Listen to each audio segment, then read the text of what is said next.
Hello everyone, welcome to the stream. Nice to see you all here. I hope you had a fantastic day so far. Nice that you showed up. Was a bit spontaneous, the idea to stream today. And yeah, welcome everybody. A lot of familiar names in chat as always. Very nice to see you. Otaku Senpai, Chatty Lumpkin, Mari. The amazing bad boy also, good morning. And the Bionicle fan is also there, who will be lurking, so much fun in the lurk. Hope we get some interesting stuff to discuss today here. Time Lord also there. Joe is here, welcome. Revolverator.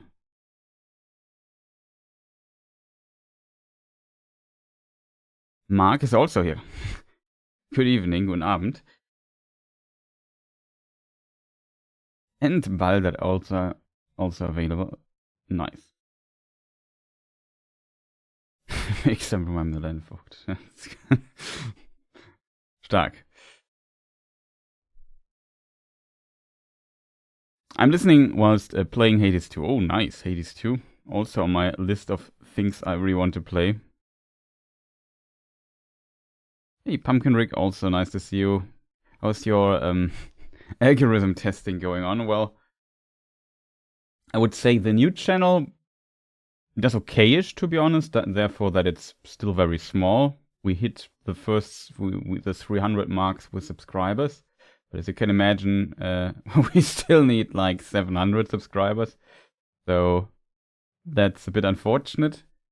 But beyond that, I think it does, for a completely new channel, really well. And if I upload a video, it sometimes does better than on the main channel. Like the last video we uploaded here on this channel, the re-upload I wanted to try out, did not that well, to be honest. Like we just hit 531 views according to my list here. It's not that much, to be honest. So I just wanted to try out. We were very active here on this channel now,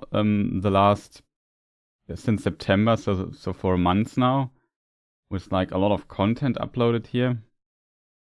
But yeah, you can see the videos really struggle getting any views here on this channel, which is very unfortunate in my opinion. So I guess really the thing to do is to move on from this channel. Like it feels like it's broken on YouTube. I don't know. It's a bit annoying. I just hoped maybe when I've now uploaded a lot and were very present on the channel and so on, that things might, like if I upload a new video or something, that it works. I still will upload no videos here, don't worry, but yeah, it's a bit frustrating in this regard. So yeah, it could go better, to be honest. So a lot of experimentation is still needed.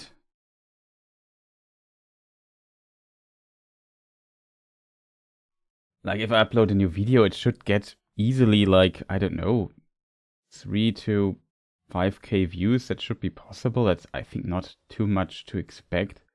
And sometimes you land a hit that gets maybe 10 plus k or so. But yeah, that seems to not always work, it seems. Currently the performance on the other channel is around about 400 views, but it's, well, to be fair, it's relatively consistent on the other channel. So there's like a steady income of views and subscribers and so on. So kind of happy with that. Could be faster, of course, but well, I hope it works out. It could be that it's a re-upload and that YouTube kind of understood this and said, hey, it's a re-upload, or don't push re-uploads that hard. I don't know how things work in the back. But yeah, I don't. It's really strange.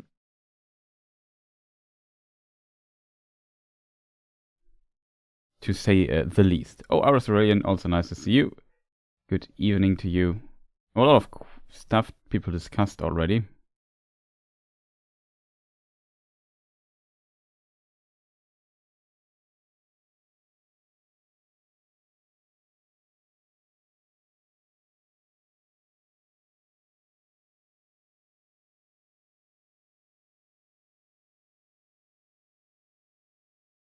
Yeah, the reincarnation stuff Murray asked is also very complicated, I think.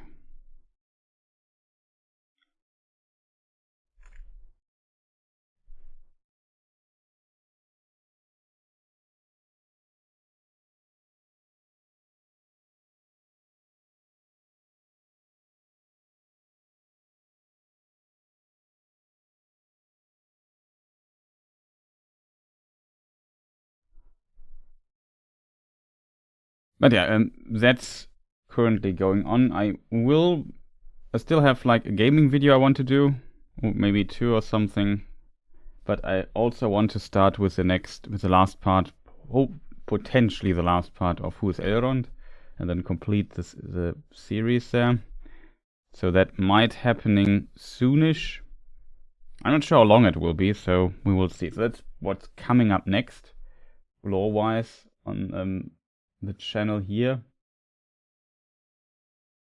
And yeah, I still will see how it does here, but I have to see what videos we upload to the other channel in the future, like to the new lore channel. I still have the Galadriel videos that I can upload. I also thought about maybe trying to re-upload starting re-uploading the other videos. I'm not 100% sure what to do there. Like, it's always a bit difficult. So yeah, coming to lore questions, that's what people are here for, I think.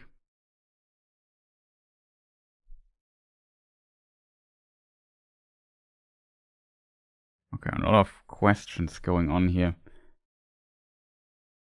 Before we dig into the lore, what do you think about Hamburg? I'm planning to move in there. Oh, that's interesting. I think Hamburg is a very nice city.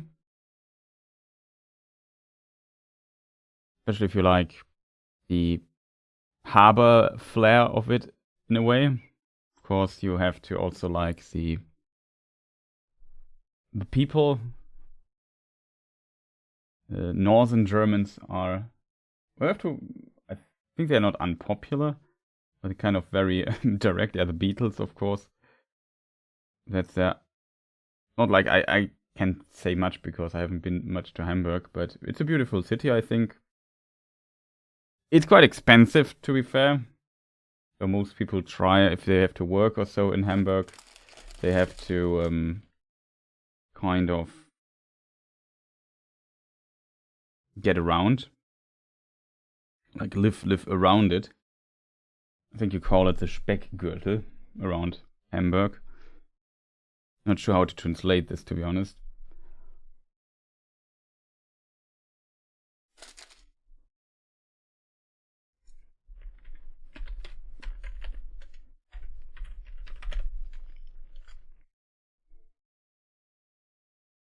The exurbs, maybe. Something like this.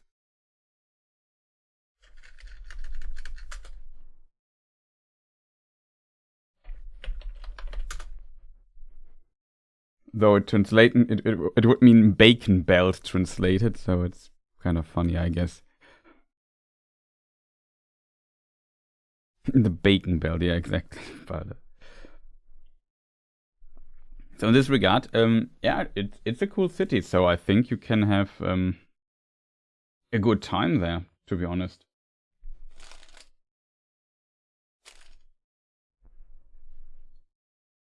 Like I said, the northern Germans are usually very direct. I like them a lot. I think not all people like them, but I don't know. But I think Hamburg is definitely one of the nicer city in Germany. So especially if you like very big, relatively big cities.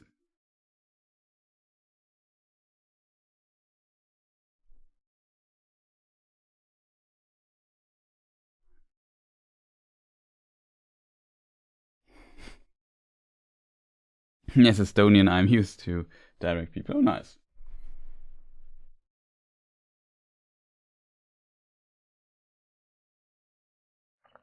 Yeah, that's true, but there are definitely cultural differences. For example, I don't know, the people in the south, I would say, definitely a bit quite a bit different than the people in the far north, like in Hamburg and surroundings and so on. So they're definitely, or where I come from, people also quite direct. I guess Germans in general, but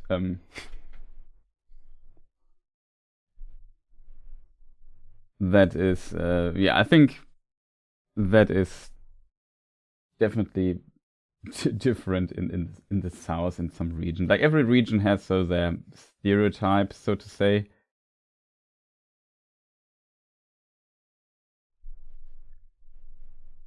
I was stationed in Japan for a few years, USF. Or USAF. I'm not sure pronounce if you say USAF or something like this, or if you say USAF. I'm not sure. But never in Europe, much less Germany.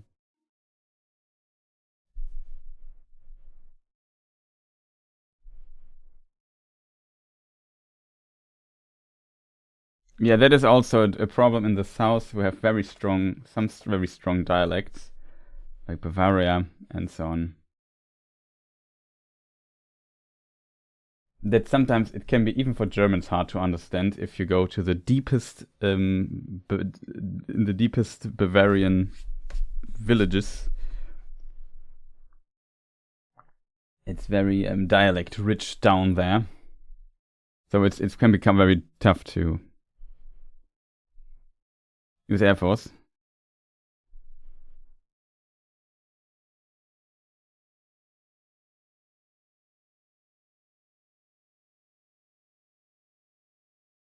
Yeah. I also want to repeat that people repeat the question. What's the plan for the watch parties? Will there be War of the Rohirrim included? I mean, now that we are a few people here, we could make like a vote if you want to see it. Then I guess we could include it. I haven't done a poll in quite some time.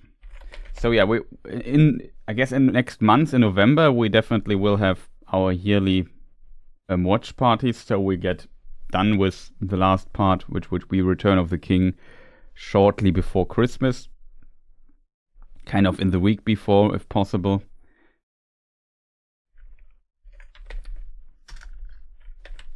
Shall anime film War of the Rohirrim be included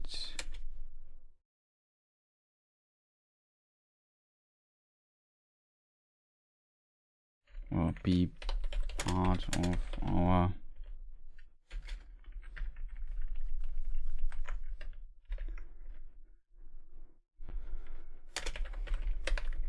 watch parties? Question mark. I think that's already a good question. Yes. No. And as people often wish, I don't care.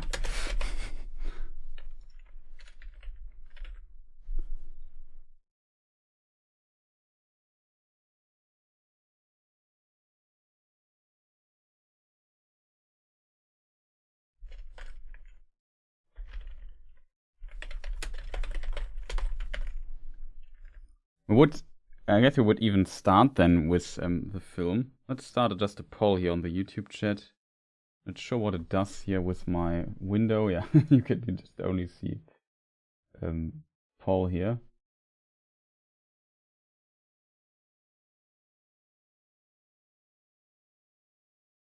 We watch extended. The problem is every time I do a poll and ask, hey, shall we watch the extended edition? It gets like, I don't know, 80-90% say, yeah, extended edition.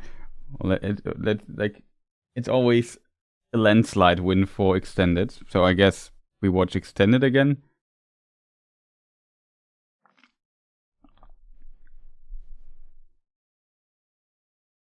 Yeah, pretty cool. Being a civilian. US Air Force.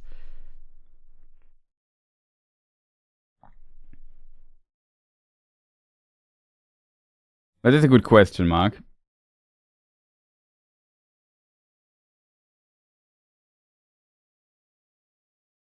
I saw a video where A British person spoke Old English to a Frisian man, and they could understand each other. Yeah, that's pretty cool. Welcome cards.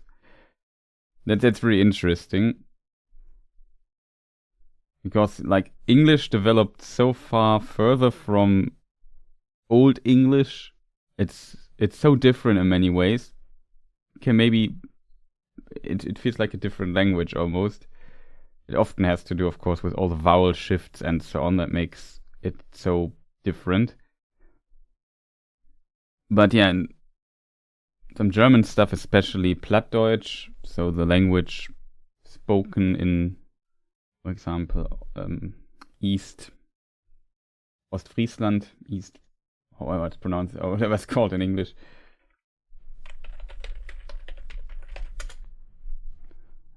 Plattdeutsch, Low German, maybe? I'm not sure.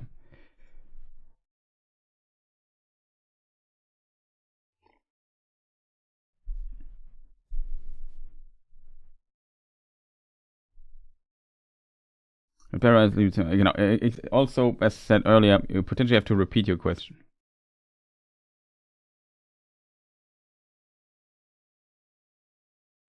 It's still not out on DVD. Okay, it is a problem, to be honest. Let me just.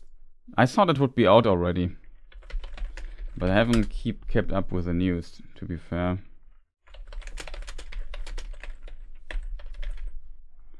I mean, I would most likely watch it online.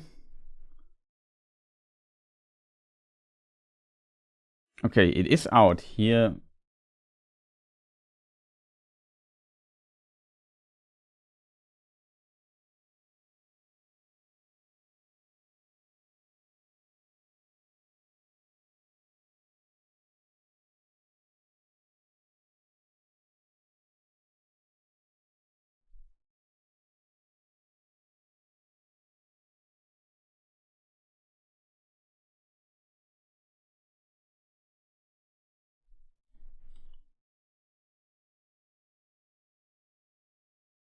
Just trying to figure out.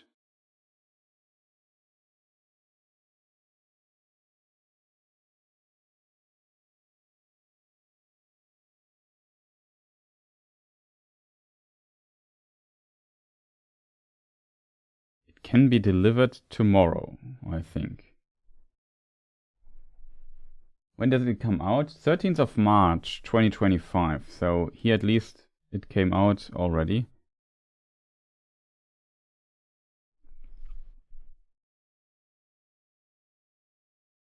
I do have it. Okay. March 2025. That's okay then. Okay. I thought it's. I would have wondered that it would still not be out. I already thought it is. It's also not that expensive, to be honest.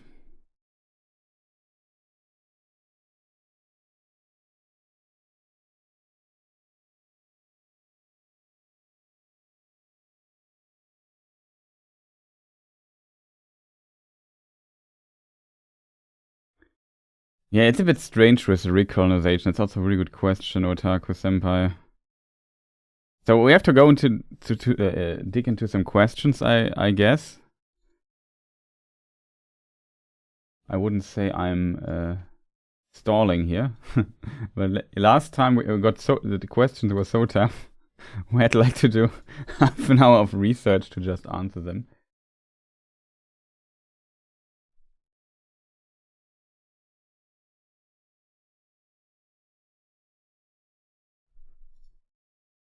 What is strange is that the window, the poll window, isn't closing here, so you see the poll window always. Maybe I can just close it, and then it vanishes completely. Okay, thanks YouTube. Why not just make it like if you click on the top, you kind of make it small. Okay, the poll went on for 5 minutes, and yeah, we just ended. So. The results, I post them here in chat because YouTube does not store the thing in the thing here. Doesn't store them. So 73% said yes. Nobody said no. And I don't care said 27%. So I guess we watch War of the Rohirrim then. Okay, so it is now officially included.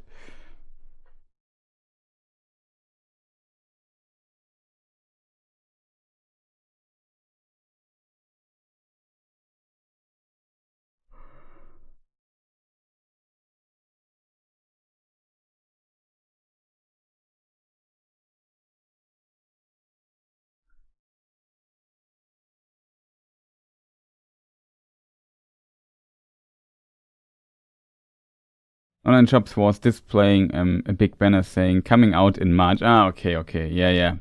That makes sense.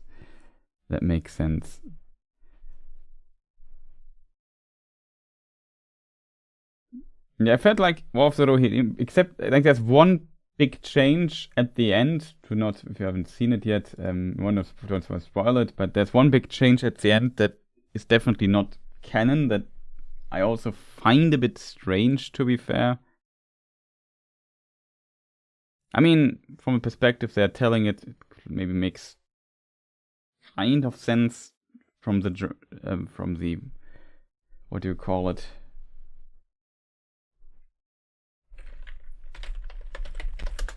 Oh boy, we have to go read through some questions.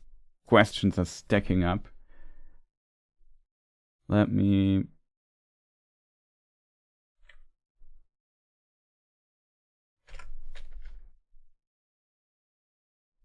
Dramaturgy? Is this how it's pronounced? I think. The dramaturgy. It makes kind of sense to have like the protagonist do things, but I don't know. It's that's the only thing. I think beyond that, it has some very interesting ideas how to portray mythology in a way, and it also has very, for the most part, it's relatively close to how the books tell the story, with some minor changes here and there, which I think is okay. Except for the ending, I think a lot of people might say, okay, the ending is maybe a bit too much of a change. I can totally get this, but except for that, for the most part, everything is actually okay.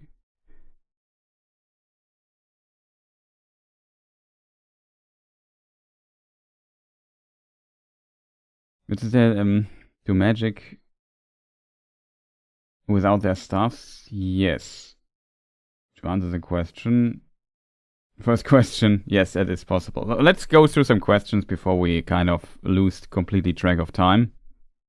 I also was a bit lazy, so we have the same thumbnail as last time.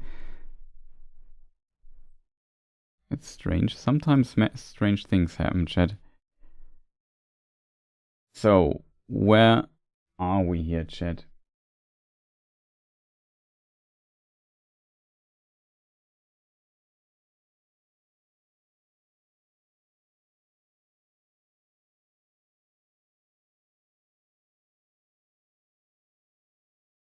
You have to understand, I can't understand why Tolkien rejected the idea of elves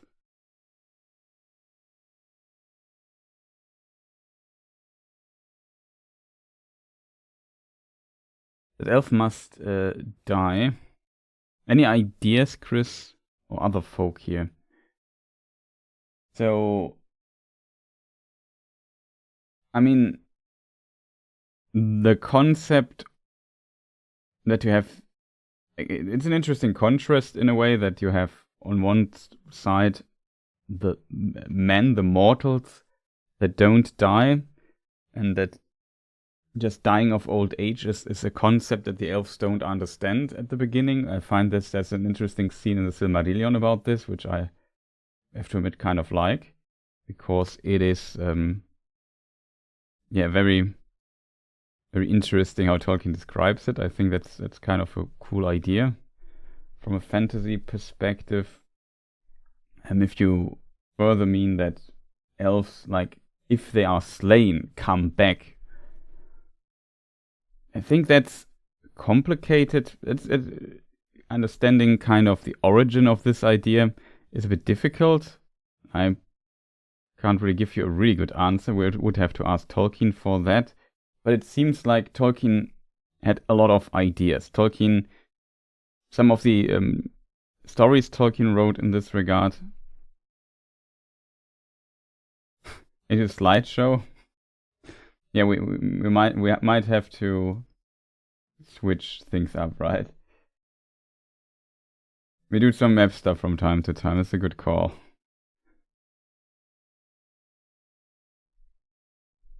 So people don't get screen burn. But yeah, we have the First Age, and here we had some stories, especially the stories early on for the elves in Aman, and Tolkien had like this interesting idea, which is also very mythologic in a way.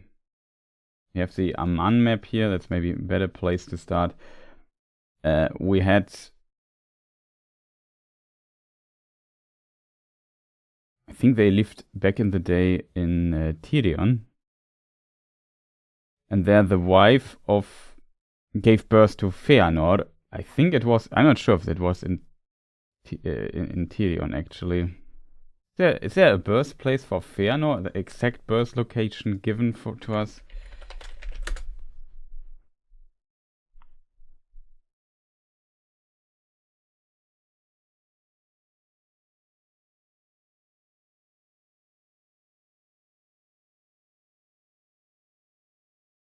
I don't think so. I'm not sure.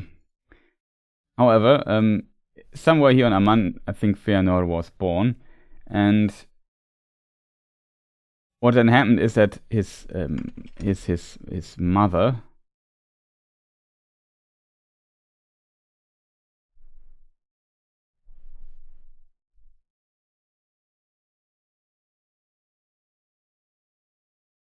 I'm a bit confused right now.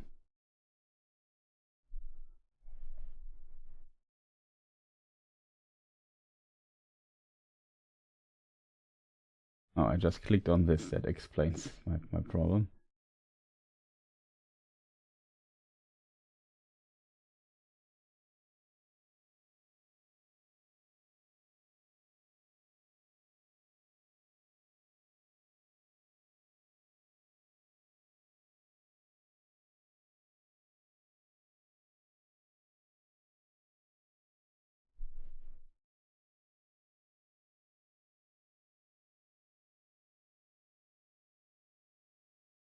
An interesting topic, to be honest.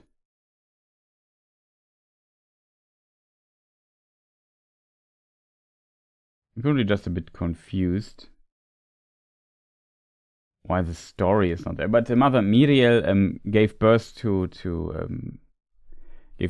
our friend Feanor, and after that he was so exhausted because it, I don't know, took so much energy that was put into the soul of Feanor that she I think she went to Lorien, laid there to rest, and basically her spirit left her body and went to the halls of Mandos, and she would not come out. Her body was actually kind of fine, but this exhaustion was kind of a bit much for her. And then we have this concept that the body was there, her spirit was here. They could be reunited. The body was basically kept intact, I think. And then the king, Finwë, was allowed to marry again because of that. And also even his wife agreed to this because he still wanted to have more children and so on. As a result, he married Indis, which is, I think, is this a daughter?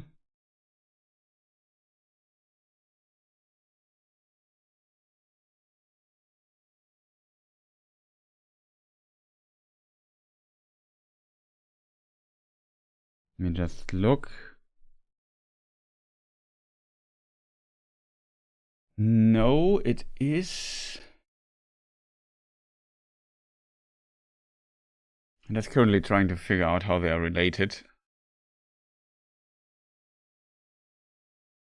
They're somehow related to other. So the king of the Vanya, she's a Vanya, and the king of the Vanyar elves, Ingwe, was somehow related.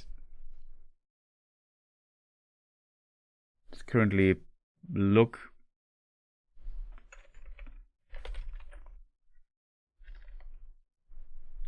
She was close kin to Ingwe. I think it's not described how close. I don't know. It was a cousin or something like this. I don't know. Something like this. And this story then had basically the idea of spirit body separating for elves living the halls of Mandos, and then at some point coming back, because at some point when Finwë was slain, I think in Formenos, when Melkor destroyed the trees, stole the Silmarillion in Formenos, killed Finwë. Finwë, because he died, was slain. His spirit went to the halls of Mandos, and then he said to his former wife, Miriel, now I'm dead, you can now go out now and live while I stay here. And so Finwë stayed here, and Miriel was kind of in the service then of also Avalar, which name I always forget.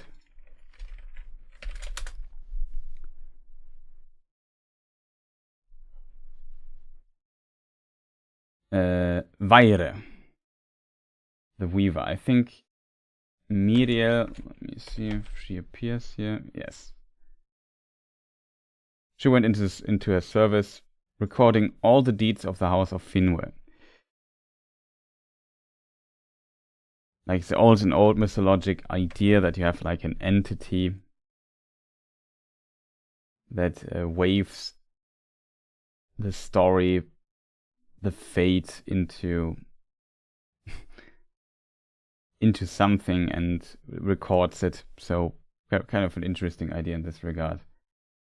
And here the idea was also present for Tolkien's mind, that what happens if an elf that actually dies, if he gets slain. A lot of elves get slain. And Tolkien liked the idea that their spirit returned to the halls of Mandos, and then they would at the beginning be reborn and gain their memories back and so on. So it would be like have to go through childhood. Maybe he said, would be interesting if it would be accelerated or something. Hard to tell, but yeah, they lived then here in Aman on the west continent of Middle Earth. But Tolkien then later changed his mind and basically said that here on the top, Taniquetil, where Manwë resides, Manwë gets the power, the ability to basically restore the body according to the spirit, kind of. So he can basically bring the body back, and then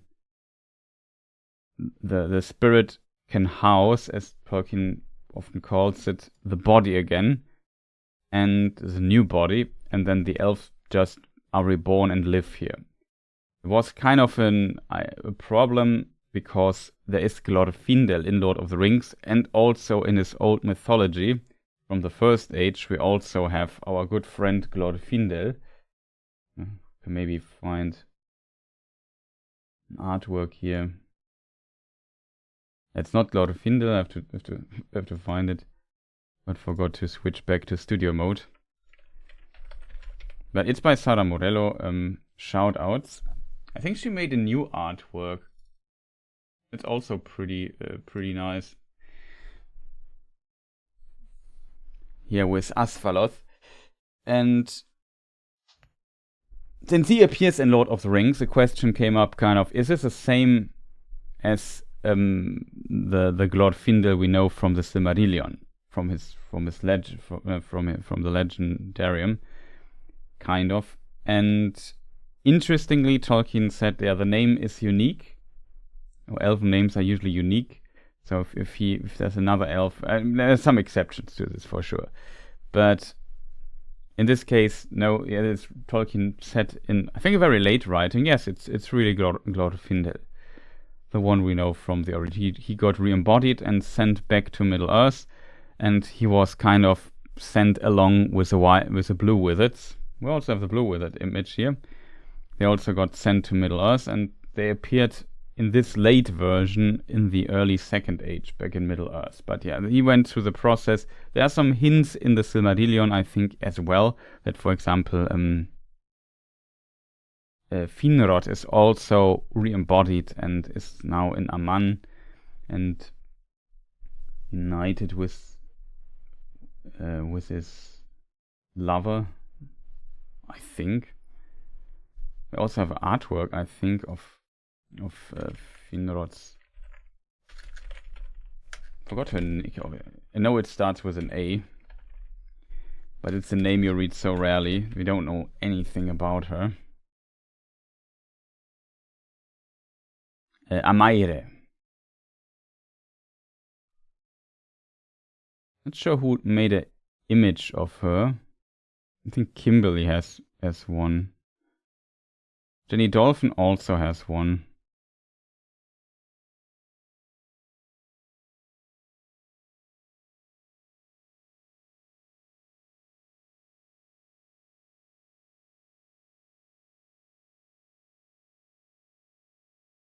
But let me just go back to studio mode.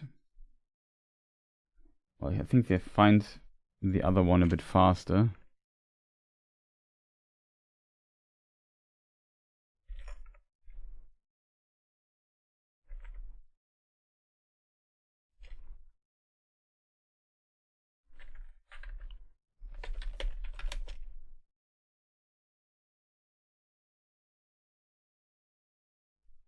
I actually have one here. Just have to switch it around. I can use the one from Jenny, excuse me. So I have to get used to it. I never thought she would be called Jenny, whatever. So yeah, this kind of is a process Tolkien went through. They're immortal, and Tolkien's idea is also that elves are bound to the world itself. So as long as Arda exists, their spirit exists, and the idea in Tolkien's mind that the spirit is indestructible, that it can't be removed from the world. Like even if Sauron is destroyed, his spirit is still, even though moved or reduced to a shadow, it's still there. Because the spirit in of itself in Tolkien's world is basically indestructible. Maybe Eru had possibility to undo something.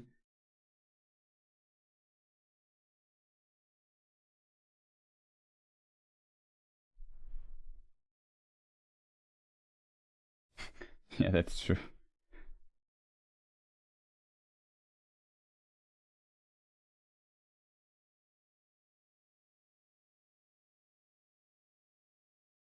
Where are they going? The Blue Wizards? Well, they go along a river. They're hiking. They have important things to do in the east. That's where they go. I really like this picture. Also, one of my favorite pictures, to be honest. Very glad that Ted Naismith shoutouts allowed me to use his artwork here.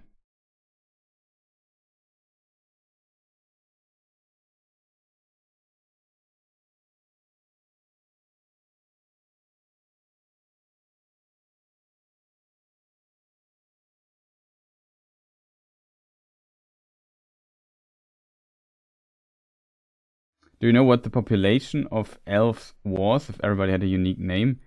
That's also a good question, Pumpkin Rick. I think Tolkien had, like Tolkien made in the text published in Nature of Middle-earth, I think there are some calculations by Tolkien. The problem is I'm really bad with memorizing numbers. And usually, I know there are some numbers for Numenor and how long it took to bring them all over to the island. For the Edain, that became then the Dunedain. I'm not sure where in Nature of Middle-earth Tolkien had this here, time scale, rates of growth, somewhere there.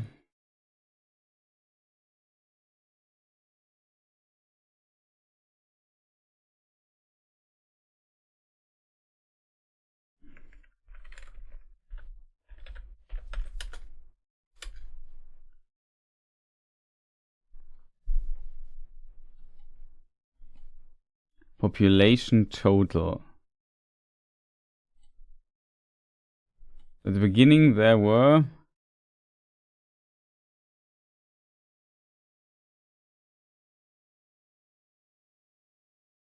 12 children were born, total population then became 36. Wasn't it 144? Whatever.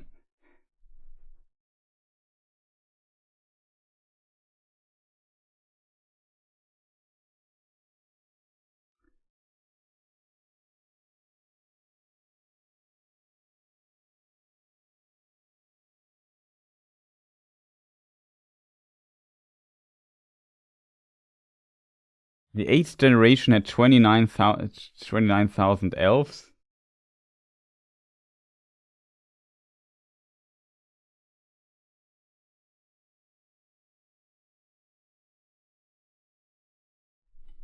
And when with 22,000, 24,000.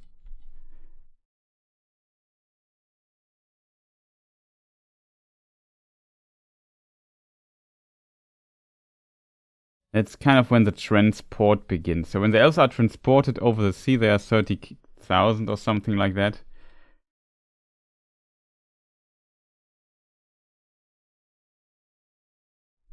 It is in the chapter, so if you have the nature of Middle-earth, it's the chapter is called The March of the Quendi. There Tolkien has some calculations. It's from 1959, so it's also relatively late text, to be honest. And yeah, Tolkien does some math here and kind of tries to estimate what realistic numbers would look like for elves. And they start with 30k. From there, like the number of elves, I would assume increase quite a bit. The only thing I find strange is that he doesn't start. He said like the population starts with 36, but it should be 144 without children. Kind of strange. But I haven't read the text in a while, so I would have to look into why this is the case, to be honest.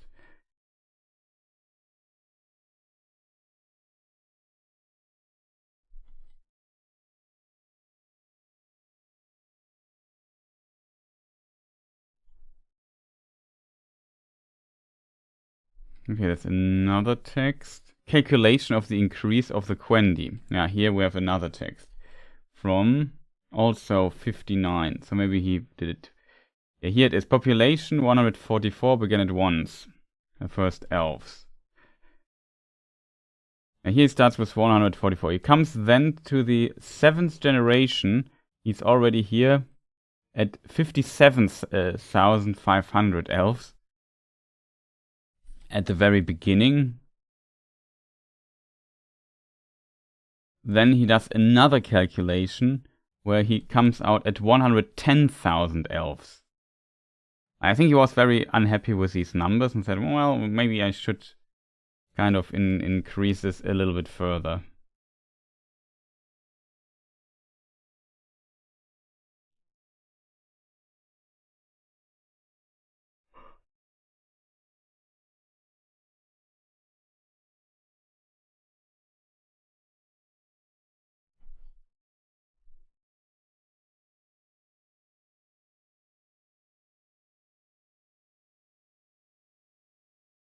Just try to find if we have like more interesting numbers, but so there might be quite a few at the height of the elf, but just to give you a general idea.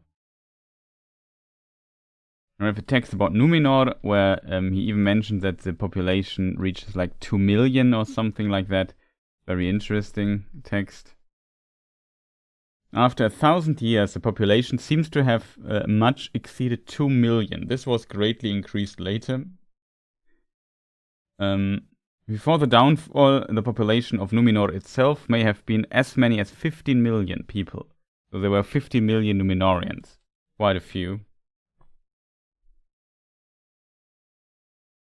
I think that's basically it when it comes to population notes of Tolkien. Sorry, I haven't looked in chat for a moment. Well, let me just get back to chat.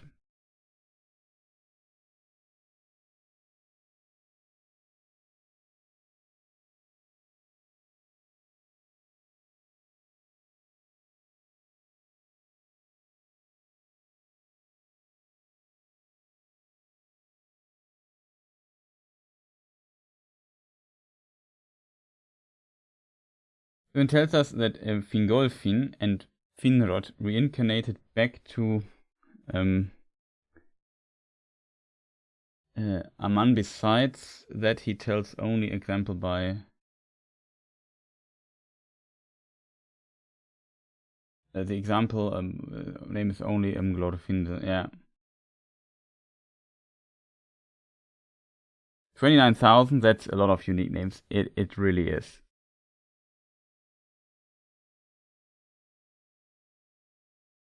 Hey, thank you, much appreciated. I mean, I also welcome Lucas. I also like in the videos. I'm very glad I have the access to it, and I contacted the artists in the past. Maybe should contact some more, but often the process is some artists are not active anymore on their account, so it's very difficult to reach them out. Some said, hey, no, sorry, I don't want to use my artwork on my YouTube or whatever, which is completely fine. Often, although I asked so many artists by now, often got no answer. And currently with the artists I have so much covered that I don't have the need to ask even more, to be honest. But of course, having more access to more artworks is always appreciated. Also, the links to the artists are always in the description, so check them out, at least here on this channel.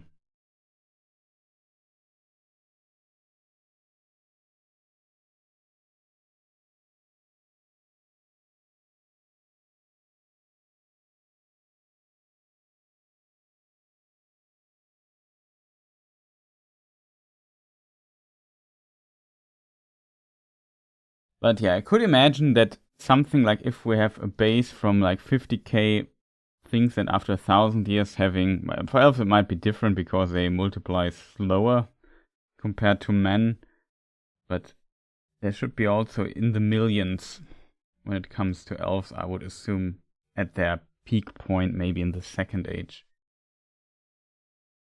And keep in mind, elves come back, they don't die.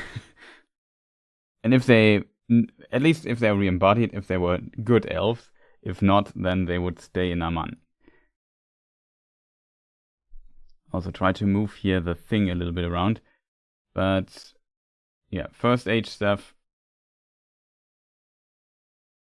Like Fëanor, for example, would not get re-embodied.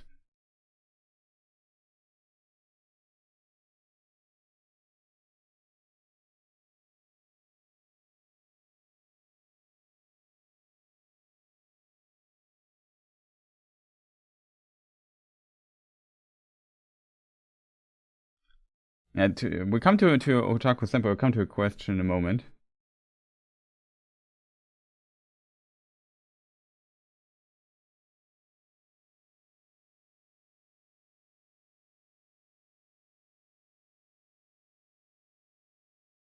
Asking from just watch a bit of Five Armies film, The Return of the King. Why was Elrond and the White Wizard needed to fight the Nine when a human woman killed the ring wraith in return?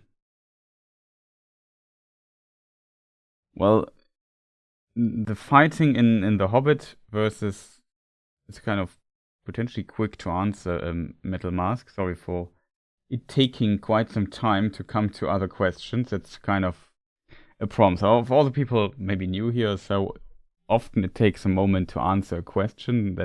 So that's why we potentially have to post it again. But it's an interesting question. Like, what exactly happens with the fighting, if any goes on at all? Let's switch to Dol Guldur in the Third Age really quick.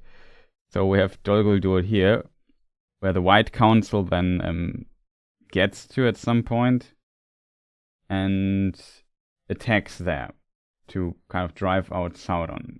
I'm not sure if we have like for sure have a screenshot of that.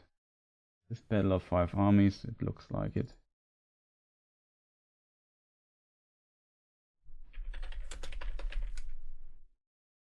Let us see.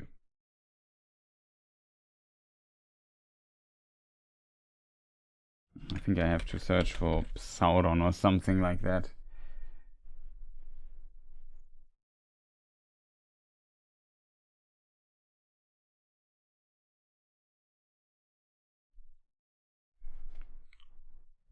We have like this scene here. How much we discussed this, I think, in one of my last videos, interestingly. I think it's Prelude to the Lord of the Rings. And there, there are two versions of this. That in one it says the White Council brought forth its strength or whatever against Dol Guldur, something like that. I think that's the Silmarillion version. Or it's the let me just see if I find the script really quick and can read you the quotes correctly. And the other, it says basically, Sauron was already on the way out anyway. He just left. Let me see. Script. Who's Elrond?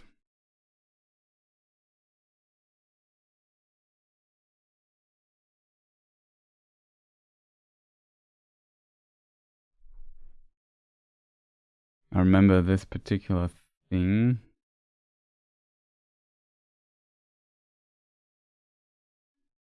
It must be 2441.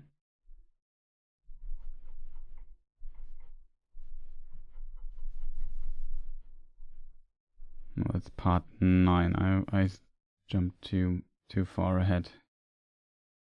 I mean, if I have makes a outro episode 12 is too much, that's Hunt for Gollum.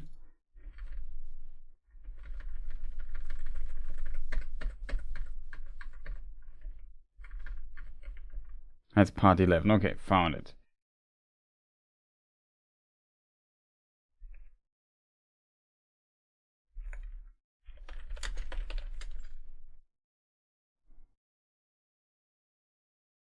Yeah, therefore, for the last time, he aided the council, Saruman, and they put forth their strength, and they assailed Dol Guldur and drove Sauron from his hold. And then, in the other text we can read, Sauron, having made his plans, abandons Dol Guldur. Reads very different, has very different tone to it. And one sounds more they attacked him, there was potentially fighting and so on, and they drove them out, and Sauron had to flee or something. And the other is, yeah, they showed there up and Sauron said, yeah, I'm gone anyway, see ya. So that's the thing. It depends a bit on what you see. The other version is from the Silmarillion, and the other is, I think, from Appendix B. I said basically, in Appendix B, in Appendix B, it sounds more like Sauron had already packed his bags and left when the council arrived.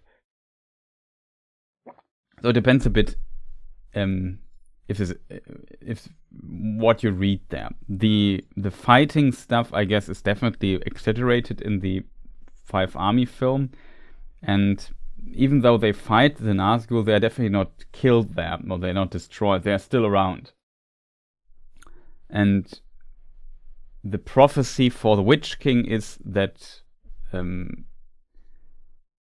me just find if I can see it.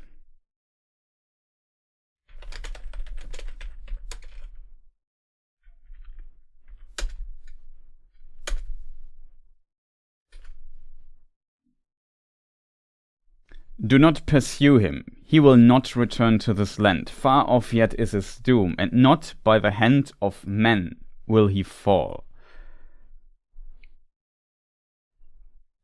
And he is then at the end killed by Eowyn in the battle at the end of Return of the King.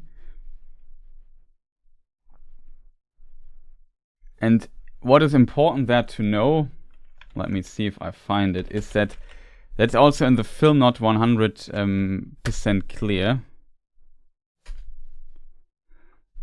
But the Merry, let me see if I find a screenshot for that, so we can kind of get this here right.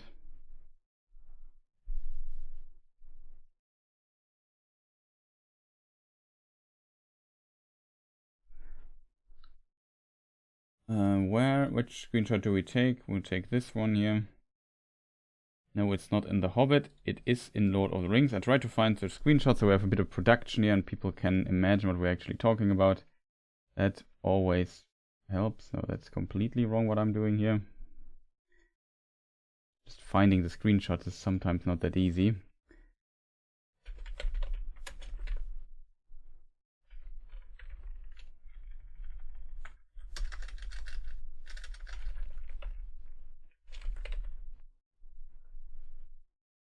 There is Merry. You see Merry using one of the daggers, maybe of Galadriel or so, stabbing the Witch King in the heel, as it's described. In the books, this is not just some ordinary dagger he has, it's one of the so-called barrow blades.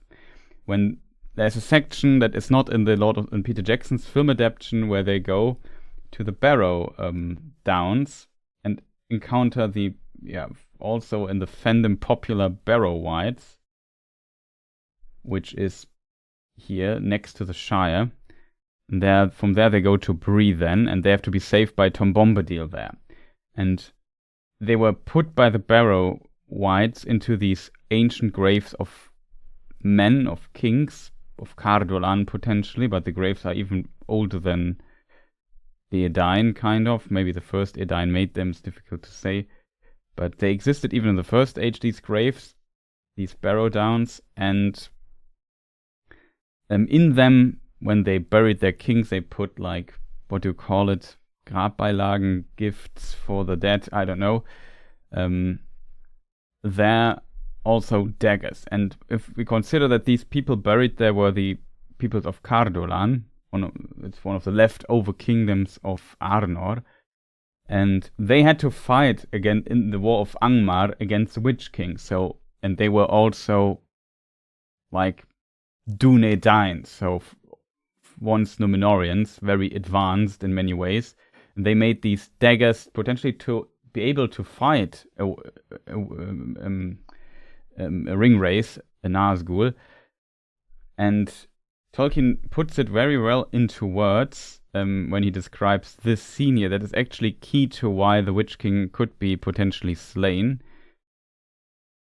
So passed the sword of the Barrow Downs, work of Westerners, but glad would he have been to know its fate who wrought it slowly long ago in the Norse kingdom when the Dunedain were young, and chief among their foes was the dread realm of Angmar and its sorcerer king. No other blade, not though mightier hands had wielded it, would have dealt that foe a wound so bitter, cleaving the undead flesh, breaking the spell that knit his unseen sinews to his will. So it was kind of a teamwork between Merry with this barrow blade, or barrow knife,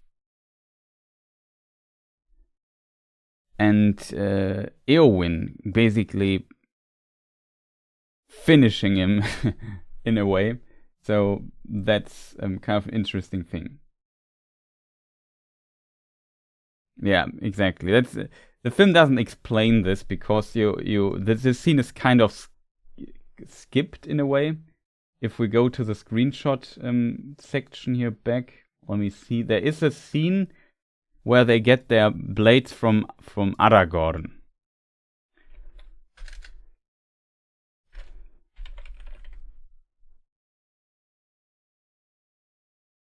Oh god, I can't see it. It's too small.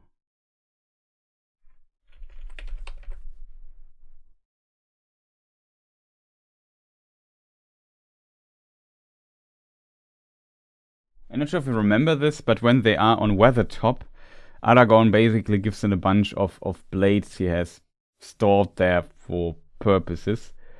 And he has this, what you call this,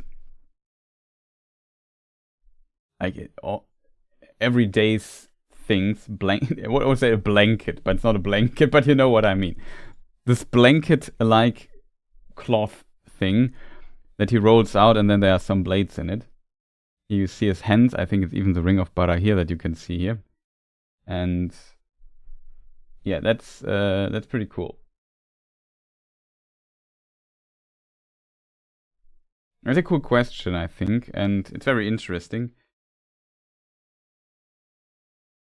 In the film, it's a bit lost. I think what they did is, I think some of the, like, I think Merry and Pippin also get a dagger from Galadriel. And I think the idea is basically it's a special dagger from Lothlorien, from Galadriel. It's powerful. So, take this.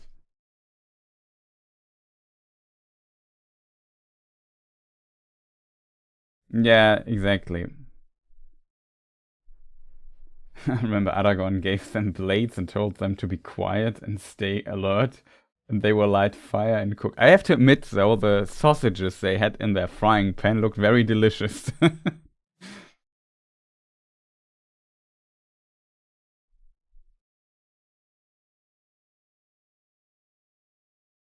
Yeah, for sure.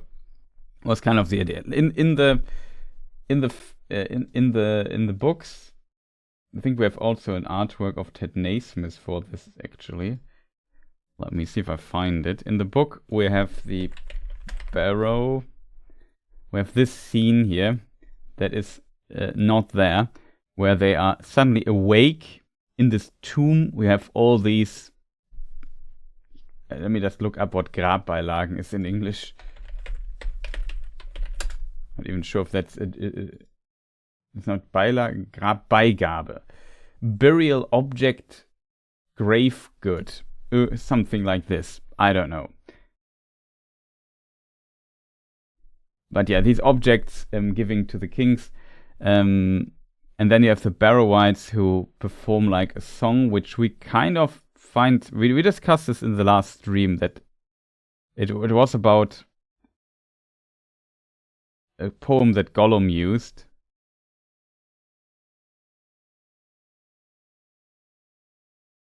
And it's about, let's see if I find it really quick, chat. Because that was also very interesting last time to discuss.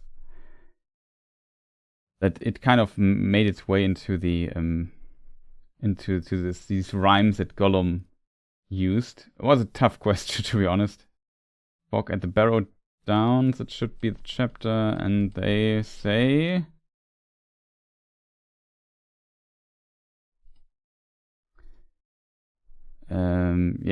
cold be hand and heart and bone, and cold be sleep under stone, nevermore to wake on stony bed, never till the sun fails and the moon is dead.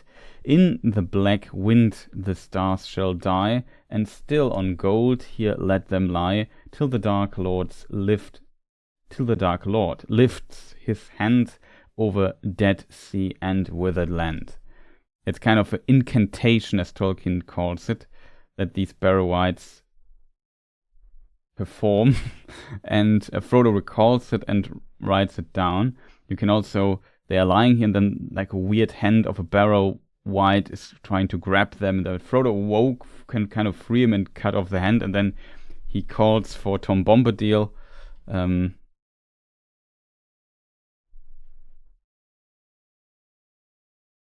then Tom Bombadil kind of comes. Oh, Tom Bombadillo, by water, wood and hill, by the reed and willow, by fire, sun and moon, hearken now and hear us. Come, Tom Bombadil, for our need is near us. And then Tom Bombadil just comes and basically destroys those Barrow-wights.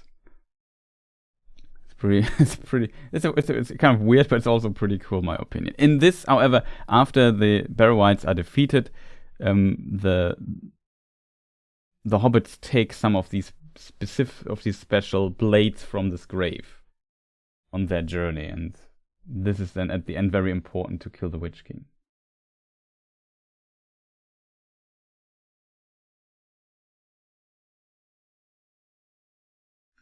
Is about Melkor coming back? I'm not sure.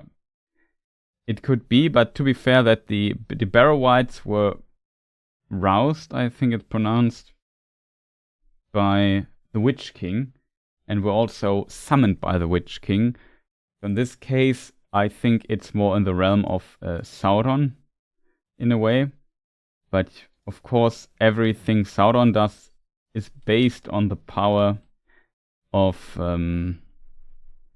Morgoth anyway. I mean, the Witch King has no own will. The Witch King is subordinate to the will of Sauron. So till the Dark Lord lifts his hand over Dead Sea and withered land could also mean Sauron in this regard. I think the power to summon them would be given to the Witch King by Sauron. And I think the Barrow-wights might know that.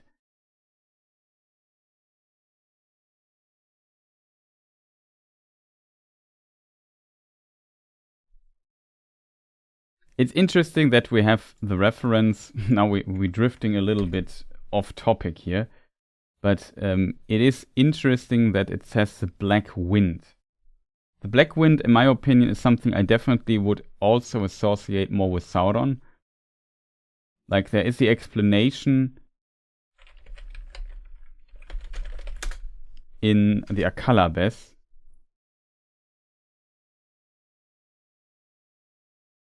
That is when Numenor, for example, is destroyed. And the question is, what does then happen? It's about the destruction of Numenor. The world was broken and the land was swallowed up. And the sea rose over it. And Sauron himself went down into the abyss. But his spirit arose and fled back on a dark wind to Middle-earth. Here we have the dark wind again. Or to Middle-earth, seeking a home. There he found that the power of Gil-galad had grown great in the years of his absence. And it was spread now over wide regions of the north and west, and had passed beyond the misty mountains and the great river, even to the borders of Greenwood the Great, and was drawing nigh to the strong places where once he had dwelt secure. That's how it's described in the Akalabes. Interestingly, in the other text, another interesting detail, it's about the Great Plague, if I remember correctly. Let me just read this section here as well. Yet at the last, in the wearing of the swift years of Middle-earth, Gondor waned, and the line of Mineldil, son of Anarion, failed, for the blood of the Númenóreans became much mingled with that of other men, and their power and wisdom was diminished, and their lifespan was shortened, and the watch upon Mordor slumbered. So the Anarion's line failed with Eärnur, the last king of Gondor. Anarion's line is the line of the Gondorian kings. Isildur's line, even though Isildur was also one king of Gondor, was with his brother Anarion together. He later, after the death of Elendil at in the Battle of the Last Alliance, or Battles of the Last Alliance, Elendil was slain, and then Isildur became king of the North, Kingdom Arnor, at this time, to explain this further.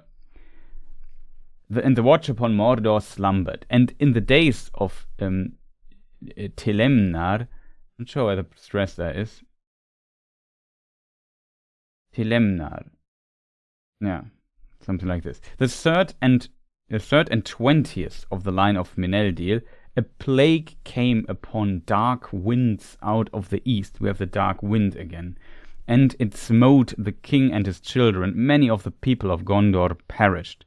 Then the forts of the borders of Mordor were deserted, and Minas Ithil was emptied of its people, and evil entered again into the Black Land. Secretly, and the ashes of Gorgoroth were stirred by a cold wind, for dark shapes gathered there. It is said that these were indeed the Ulairi, that the ring race, whom Sauron called the Nazgûl, the 9 ring race that had long remained hidden, but returned now to prepare the waste of their master, and he had begun to grow again. So we have another dark wind reference here, and in my opinion, Black Wind, Dark Wind is very similar, and I think that's very deliberate by Tolkien. Then echoes died, and suddenly as flame blown out by a dark wind, and the enemy advanced again. Interestingly, in this dark wind, it's actually the Balrog here in this scene. Fascinating.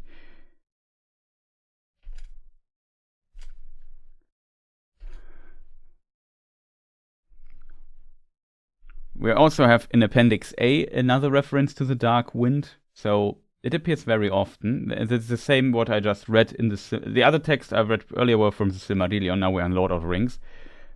Here's again the destruction of Numenor. I think at least. No, it's not.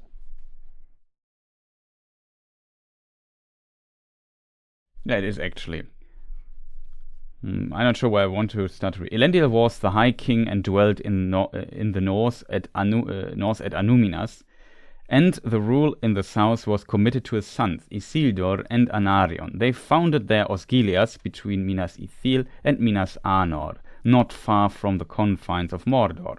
For this good, at least, they believed had come out of.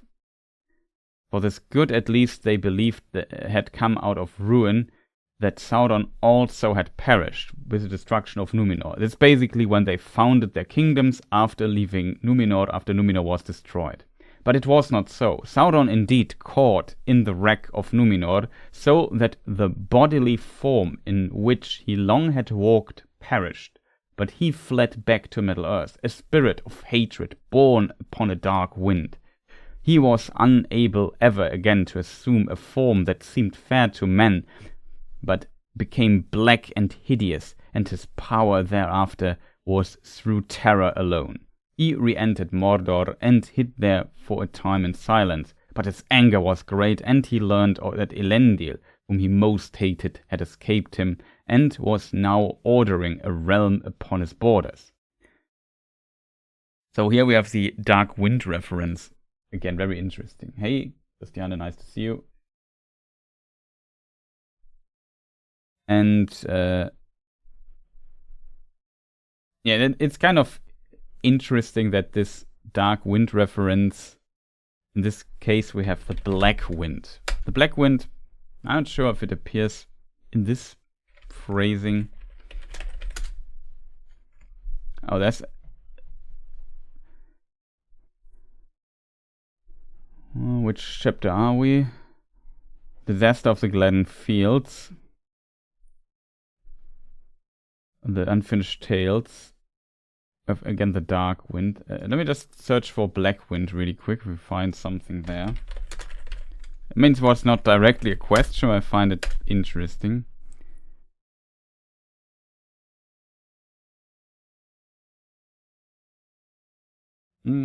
Yeah, we also have the Black Wind in the Silmarillion. But Sauron was not of mortal flesh, and though he was robbed now of that shape in which he had wrought so great an evil, so that he could never again appear fair to the eyes of men, yet his spirit arose out of the deep, and passed as a shadow and a black wind over the sea, and came back to Middle-earth and to Mordor, that was his home. There he took again his great ring in Barad-dûr, and dwelled there. This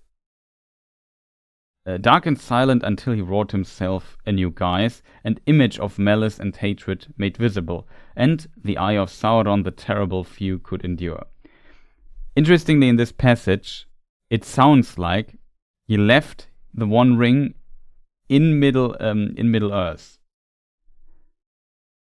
I always, when I read the first time I read this, he left his ring in Middle-earth. That's what I for a long time thought when I read this. But Tolkien denies this in another text, I think one of his letters, that no, he took the ring to Numenor, and his dark wind spirit, black wind spirit, can also take his ring with him. He's like an Ainu, why shouldn't he be able to do this? It's kind of what they do.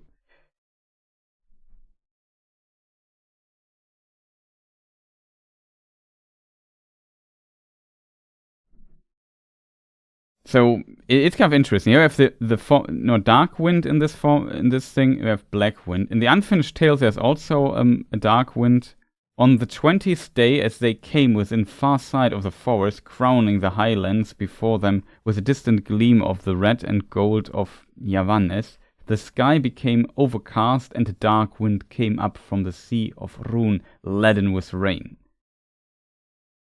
The rain lasted for 4 days, so when they came to the entrance of the vales between Lorien and Amon Lang, Isildur turned away from the Anduin, swollen and with swift water, and went up the steep slopes on his eastern side to gain the ancient pass of the Sylvan Elves that ran near the eaves of the forest. So it's the disaster of the Gladden Fields where Isildur dies. Spoiler. Black Wind, I don't find it unfinished here. So I don't want to go through every book I have with the wording Black Wind.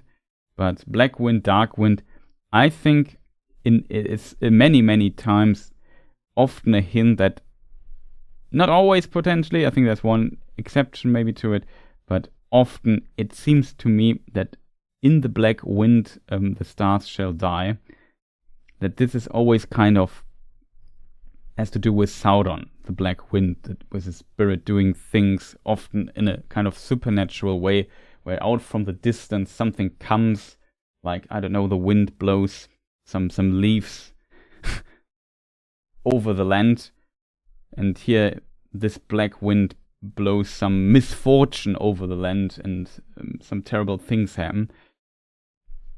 That's something. I think it's a very interesting little phrase here in the books. So we know we got distracted a lot. Sorry for not answering your questions directly. I think that was a very interesting section. I'm not sure if you also find it as interesting as I find it. But did not see Gollum a dark form when he was tortured, and saw form with missing hand. He saw a missing finger. He says he has 9 fingers, but it's enough for torture, I guess.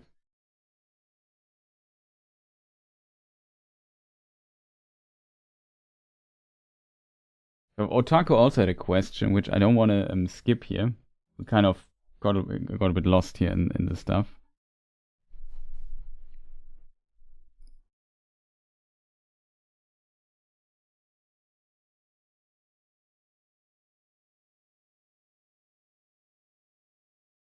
Lore and data are kind of similar terms. They are both information about the past. That's actually a good observation. But it would sound strange if I would say, hey, I make data videos. I like data from Star Trek, though. Shout out to Brent Spiner.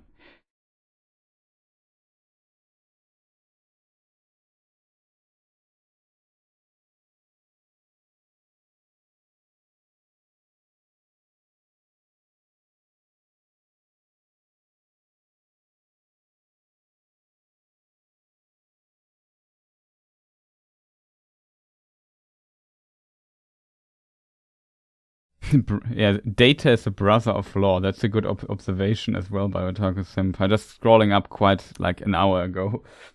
It's really an hour ago, no. It's 1.5 hours ago. 1 hour 15, something like that. Currently, I kind of struggle with keeping up with chat, as always.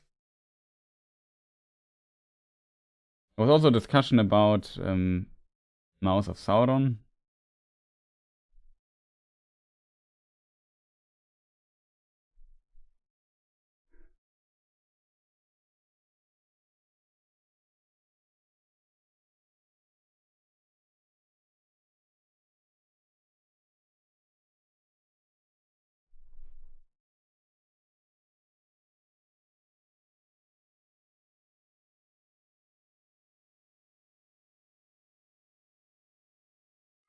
I always wondered if afterthought events of Return of the King, that the world just became boring with elves and dwarves going away eventually. Yeah, potentially the world definitely becomes boring, because it's kind of the concept of the world losing not its appeal, but losing the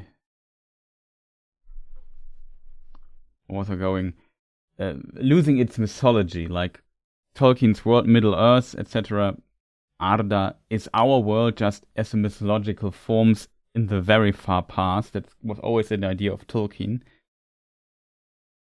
And at some point, we lose these elements of mythology, and only men are left and causing their own problems, fighting each other. Classic men things to do, I guess.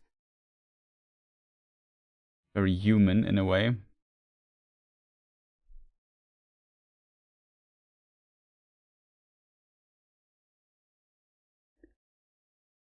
But yeah, I missed your discussion about law and data. It's a good point, though. It's pretty cool. Maybe better I have a multi-pronged question that keeps coming back to me and keep forgetting whenever I catch live. Oh no. You'll have to bear with me, though, as I'm typing on the tablet and YouTube's mobile commenting with live chat. Characters limits makes it a real pain. I'll type out notepad in one section. Yeah, okay, I can see that.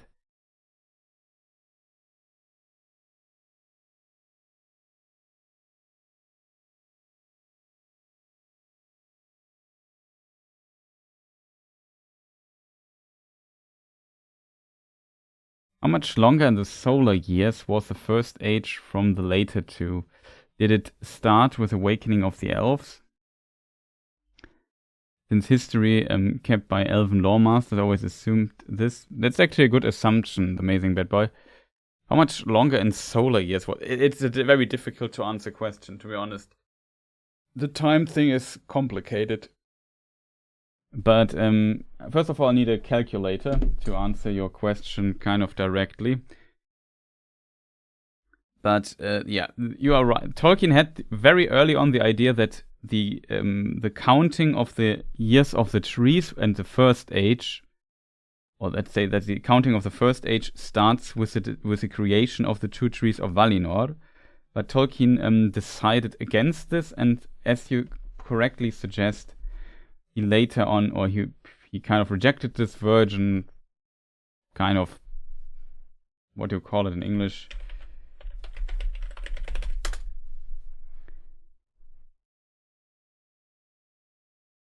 Cross out, I think is a word I'm searching for, and said, no, we're not doing this. We change it. Now I have to look into the timeline of the first age, unfortunately, because I'm very bad with dates. I have 1050 years of the tree, which are not solar years, but Vailian years, which are longer. And here comes a problem to answer your question, how much longer is this? Tolkien Gateway, let me just look up really quick the first age. I need first age info. Yeah, 1050, I think.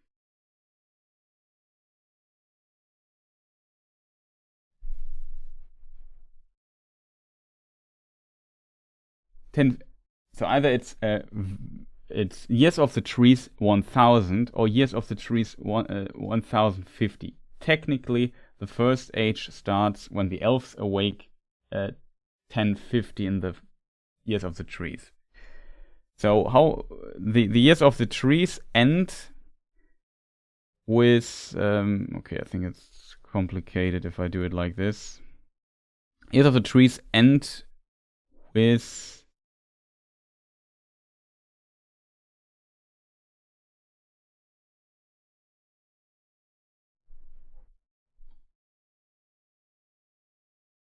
'with the creation of sun and moon.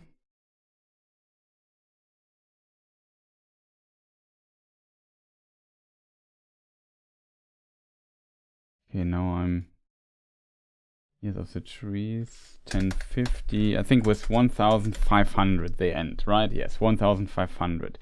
So we have 450 Vailian years. 450 Vailian years. The factor, Tolkien has several factors for this time span.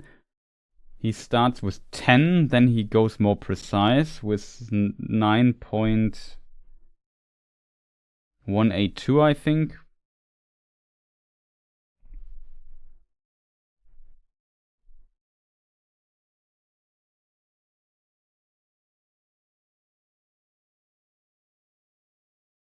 Yeah, 9.582, that was the number.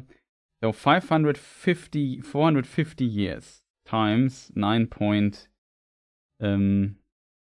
582 are 4,311 years plus 590 years for the solar years at the end if we calculate it in solar years. So the first age was 4,901.9 years long, roundabout. So let's say 492 years. 4,902, not 92, 902 years, roundabout. In this scale, though, there's also a factor 10 in one version, and then Tolkien later increased this factor a lot. Actually, he increased it to 144 years. The problem is, you could now say we take 400, if this was Tolkien's last stance on this, we take 450 years times 144 years, then we are 64,800 years plus 590 solar years. So 65,390 years all of a sudden. A much, much longer time span. The problem is, Tolkien, though, increased the idea for a Vailian year, made an increase to 144 years. The problem with this is, though, that Tolkien has never, to my knowledge, adjusted his first age timeline for this to happen. As a result, you can say, yeah, it's a Vailian year is later 144 years, but the timeline Tolkien wrote originally does not reflect these years. Suddenly things that were like a few years apart become now, I don't know, centuries apart. And because the increase from 9, or let's say round about 10 to 144 is a factor of 14. That's quite a bit, 14.4 to be precise, even more than this. And this makes this question a bit difficult to answer, The Amazing Bad Boy, because as you can imagine, this is just too much time there, just for...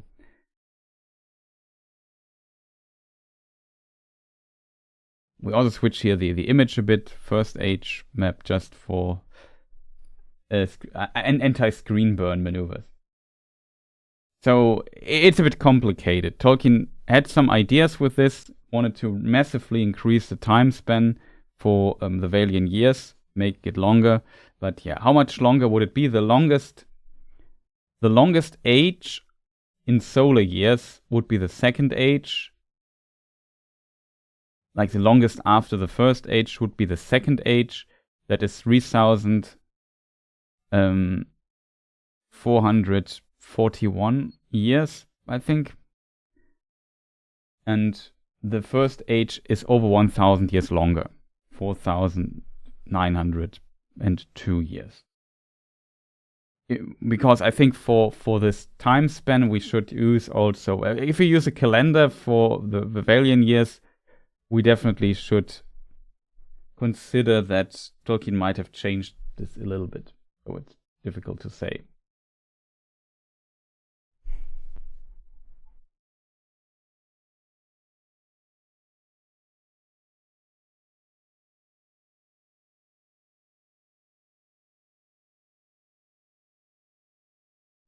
Yeah, it's very confusing with all the calculations and numbering things Tolkien did. So Amazing Bad Boy, I'm not sure if you're still there, but I hope this answers your question. It's difficult.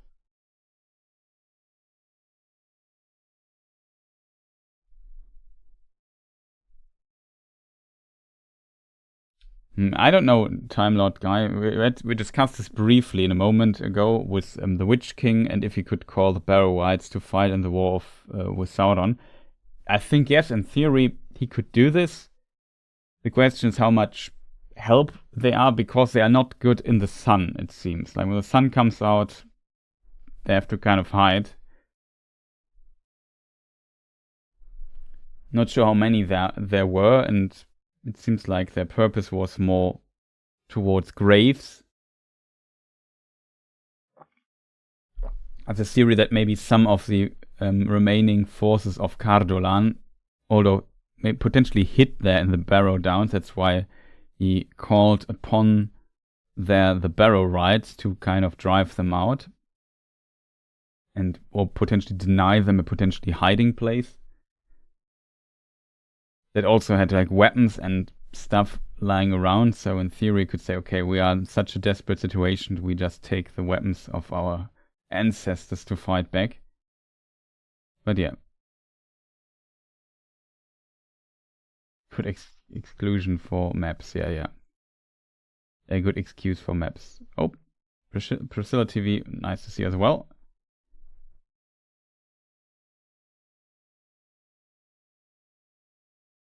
We discussed also Hamburg briefly.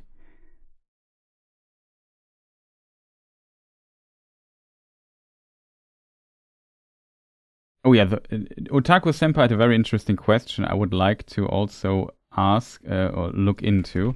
Could maybe try to get the production stuff going on, working a bit better again, by also showing you the current question on screen. I mean, that sounds crazy that you can actually read the question, but I think that's an interesting one we might want to discuss.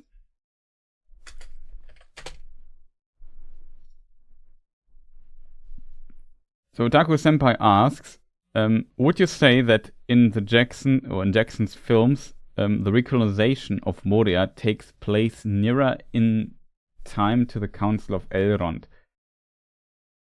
That's a really good question, I think. I always wondered this is the same thing, to be honest. Simply because, we have. I don't have a screenshot of this particular scene, to be honest, but when they enter Moria, right at the beginning, Gimli seems to be really surprised that his dwarf friends in Moria are dead. You have the famous Gimli quote there at the beginning.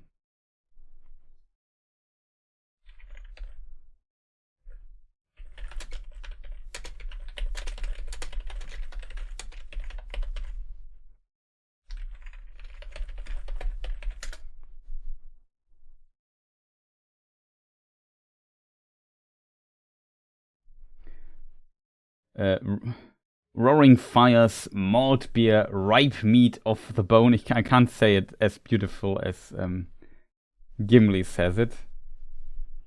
John Rhys Davies, what a legend. And just imagine it, how it sounds in the film. And that is, he seems to be surprised. Ripe meat off the bone. So awesome.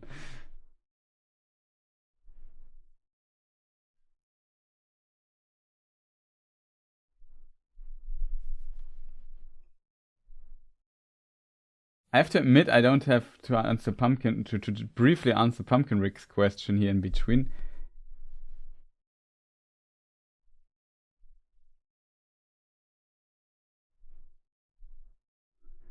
I don't have many props, to be honest. I have like a Lord of the Rings teacup that is pretty cool, because if you like, it's black, and if you pour in water, the black vanishes and you see the Middle Earth map. That's pretty cool, I think. So if you drink a tea out of it, it's also fairly big, to be honest. So that's pretty cool. And I don't know, beyond that, I don't have much replica stuff, to be honest. I never really put effort into finding one. I would love to have like a big map of Middle Earth. What do you call Bilderrahmen in English? Like these daily objects words, like furniture and whatnot.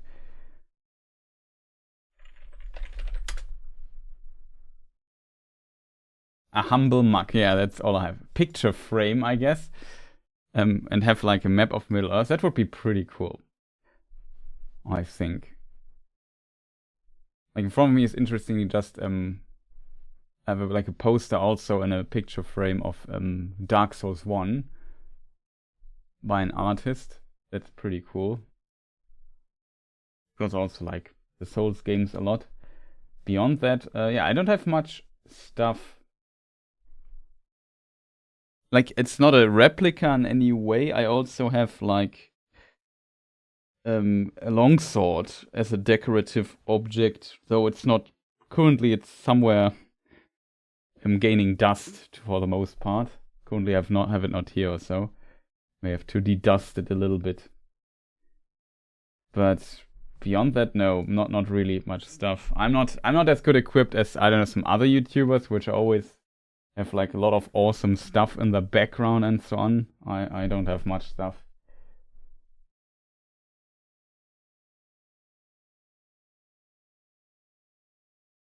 My brother's a blacksmith. Okay, that's very cool. So one day I will make him make a sword. That's awesome.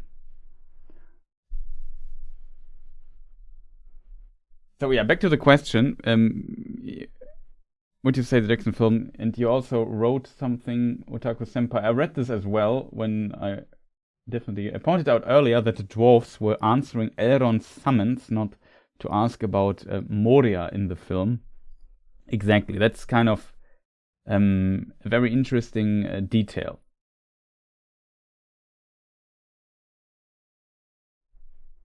I have a pinned glass that says it comes in pints. Oh, it said pinned, not pint, right? I have a pint glass that says it comes in pints. I'm getting one.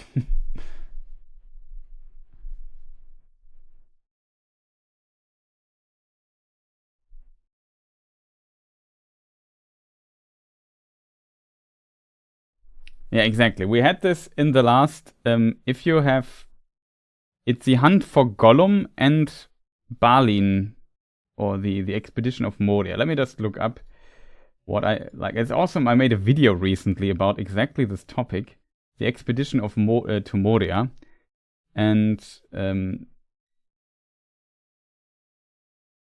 I should not close it, right? All I have to do in theory is go into my script and search for Moria, and I should find things. In parallel, also other things happened. A year earlier, Third Age 2989, Balin started a new adventure and planned to retake Moria. In the book, he was the second oldest dwarf in the quest of Erebor, only 13 was older, and 2989, he's already about 226 years old. It's interesting that Balin, one of the oldest dwarves, started such an expedition and not one of the younger ones, though we know that Ori and Oin also came with him on this expedition. For Balin, Tolkien also explicitly mentioned that he and Gandalf visited Bilbo in the Shire 2949, so Balin seems to enjoy traveling and going on an adventure. Glowin said in the Council of Elrond chapter, quote, "At last, however, Balin listened to the whispers and resolved to go, and though King Doin, did not give leave willingly, he took with him Ori and Oin and many of our folk, and they went away south. The fear of Durin's bane was still there, but the dwarves from the House of the Longbeards in Erebor started speaking of Moria again, though with dread. I assume this is what Tolkien means with whispers. Nobody wanted to go there. There were no open talks. Maybe people were also not speaking loud when they talked about it. However, Balin went there and was successful and established his colony, becoming the Lord of Moria. He set up his seat in the Chamber of Mazarbul and the Chamber of Records. Punkt. Full stop.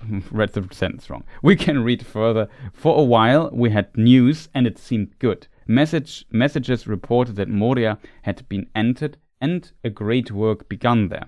They even found Durin's axe, an ancient heirloom of the House of Durin, but also true silver, that is mithril. Third Age 2989, Bilbo asked Frodo to live Eomer, Eomund. In this time, Oin took a small party and moved towards the west gate. No, there's more stuff. At some point, messengers of Erebor must have stopped. I assume Third Age 2994. It's the script I just read from my Hunt for Gollum video, where there's also a passage about this. I assume Third Age 2994 at the latest. Over the first few years, Balin and his company started having more and more trouble with the orcs, and during all these years also some companions died, like Floi, which is like some of the companions in this expedition are mentioned, like him, even though we have never heard of this character elsewhere. In the first year, I assume. In the book that later Gandalf find in the chamber, and the Fellowship of the Ring finds in the chamber of Mazarbul, there are the years, and they just noted everything what they did in every year. I think Floi died in the first year, so 1998 actually. 1994, 5 years later, the things were 2994 in the Third Age. So in year 5 of the expedition, Balin went alone to the Mirror Mare outside the east gate of Moria and was killed by an orc arrow shot from behind a stone. The orc was slain by others, I assume, when they found Balin, but the more orcs came and a fight broke out and drove the dwarves back into Moria, where they barred the gate of their refuge in the chamber of Mazarbul. It seems they took Balin's corpse with them and laid him to rest in the grave inside the chamber of Mazarbul. In this time, Oin took a small party and moved towards the west gate, searching for an escape, but there Oin was taken by the Watcher in the water, and the 4 surviving party members fled back to the others and reported what happened. All events of those 5 years were written in the book of Mazarbul by different authors, but the last pages were written by Ori, who interestingly used an Elvish script to write. Gimli comments on this. Ori could write well and speedily and often used the Elvish characters. The surviving dwarves had their last stand in the chamber of Mazarbul against the orcs, and Ori recorded their last moments in the book. They were all slain. We know the famous words, "We cannot get out, the end comes, and then drums in the deep." The Fellowship of the Ring will find the chamber and the book about 25 years later. Gimli wanted to take the book back to King Duin in Erebor, but it is not recorded if he succeeded with this during his journey. That is the section of Balin, which is started at the beginning, interestingly. So here, that is basically, I just read it because it's easier to, have the times and the dates here in between and so on. Oh, JTE is raiding on Twitch. No, it's not raiding, it's subscribing. Hey, JTE, thank you so much for your support. Much, much appreciated. Round of applause for you. Much, much appreciated. Thank you for your support.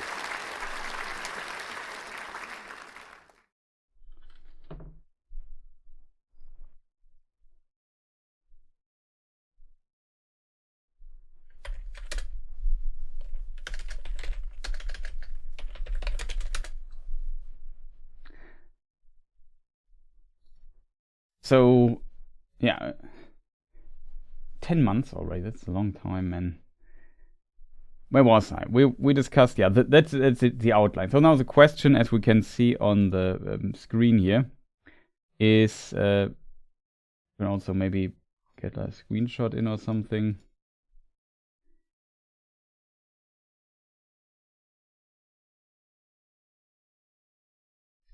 The Fellowship then finds a chamber later.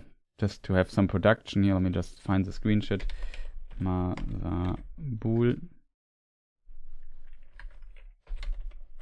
Always write Mazarbul wrong. That's this particular chamber. So the question now, if we come back to that, nearer to the time of Elrond, I would definitely also agree with your conclusion there, Otaku, because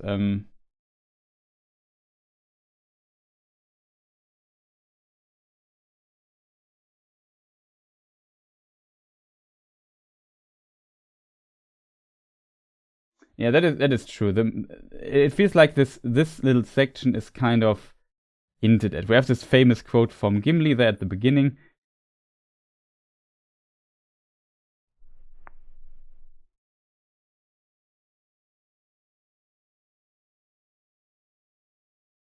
I mean, that is also a point that Otaku Senpai makes. In the film chronology, things are far closer to each other, if that makes sense. We have the birthday 3001, and maybe a year, maybe 2 years or whatever, a month.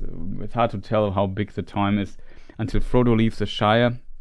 How long Gandalf is gone. It could be some years, to be honest. It could also be just some weeks or months or whatever. Really hard to tell. But then the Council of Elrond would be also 3001 or 3002 or something. So not that much later. So it's definitely a lot closer to this time. But in the book, to give you some context, in the Council of Elrond, this was one reason why the dwarves actually came there. The dwarves were contacted by the Nazgul and said, hey, we give you your ring back if you want, and you give us information about the Shire and so on. The dwarves, of course, would not help the enemy.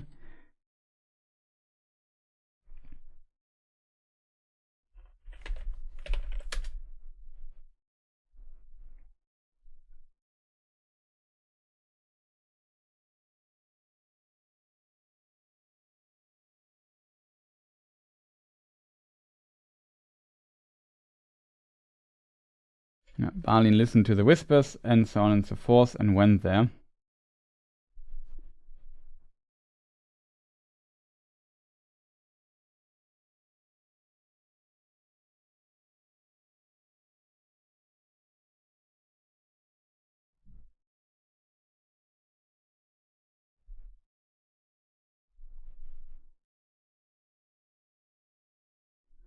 No, let's skip here through the chapter really quick. Interestingly, yeah, we had the mention of these whispers, and then he went there, and it was one of the reasons why they got there, because after 5 years or so, they stopped getting messages, or not after 5 years, after some years they stopped getting messages from Moria.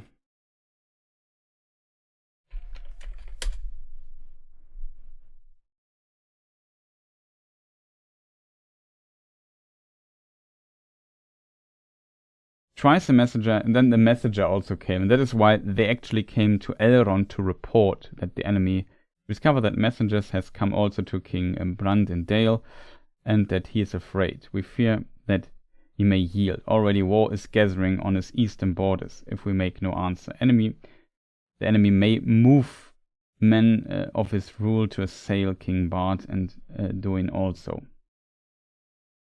You have done well to come, said Elrond. You will hear today all that you need in order to understand the purposes of the enemy. Then about a year ago, a messenger... No, that's not good. For a while we had news and it seemed good. Messengers reported that Moria had been entered and great work begun there. Then there was silence, and no word has ever come from Moria since. And this was like, I don't know, 2991, 2193, maybe, something like this. But definitely before 94, I would assume. And the Council of Elrond is 3018, if I remember correctly, at the end. And so that is quite some time ago.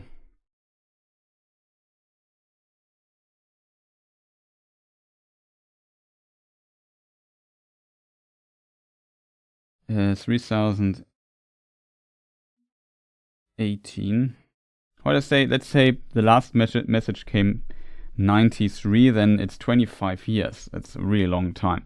So they haven't heard anything at this point, 25 years. So they potentially assumed they were all dead anyway. So as Otaku Senpai says, I think in the films they definitely must assume that this is not that long ago and that there's still potential hope, because Gimli comes in there and says, yeah, roaring fires, ripe meat from the bone, and so on. And were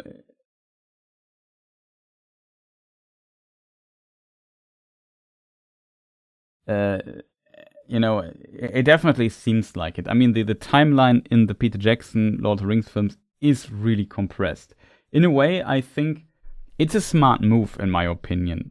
You know, the problem is to explain all this. So you have so many little details to explain that I think a lot of people are not aware of, that Balin went. What does Balin do in Moria anyway, and so on. And it's I remember seeing the scene, I've always thought, oh, that's cool and interesting in this regard, but I had never an image of who this person that is this Balin, son of Fundin, who that is. After seeing now, I think that's also kind of cool with the Hobbit films. When you see the Hobbit films, Balin is definitely a very nice character. They're one of my favorites. And I think they portrayed him in a really cool way. And you then know, okay, that's him. And then the scene definitely becomes more weight, and it's actually quite sad, I think.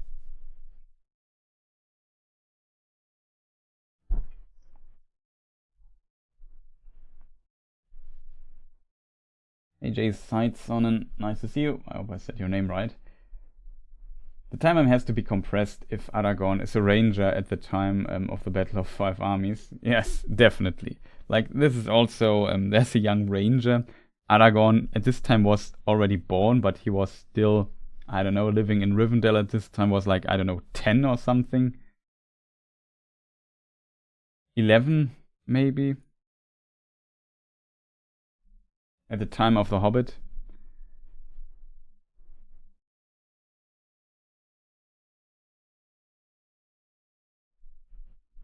King Rider TV, the girl on YouTube claimed that the dwarves were unaware that Durin's Bane was a Balrog.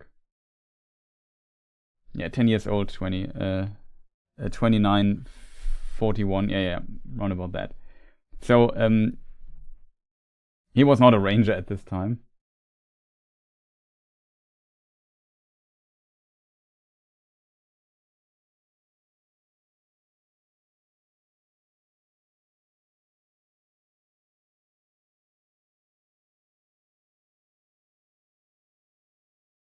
So, I think because the problem is a bit explaining this. I think a big problem for Peter Jackson for making the Lord of the Rings films, especially Fellowship, is that there's so much lore that you have to do. Oh, Crafty Spirit, nice to see you.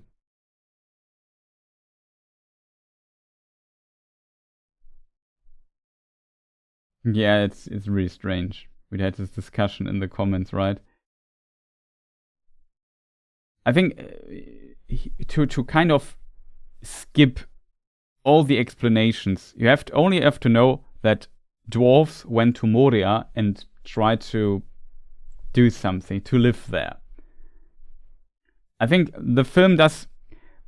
I think maybe we can, maybe if we watch the Fellowship in like a couple of weeks, I think we would start watching Fellowship at the beginning of December or something. So it's cool. It's a bit of time still in a watch party, but it would be interesting to look out if they mention like a colony in Moria or something, that they said, yeah, they tried to recolonize Moria. I think that's a little information that needs to be dropped to understand this, that Gimli expects a colony there, that the dwarves are there, and they welcome him, say, hey, Gimli, nice to see you, son of Glóin, and so on. You know, that's what he expects, and not what he gets. It's too complicated to explain. Well, some 25 years ago, the contact to the colony broke up, and we had a colony there, and Balin went there, and Ori and Oin went with him, and he got shot in the back, and the other got taken by the Watcher in the water. And I mean, these information they also don't have, to be fair.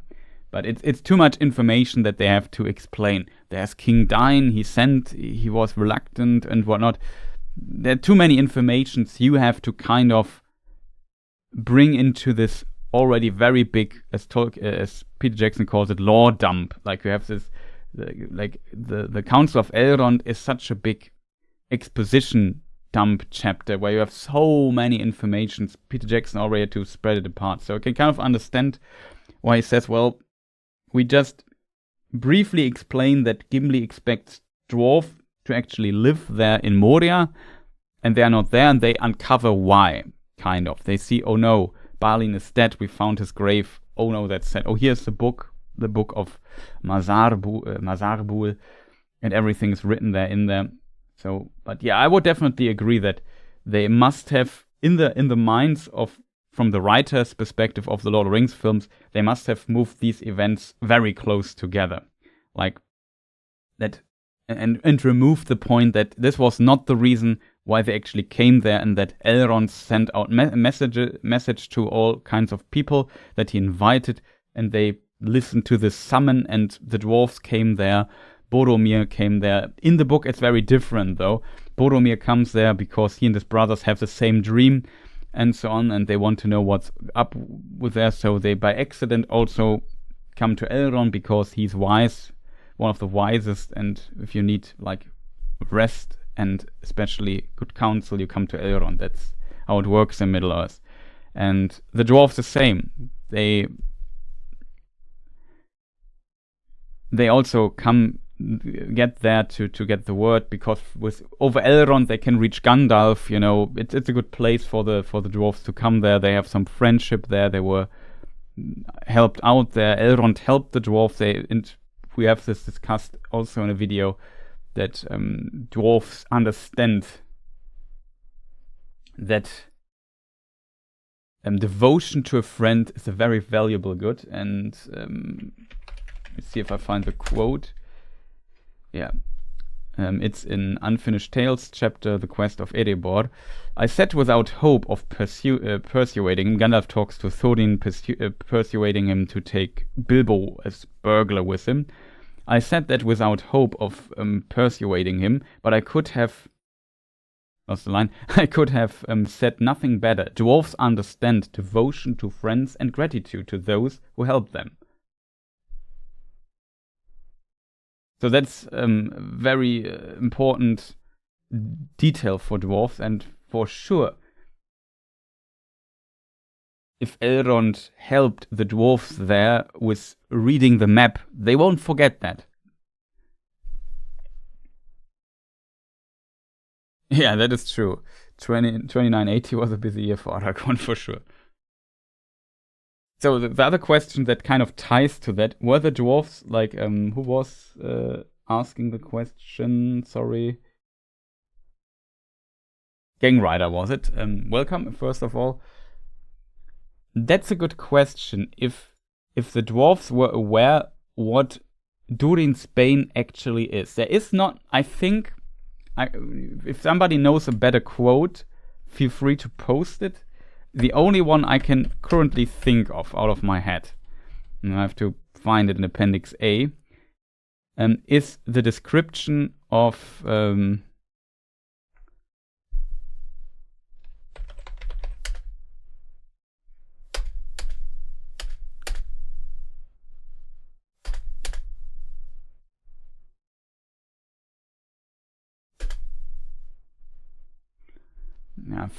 I hope I found it.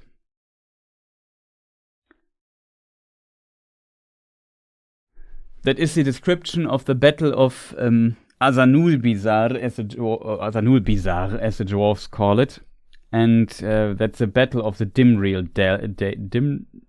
Dale. How to say what?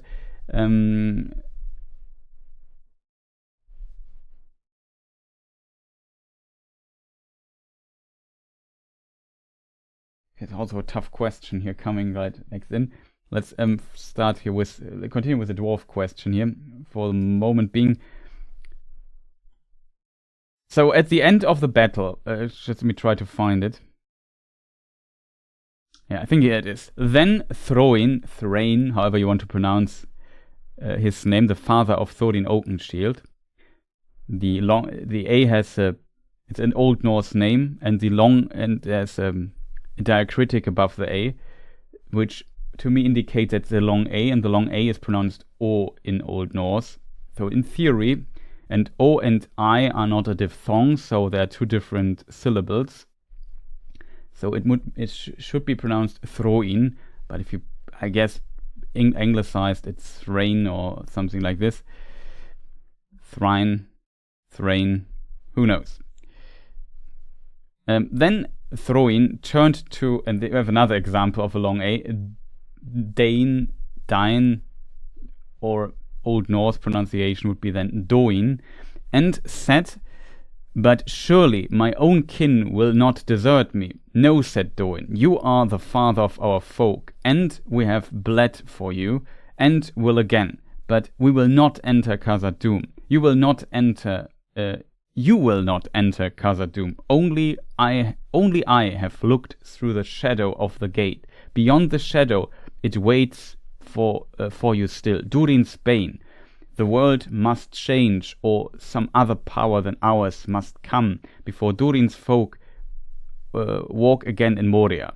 That's what Doin says to Thrain. Dain to Thrain.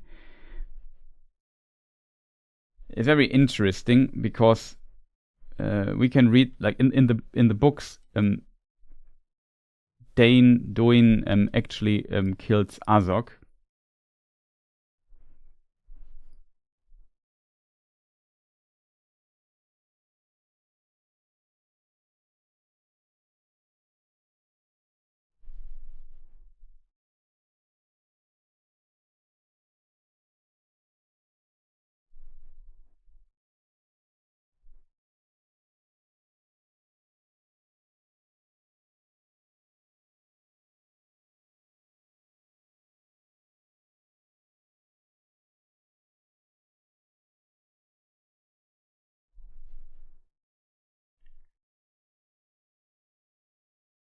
I think there's another reference to this.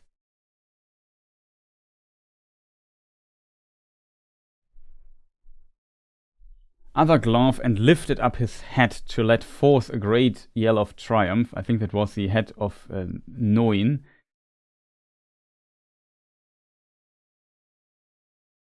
Of triumph, but the cry died in his throat, for he saw that all his host in the valley was in a rout. And the dwarfs went this way, and that slaying as they would, and those that could escape from them were flying south, shrieking as they ran. And hard by all the soldiers of his guard lay dead. He turned and fled back towards the gate.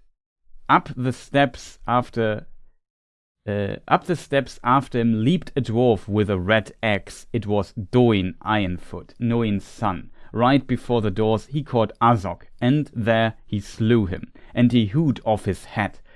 That was held a great feat, for Doin was then only a stripling in the reckoning of dwarfs. He was very young, he was like 30 or something at this point. But long life and many battles lay before him, until old but unbowed he fell at last in the War of the Ring. It's the dwarfs in Dale and Erebor were also attacked by Sauron, and there he was. Duin fell in this battle, at very old age. Yet hardy and full of wrath as he was, it is said that when he came down from the gate, he looked grey in the face, as one who has felt great fear. It was not due to Azog. When at last the battle was won, the dwarfs that were left gathered in Azanul-Bizar, they took the head of Azog and thrust into his mouth a purse of small money, and then they set it on a stake. I kind of like this little revenge there by the dwarfs. But no fear nor song was there that night, for their dead were beyond the count of grief.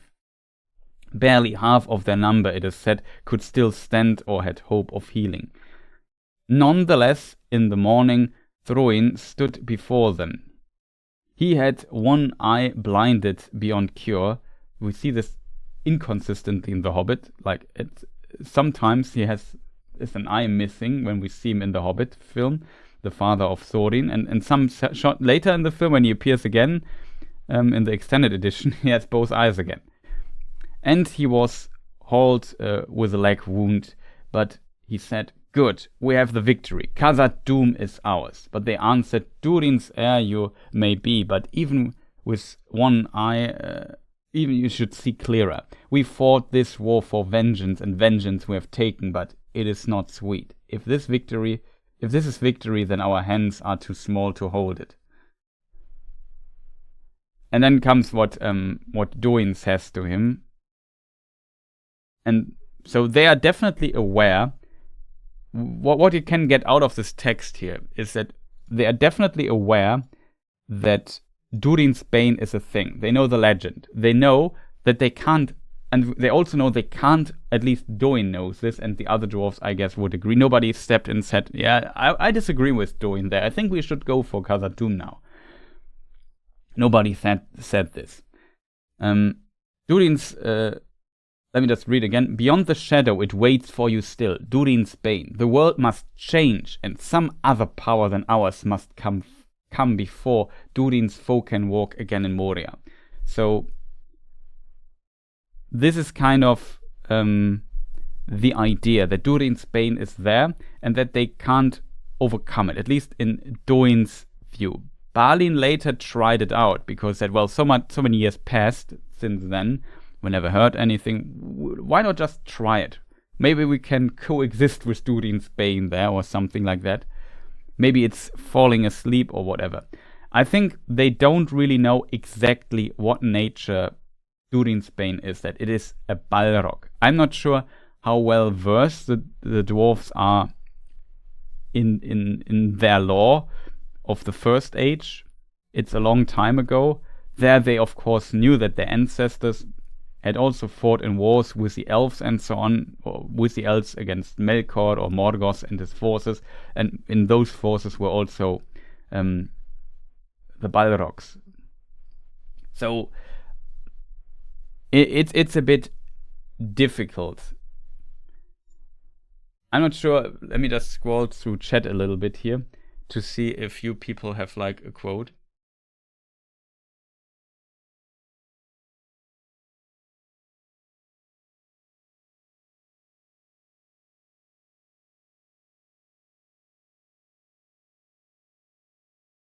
Hey, Rico Single, nice to see you.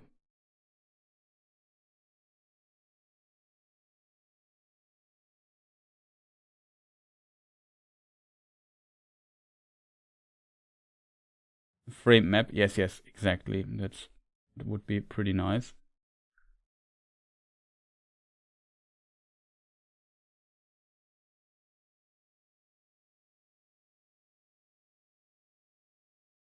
Mazarbul, Gang Rider means, like we have the chamber of Mazarbul we see on the screen. And it means records. It's the word, it's a chamber of records translated. So Mazarbul is not the name of Balin, but it was a chamber they used to store their records of things that happened in Moria and so on.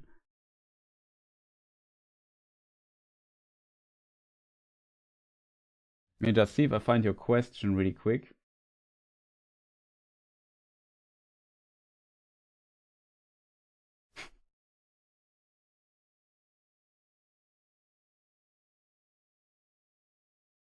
Yeah, that's true. Like, Peter Jackson did such a great job in kind of splitting things.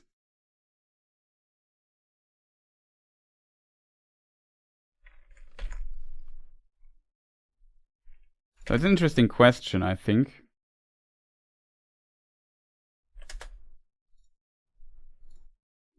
Let me just bring the up on some YouTube claimed, yeah, the dwarves are unaware. I'm not sure if anybody in chat has like a better idea.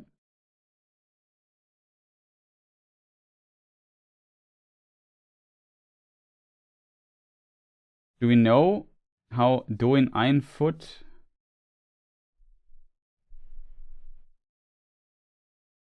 saw Durin's? I mean, he see him. You mean saw Durin's Bane?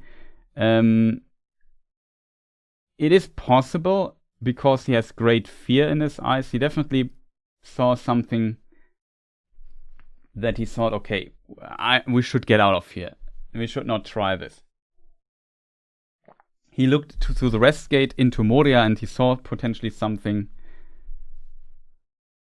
Yeah, I also think, as Crafty Spirit says, I also think he I'm not sure if he saw him directly or if he noticed, let's say, an aura. We're still talking about a very potent supernatural being here. He definitely saw something, and we're talking about Doin Ironfoot here. Like, he is brave. It's really a brave dwarf. And he sees this and thinks, nope, I'm out. You also should get out there, I think. It's kind of the same place where it would later appear too. That is true. That's the west. Did I say west gate? The east gate. Excuse me, my mistake.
I'm just trying to find if we have ever like some quote or something like that.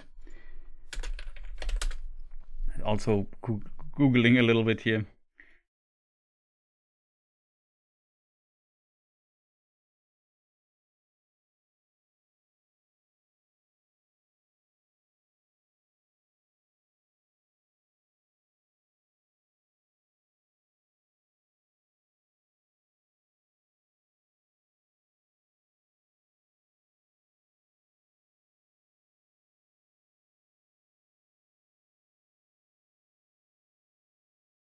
There are also different iterations, by the way. I think originally, in very early iterations of this scene, it was actually a Nazgul that they faced there.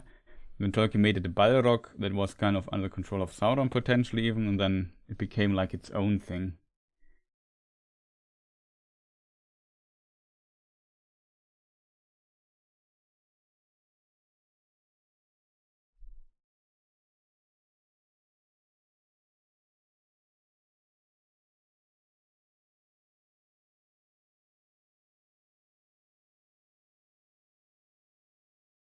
I mean, it has an important implication. Like, if we think of Doin Ironfoot seeing actually the Balrog, I'm not sure if he understood the nature of the being that he potentially saw.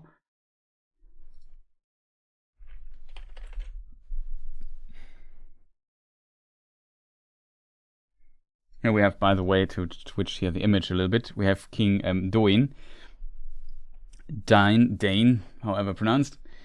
So it's definitely not, to me, it's not 100% clear if they knew. I think there is a kind of a chance that they have had an understanding of this. First of all, they had a direct confrontation with the Balrog at the time of Moria. And why would their kings not tell them this? You could say it was a nameless evil or something that they encountered. It's a bit hard to tell. It's a creature of old. How many exact records of this existed, we don't know, but we know that the dwarves definitely had records of their past. And it was very important to them as well, to my understanding. Like, for example, why would Ori and others in Moria start recording their journey in a book. Of course they do. Dwarves can write. Dwarves are smart. Dwarves would do something like this, I think. So there should be records of Durin's Bane. If Durin has seen him, like it's hard to tell if they have like a textbook definition of a Balrog. Potentially not. But in my opinion, if we read here the section I just read, but we will not enter Khazad-dûm. You will not enter Khazad-dûm. Only I have looked through the shadow of the gate. Beyond the shadow, it waits for you still. Durin's Bane. The world must change, and some other power than ours must come before Durin's folk walk again in Moria. So he might not know that it is a Balrog. He knows it's some powerful evil entity, so powerful that he says there must be some other power than ours to kind of defeat it. We can't defeat it. It's impossible. It's not in our power. He at least understands this point, that as Gandalf says, this is a power. This is an enemy beyond you. In the chapter, here, the Bridge of Khazad-dûm.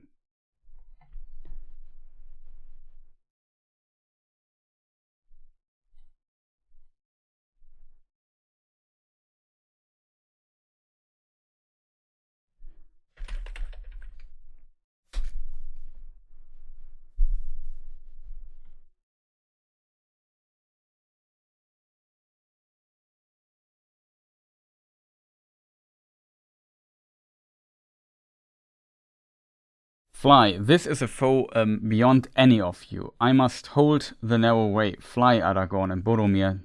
Fly.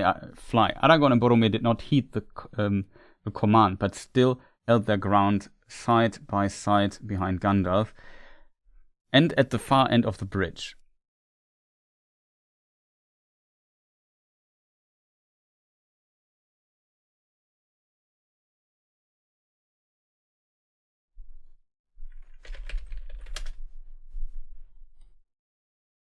And Legolas recognizes the Balrog. I wailed Legolas, a Balrog. A Balrog is come. Gimli stared with wide eyes. Durin's Bane, he cried, and letting his axe fall, he covered his face. A Balrog, muttered Gandalf. Now I understand. So even Gandalf, I think that's maybe the best quote to kind of get this. A Balrog, muttered Gandalf. Now I understand. He faltered and leaned heavily on his staff. What an evil fortune, and I am already very wary. The dark figure streaming with fire raised to water, and so on.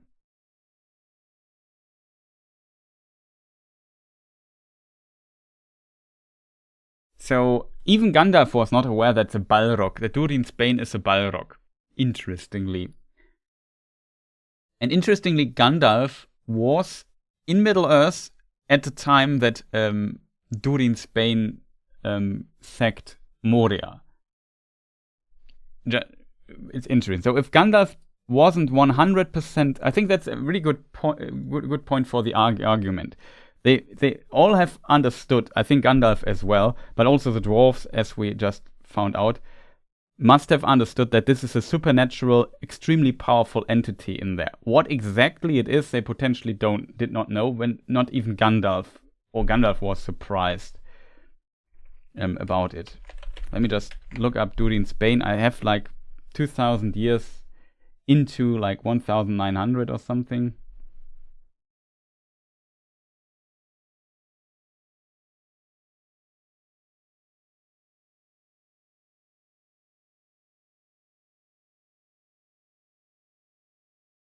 Yeah, 1980. I think he was killed by Durin's Bane.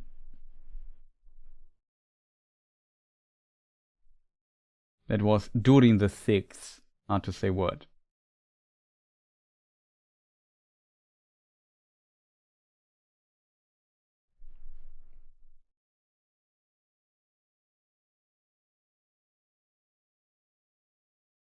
Yeah, that is one of the exceptions there. I think the Legolas from Thranduil's folk is a different Legolas than appears in the old book. I said that the names are unique. Maybe they are only unique among a folk. You know what I mean? Like the Noldor, for example. Glorfindel was one of the Noldor, so there's maybe not another Noldor. For the Teleri, this might be a bit more complicated because of the many sub-clans they had. Hey Tremok, so nice to see you.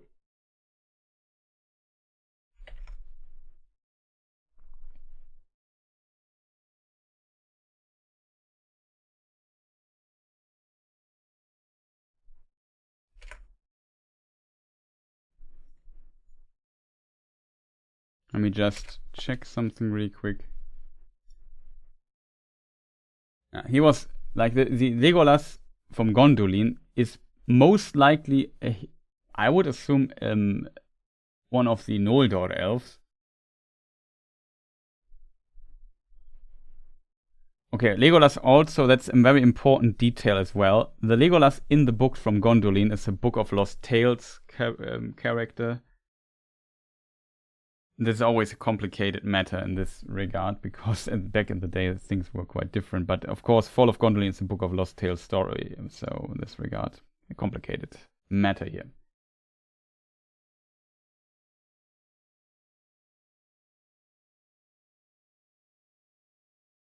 The elves were dealing with them. I mean, you might be right, Time Lord guy, that the dwarves never fought the Balrog in any other battle, right? Only the elves had dealings with them. It's not clear to me, to be honest. Like, the Balrogs could be in many battles. I'm not sure if they are explicitly mentioned. There is the first appearance of Glaurung.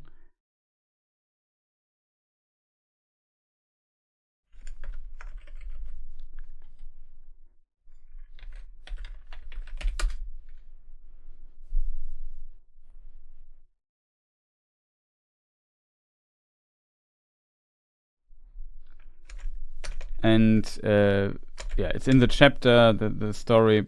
What is it? The fifth battle, the Nirnais Arnödiad, actually, is a battle. I thought it was a battle of sudden flame.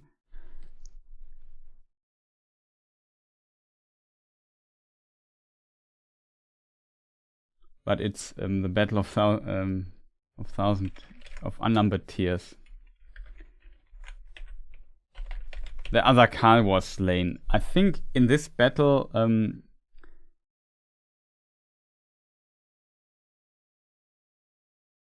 yeah, it was during the Union of Mythos, right?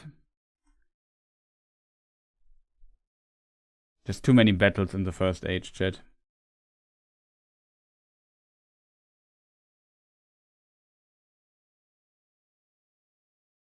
I would be surprised, like in the Nirnais Arnödiad, there most likely there were Balrogs as well.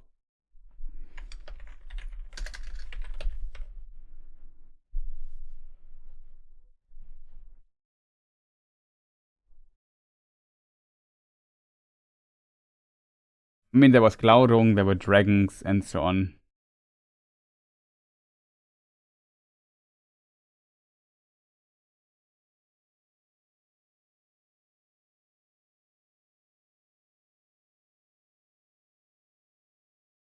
I think in this battle Fingon dies, so and Fingon is killed by Gosmog, if I remember correctly.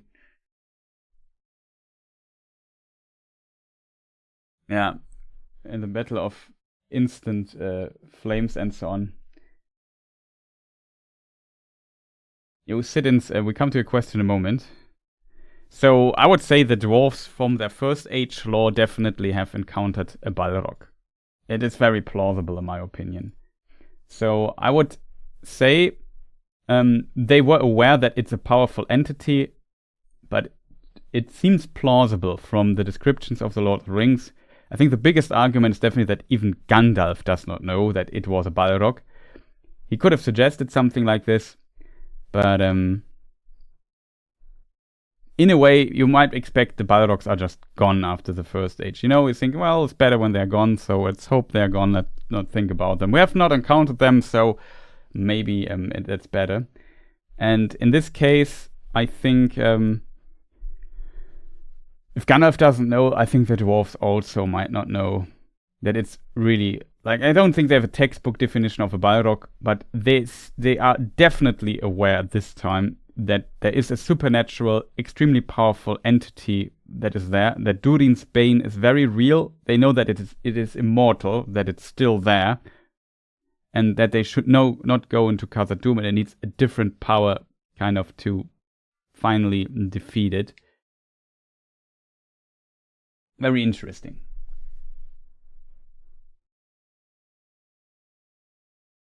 Yeah, when Ungoliant almost eats Morgoth, that's the first kind of mention, really, right, for the Balrogs. I mean, there is in the description of in the Silmarillion at the beginning,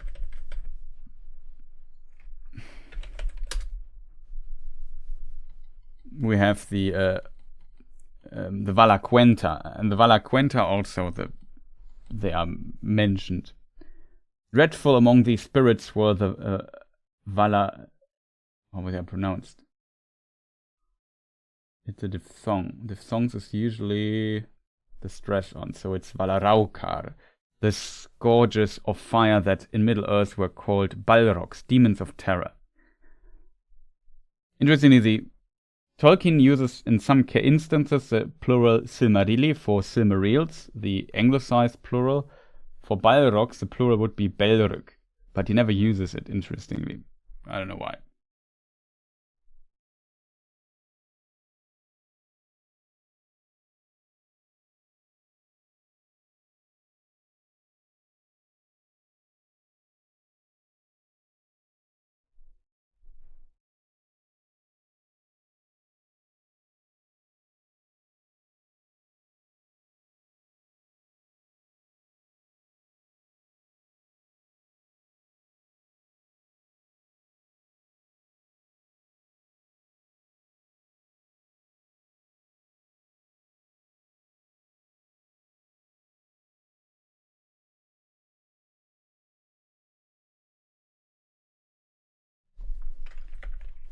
Oh yeah, Otaku Senpai has already done the research in parallel, thank you.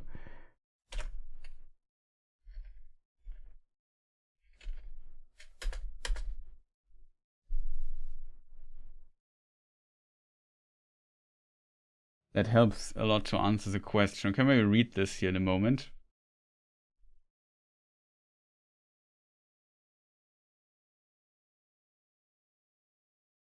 Okay. Since you go to bed, sit-ins for soon, I come to a question. Sorry for letting you wait so long. But as I said, it's always here a lot of waiting in this answering the question.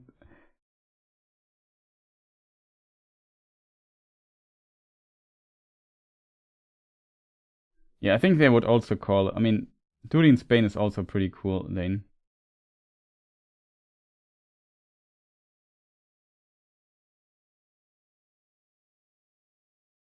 Yeah, why Aragorn went through Moria is also an interesting question. I mean, Gandalf also went through this. That was a question, though. Sorry, I just want to. What's the plant Erendis put on Aldarion's ship, and what was the meaning of the plant? So that's also a very cool question. Let me just think. Answering the question we do in a moment. And we need to bring it on screen. That's what the point. I forgot.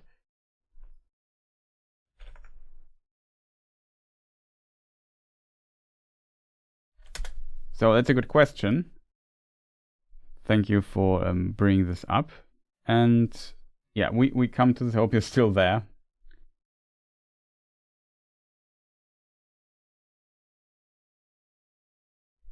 Yeah, exactly. Like, in theory, we can all Google the questions, but then we would not have a nice stream answering stuff here.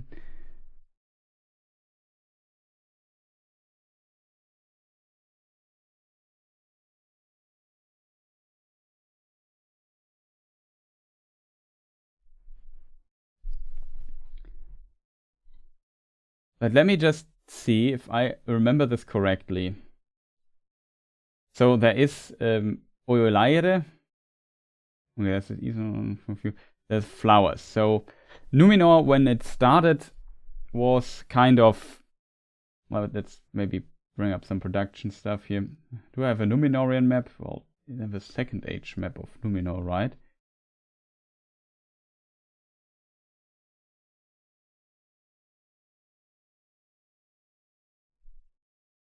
So, Numenor. In Numenor, when it was created, like the island was created as a gift for the Edain to settle there and live there in peace. That was the original intention. So Ulmo and his Maya kind of pushed it out of the water, the landmass, and then Yavanna put on some flowers there. There is like a thing. It's in the chapter, the description of Numenor.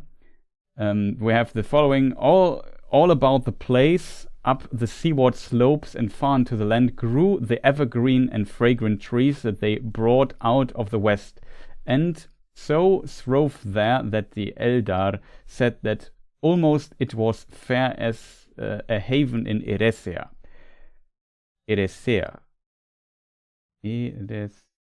I always have to think where the stress in this word is. Eressëa, yeah. Should be on the third syllable. Whatever. From the third last. We have the greatest delight of Numenor, and they were remembered in many songs long after they had perished forever, for few ever flowered east in the land of gift. Oiolaire and Lairelosse, Nasamelda, Vardariana, Taniquilasse, and Yavanamire. It's a bit difficult. I think I've never said out these words aloud. With its globed and scarlet fruits, flower, leaf, and rind of those trees exuded sweet scents, and all the country was full of blended fragrance. Therefore it was called Nisimaldar, the fragrant trees. Many of them were planted and grew through less abundantly in other regions of Numenor, but only here grew mighty golden tree. All the names are really tough. Malinorne,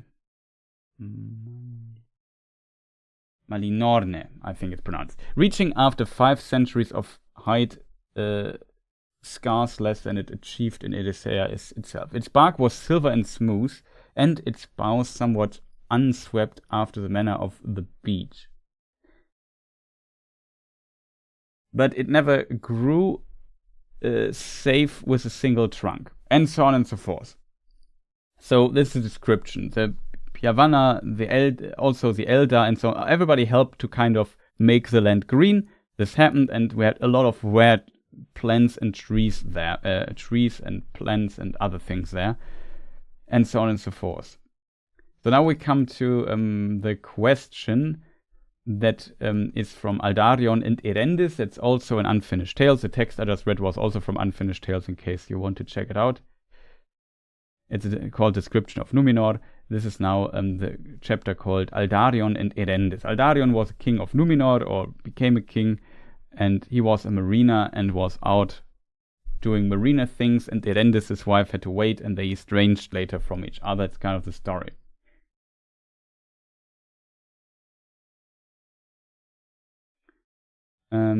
Let me just read here the thing really quick. Here must be told of the custom that when a ship departed from Numenor over the great sea of Middle-earth, a woman, most often the captain's of the captain's kin, should set upon the vessel's prow the green bough of return. And that was cut from the tree Oiolaire, that signifies ever summer, which the elder gave to the Numenorians. And here we have note 12, which we will read in a moment, saying that they set it upon their own ships in token of friendship with Osse and Uinen. It's cool because we have an artwork of Osse and Uinen. And we can maybe show by Kimberly 80, if I remember correctly. Shoutouts. Galleries linked in the description. Fantastic artist.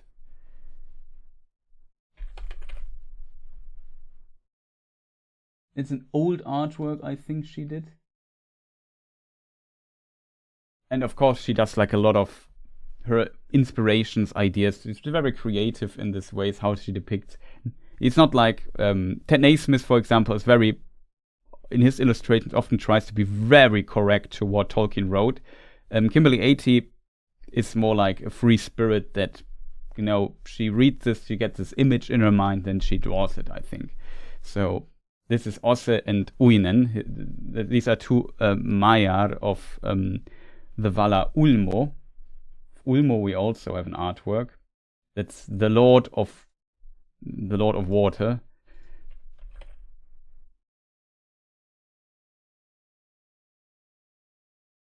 Of course, I don't find him now. Ulmo, where is Ulmo? That's her artwork of Ulmo. He's the Lord of Water, so he's the god, you could say, an angel of highest rank, one of the Valar.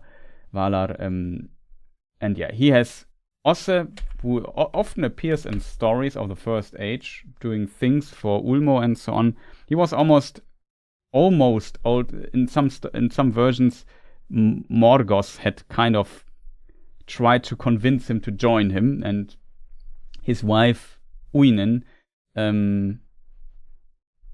convinced him to not do this. And yeah, Uinen, also one of the Maiar in the sea. She is, interestingly, I forgot the story about it, but if we go back to the Númenórean map, there is a reference. In the harbor of Romenna, there's a little island with a light tower on it, with a lighthouse on it, and that is Tol Uinen. The island is, this little island is named after her. So coming back to this, so I'm not sure if there was thing. So coming back to the question, so the significance, so the it is from a tree,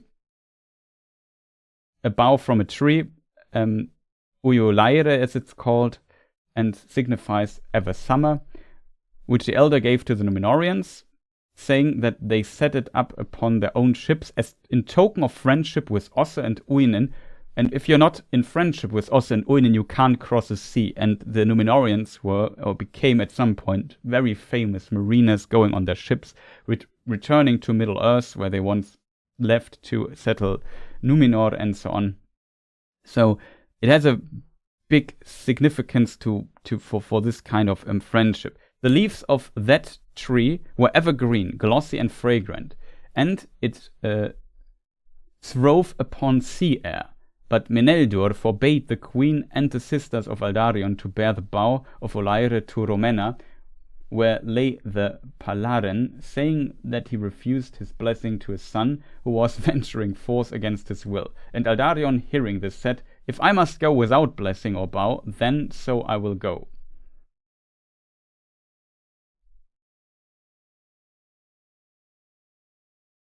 Then the queen was grieved, but so Aldarion was going on his mission without permission, I think, and there was some conflict. The queen was grieved, but Erendis, the wife or lover of Aldarion, said to her, "Tarinya, if you will cut the bough from the elven tree, I will bear it to the haven by your leave, for the king has not forbidden it to me." And then she places the bough on the ship of Aldarion and so on. So very interesting. We look also in note 12 of this particular section here. Aldarion Erendis is in the Second Age section. There's notes. We look into note number 12. No, it's note 12 only says on the Olaire, see description of Númenor, page 167. So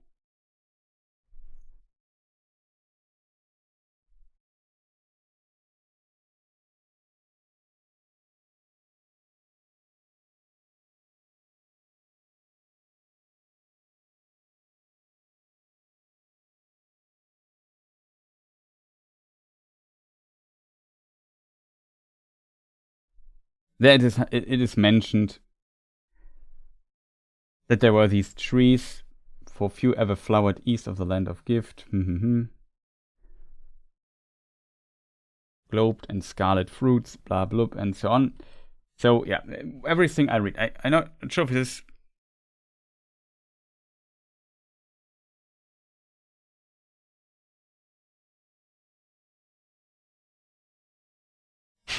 More, I think Numenor. They called a tragedy. I call it Tuesday. I wish Tolkien had time to make a full Aldarion and Erendis novel. That would be cool, Lucas. I agree. But yeah, my favorite is Yavanna. Yeah, she was definitely also included into making the lands green again, I think. But that is, I think, everything we know about this. I could also read the section where she places the thing here.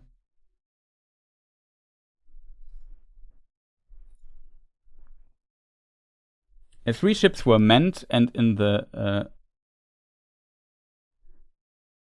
months of Virese, they departed. Erendis herself set the green bow on of Oyolaire on the prow of the Palaren, that's I think the ship name, and hid her tears. By the way, we have a image, we have an artwork of this, until it passed out beyond the great new arbor walls. 6 years and more passed away before Aldarion returned to Numenor.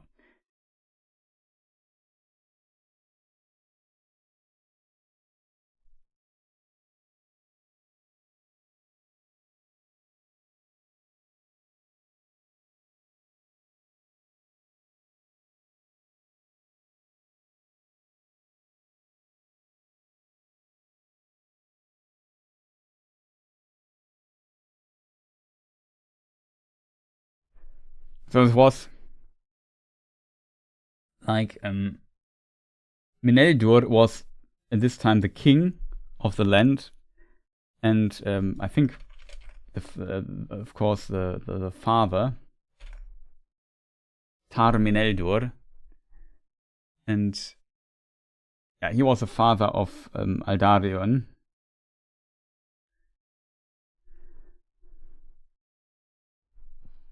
And yeah, there was some conflict there. Let's put it that way.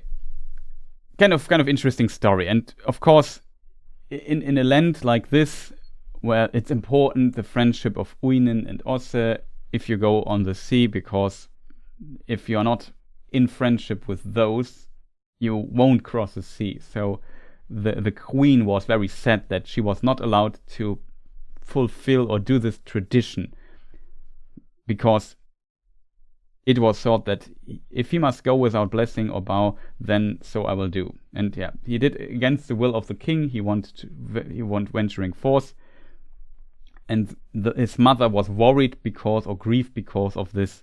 And Erendis, the wife of Aldarion, the king did not forbid her to set this. And it's kind of tragic, because Erendis also was not a fan of him leaving. But yeah, then she fulfilled this tradition, basically. It's kind of interesting. But as said, it's a token between a friendship of the Numenorians between Osse and Uinen. It came from the Eldar, was brought on the land from the west continent. So just to illustrate this here one more time. When Numenor was created from Aman, from the west, they brought things east to Numenor, and some of the trees and plants here on Numenor were not seen in Middle-earth. They were kind of exclusive to Aman, so it was very special in a way. And due to this connection, because Osse and Uinen are also from Aman, that's their base, basically. I mean, the ocean is, but you get the point. The Ainur living in Aman is a thing. So I hope this answers your question, and if so, I wish you a good night, because I said you had to go to bed. It's late, and it really is late.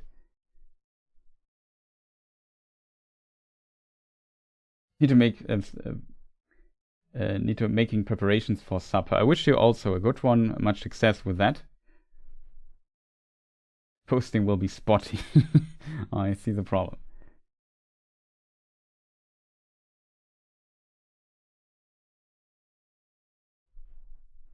Okay, chat. So what else do we have?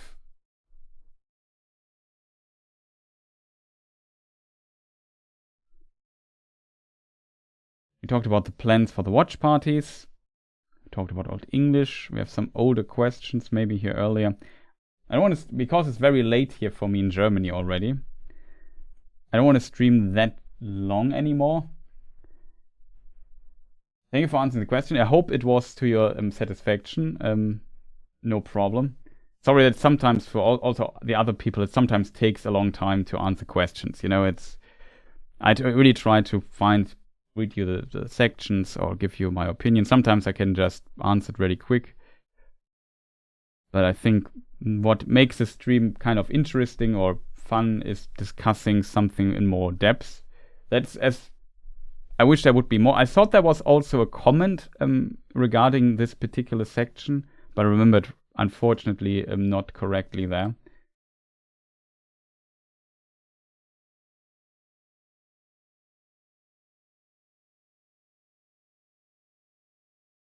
It was. Sorry if I didn't see it as mean. It's just, I can understand. You sit here listening to the stream for like 2 hours or whatever, and the guy hasn't answered your question. You have to go to bed, and then, oh no, you have to wait a week or whatever.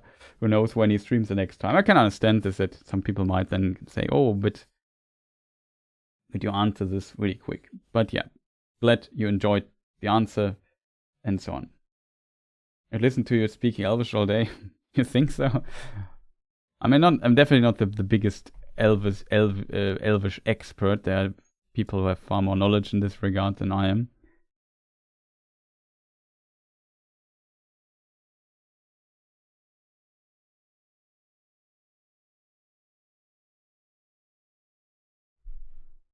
Do we know how the Mouse of Sauron lives so long if his original Black Numenorean?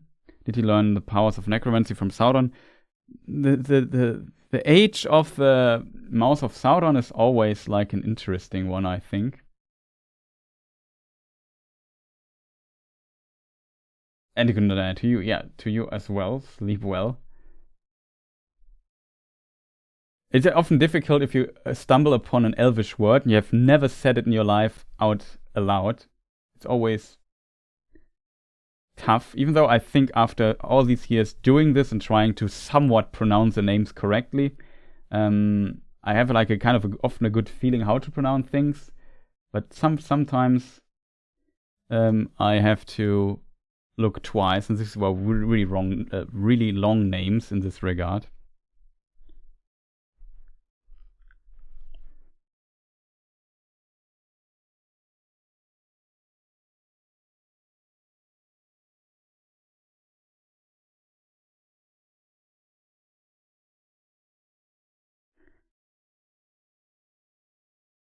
The age of the Mouse of Sauron. I think the term Black Numenoreans lived, in my opinion, lived kind of on. We also have a map, right? Let's say Third Age, right? So if here is, I don't know, Rivendell is here. You can't see it yet. One moment. If Rivendell is here, then we have to move down all the way to Umbar, here to Harad and surroundings, and some of the Kingsmen lived here. Numenor died, but the Kingsmen lived on. Of course, they were Numenorians, so they had a long lifespan. That means, I don't know, they lived far over 100 years, 120, maybe 150 years. That was, I think, the lifespan of a Numenorian noble that was not directly from the King's line. The King's line, like, was different. It was between 500 and... I'm not sure what the shortest lived king in Numenor, how long they lived. But I think not that long. Aragorn was 210. That was considered long again. So previously you had 150 to 170 or something like that. Like I said, I'm bad with numbers. But, however... Umbar was a harbor of Numenor. It was not originally put. It's difficult to say where the origin of Umbar comes from. I assume it was there before Numenor was a thing, and the Numenorians just took it, fortified it, and made it their harbor and kind of conquered it, so to say. The owner changed, you could say. And in this regard, the Numenorians, some Numenorians lived in Umbar, and some of them were, of course, loyal to the king, to Ar-Pharazôn, and those who were at this time living in Umbar became known as the Black Numenorians. That's kind of the thing. Yeah, good night. Sleep well. Or any other else aside from the leaders?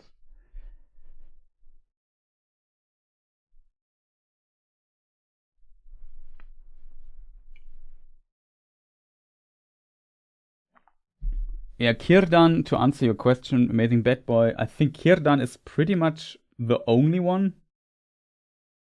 I think the other, like Galadriel and her brothers, were born all in Aman already. There might be some other characters from this time still alive and living in Middle-earth. The possibility is 100% there. Actually, there must be some of those, to be fair, because when they didn't die in the First Age, and not, why would they leave Middle-earth? Then yes, I would say there would be some around, but we don't know their names.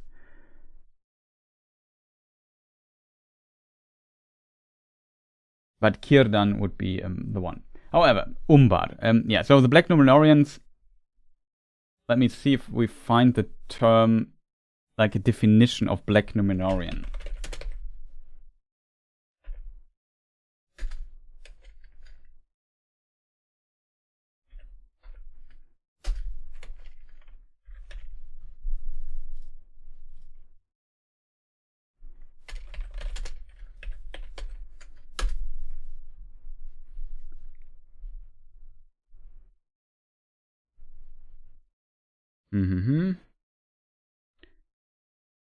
A lieutenant of the Tower of Barad-dûr he was, and his name is remembered in no tale, for he himself had forgotten it, and he said, I am the mouse of Sauron. But it is told that he was a renegade, who came from the race of those that are named the Black Numenorians. For they established their dwellings in Middle-earth during the years of Sauron's domination, and they worshipped him, being enamored of evil knowledge. And he entered the service of the Dark Tower when it first rose again, and because of his cunning he grew ever higher in the Lord's favor, and he learned great sorcery and knew much of the mind of Sauron, and he was more cruel than any orc.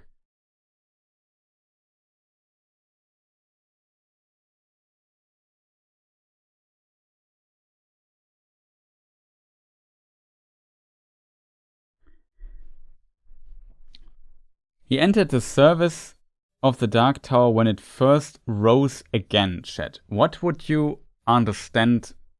How would you understand this line?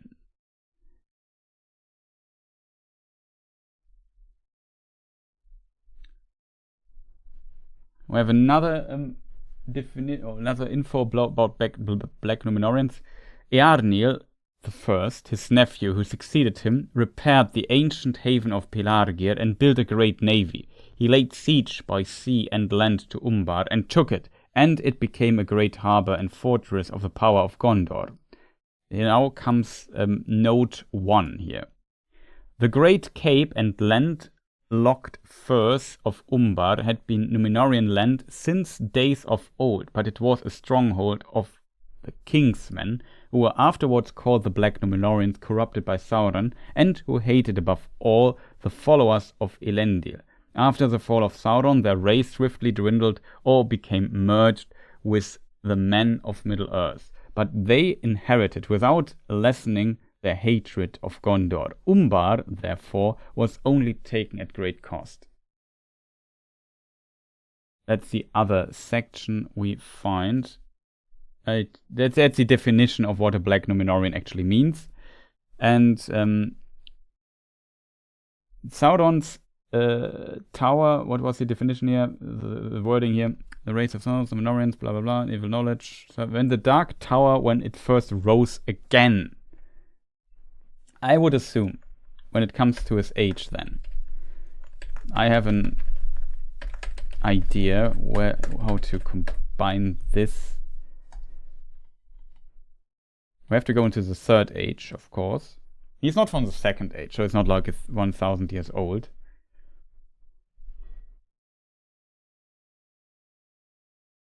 I can show you an image in the meantime of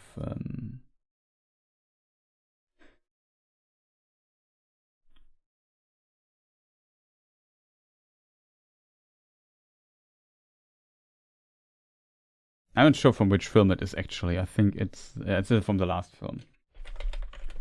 My favorite images here.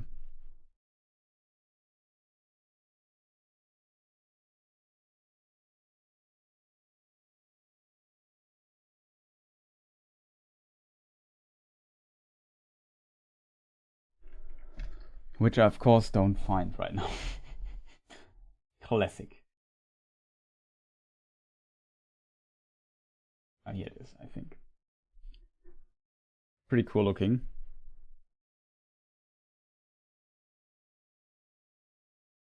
Yeah, I would also interpret the same. There's actually a date we get for this somewhere.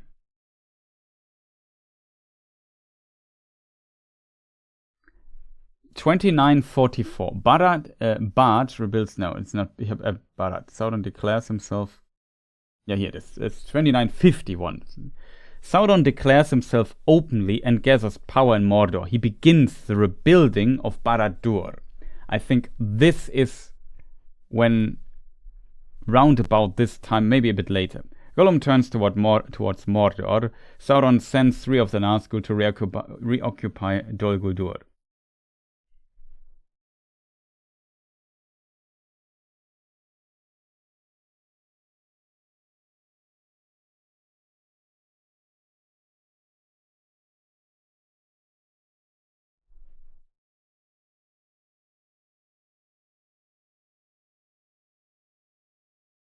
The question, chat, is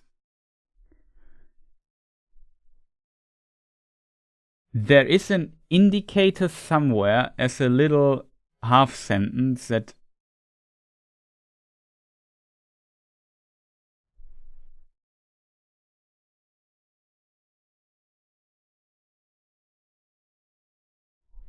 the tower is this a shadow of Mordor lengthens? Saruman dares to use the Palantir. I think in this time maybe. It would be around about 3000. It is in my I think it's in my video script somewhere.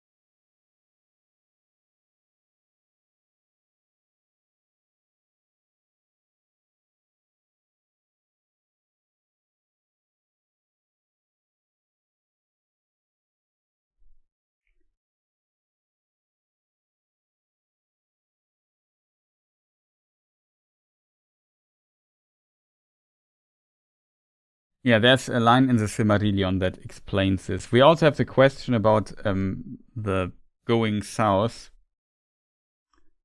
by Aragorn. Interestingly, in the same year, also King Thengel in Rohan died, and the son Thengel, as mentioned, living in Gondor, becomes king of Rohan. So the rulers of Gondor and Rohan changed in the same year. Meanwhile, in Mordor, repairing or rebuilding Barad-dûr could have been completed in this year. It depends a bit on how you interpret a line in the Silmarillion. I have not given the line here. I think in the video I actually show it. Maybe I can look into the video then. Problem is I don't know.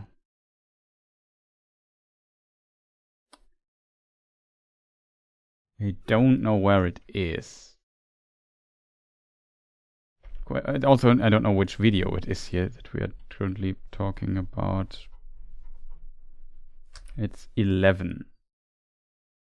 Then it is the Hunt for Gollum video.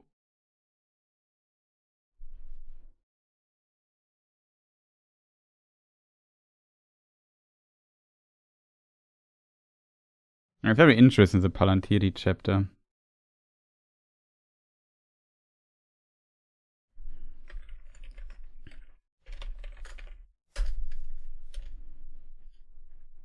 No, start rendering here. No.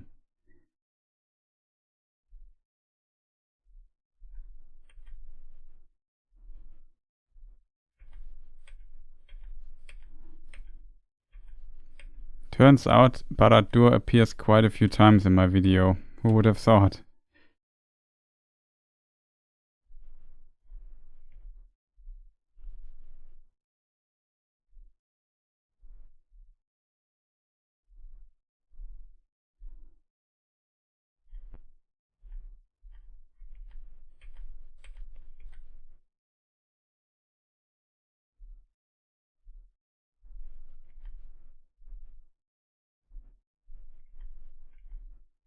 Maybe I don't show it. I'm not sure, chat.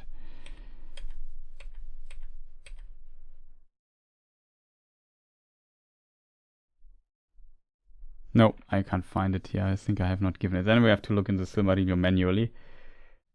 Not manually, but you know what I mean. Barad-dûr Tower. I remember this line. It was a bit vague how it's worded, chat. It's of the Rings of Power and the Third Age. In this chapter we have it.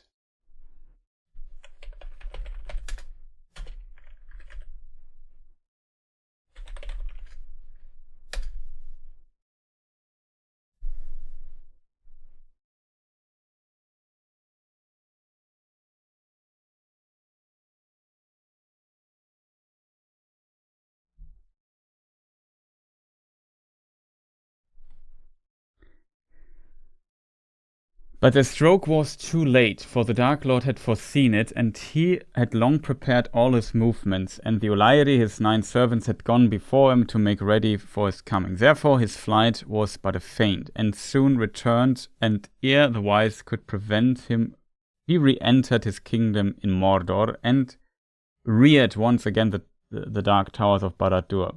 And it was that year that the White Council met for the last time.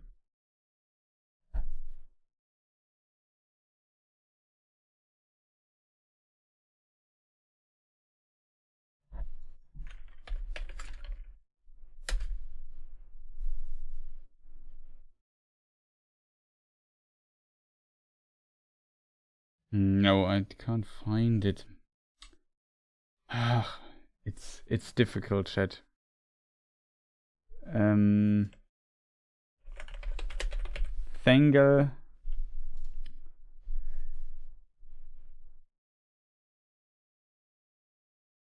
$2,953.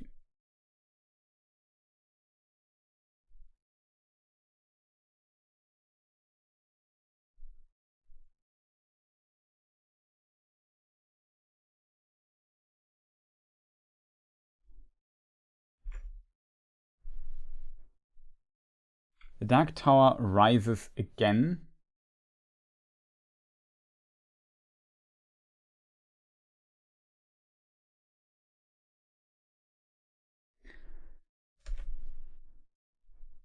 There's a reference to this in the Silmarillion. How was this?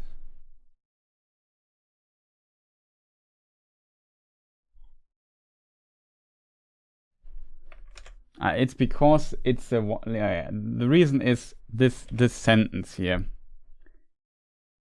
Okay, I get it. I understand what my thought behind it was, or what the thought behind this information is. So, Sauron declares himself openly and gathers power in Mordor. He begins the rebuilding of Barad-dûr. That is 2951. And 2 years later, we have the last meeting of the White Council. And in the Silmarillion, we can read, as just read, it was too late. The Dark Tower had foreseen it, and so on and so forth. Therefore, his flight was but a feint, and he soon returned, and ere the wise could prevent him, re-entered his kingdom in Mordor and reared once again the dark towers of Barad-dûr. And in that year, the White Council met for the last time. The last meeting was 2953. That was the last meeting of the White Council.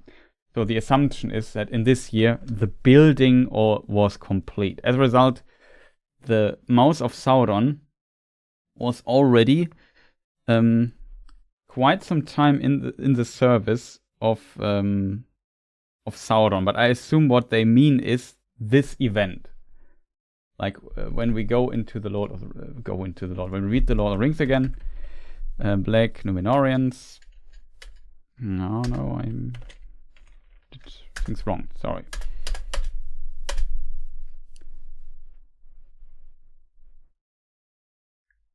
And he entered the service of the Dark Tower when it first rose again, and because of his cunning, he grew higher in the Lord's favor, and so on and so forth. So we have, like, I don't know, 3019 minus 2953. 66 years he is in the service. So if he was 30 years old or something like this, he was 96 at this time, which for Numenorian lifespan, he was then old, I would already say, because he most likely would not have a similar lifespan to Aragorn, if I'm honest. Like if we, for example, look into the noble line of some other people, let's call them stewards, the ruling stewards. Let's look, how long did Exelion the second live? He was 98 years old only. Turgon, his father, 98 years old. 99 years old. Okay. Belechthor. That's a strange name. He was 120 years old. 111. 117.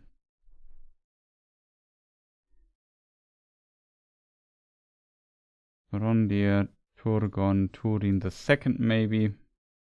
100 years, yeah. So 100 to 120 years old is kind of the age of those people, it seems. For, like, Boromir is a bad example. Denethor was how old when he died? 89 Denethor was. He was also quite old at this point, but not as old as the others, and he did not die in natural means, if that makes sense.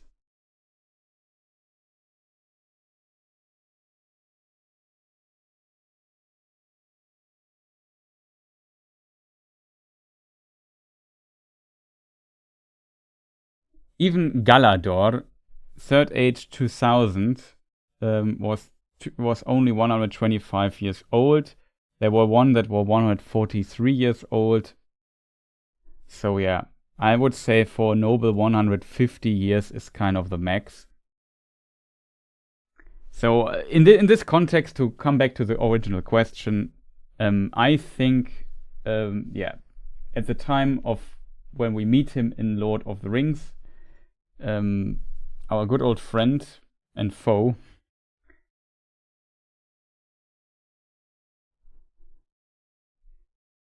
the Mouth of Sauron, was 90 plus years old.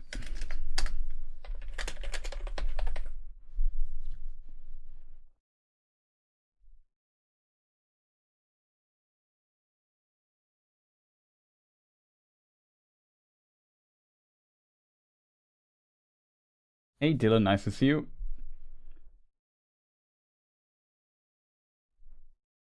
Exelion, Turgon, Finduilas. There's some serious reuse of old names going on this time. I mean,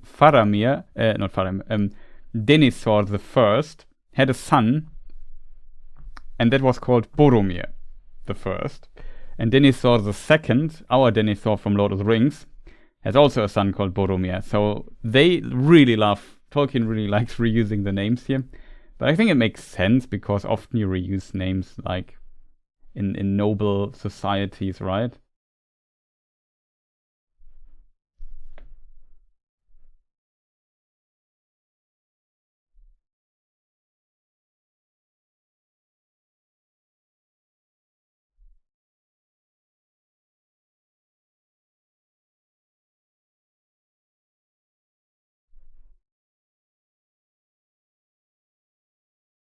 Yeah, somebody wrote about the Seeing Stones. The Unfinished Tales, German Nachrichten aus Mittelerde, has the chapter The Palantiri. It's a whole chapter about the Palantiri and what they can do, what they can't do, and so on. There are some other instances and references to this. It's really interesting. I'm not sure when it was supposed to be what the context of this is.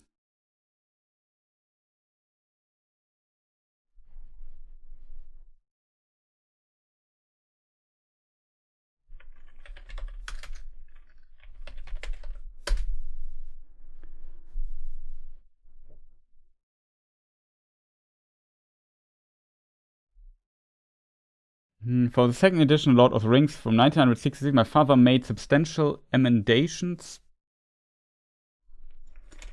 To just give you the context of this chapter, now we start skipping again, but whatever.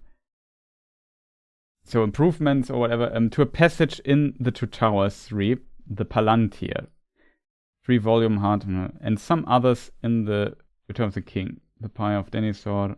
So these emendations are not incorporated in text until the second impression of the revised edition 1967. This section of the present book is derived from writings on the Palantiri associated with this revision. I have done no more than assemble them into a continuous essay.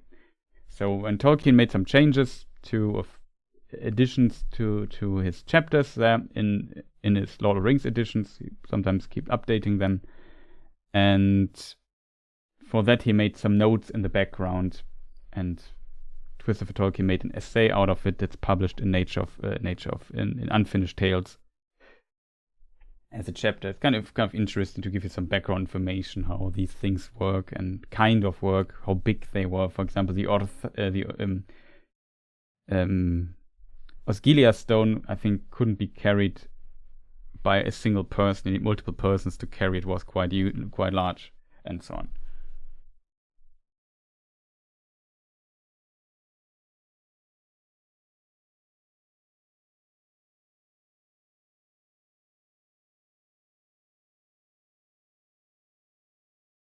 Yeah, Imra here also had elf blood in his lineage, and so on.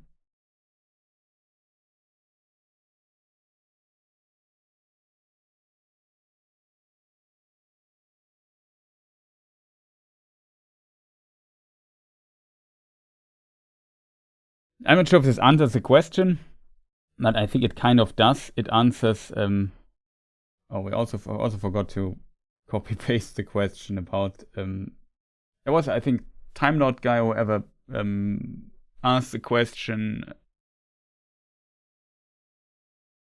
about the how old the dude is. And we see a Mouth of Sauron.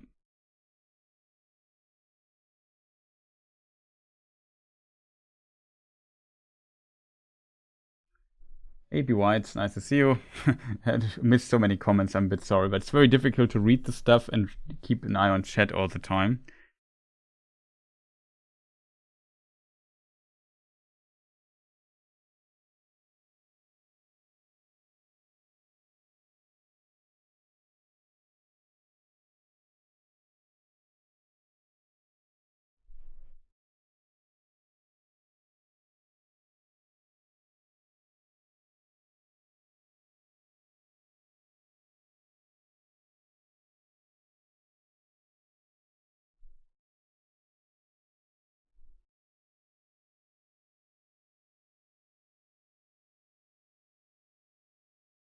Yeah, there was the question about.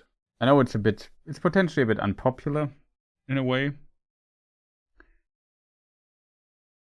but there was a cool detail in the Rings of Power show that this tree branch that you place on your ship as friendship, as token of friendship towards Osse and Uinen.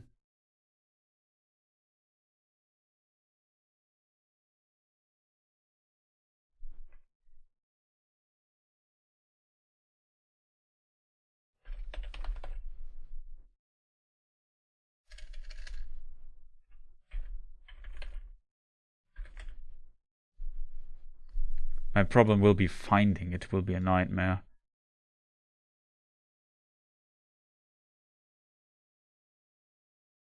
I think it was in the first season.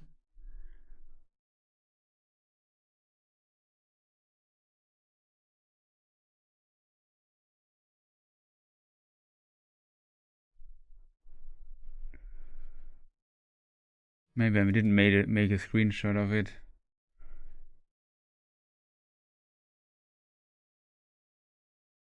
To be honest,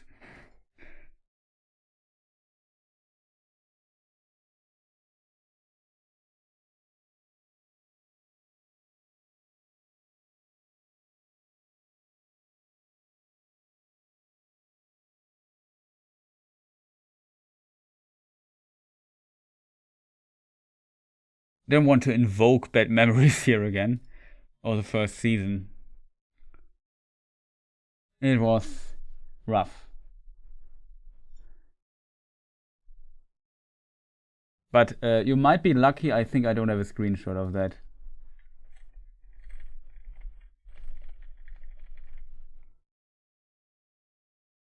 Nope, I don't have one.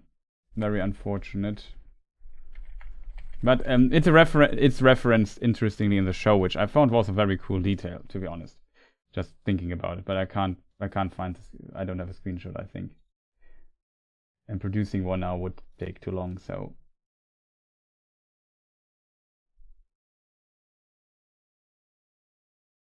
We have to live with that, right?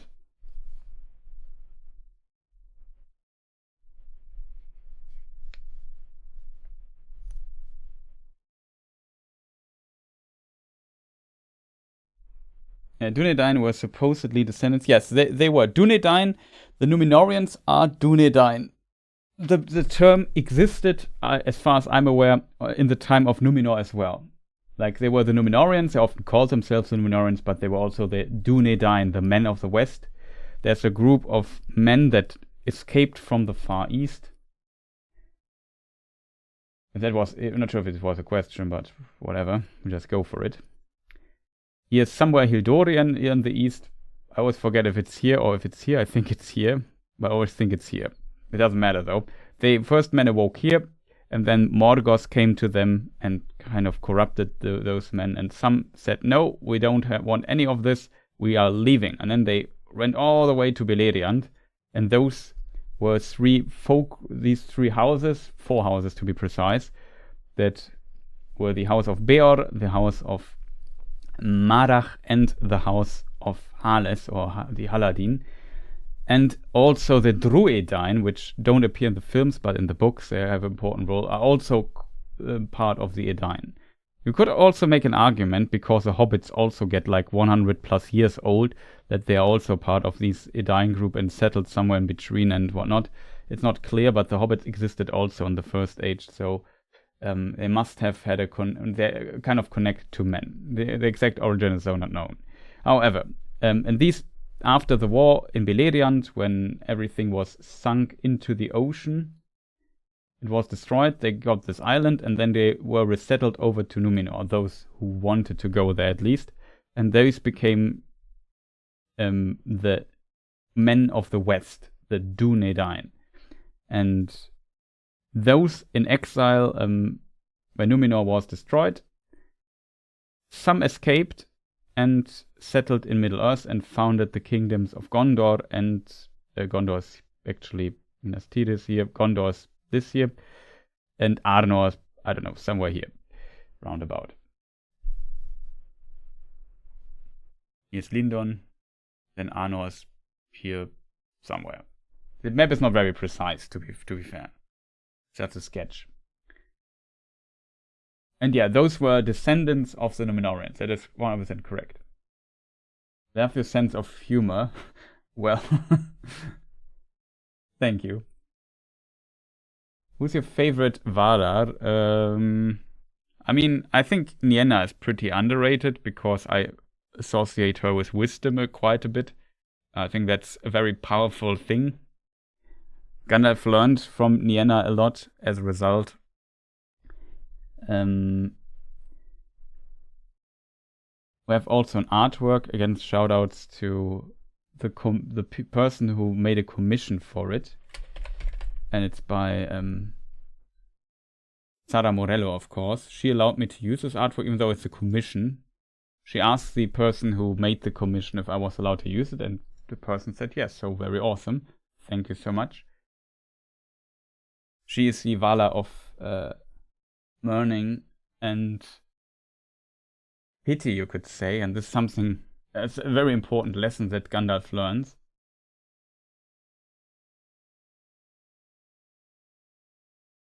So I think that's kind of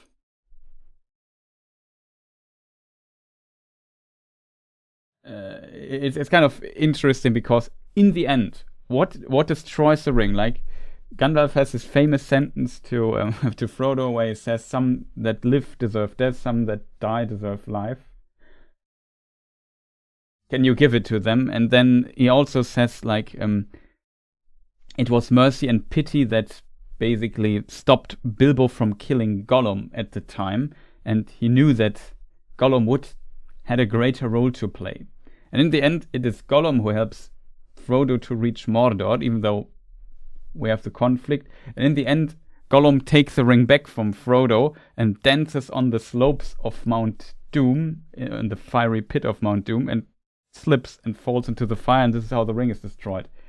Because he made an oath to Gollum, swearing, do you say swearing on the ring? On the one ring, that he would not take it back, and he took it back. And it was like, if you break your oath, you will fall into the fiery pits of Mount Doom. It's a very interesting section. It's also not in the films.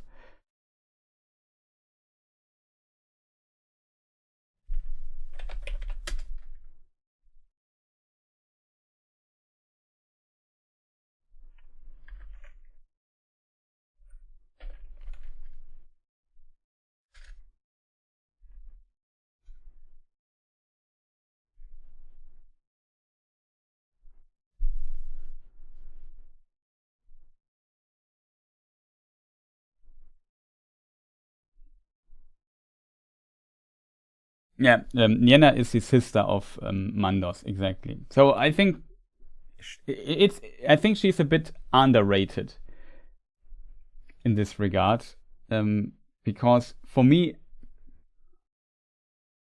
I think a substantial idea or concept in Tolkien's works is definitely wisdom and pity and mercy and other things. As a result, the Nienna encompasses this core essence of Lord of the Rings very well, in my opinion.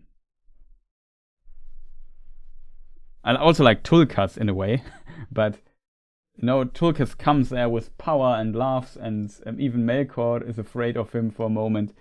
It's kind of interesting, but she's more subtle. I kind of like this idea of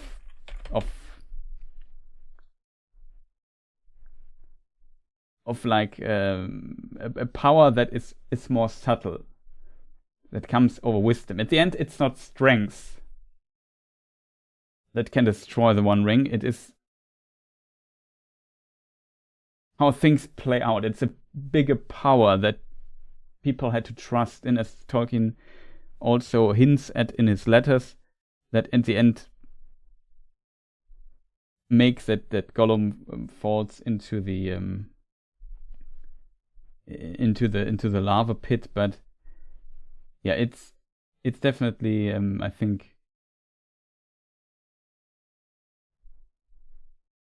I think it's very important and powerful to have this idea simply that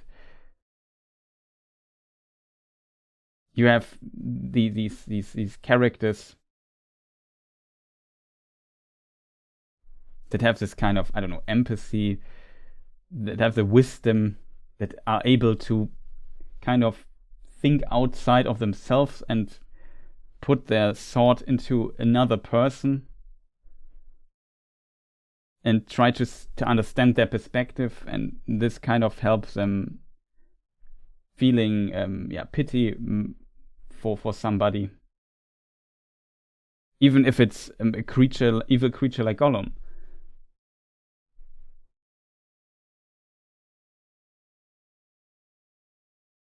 Have a good one, Otaku Senpai, then. I like Yavanna commentary, but that's probably because I studied biology. Yeah, I can see this. I think a lot of people would say Mandos is very cool. Irmo is also, I think, kind of interesting. Tulkas is, I think, very popular.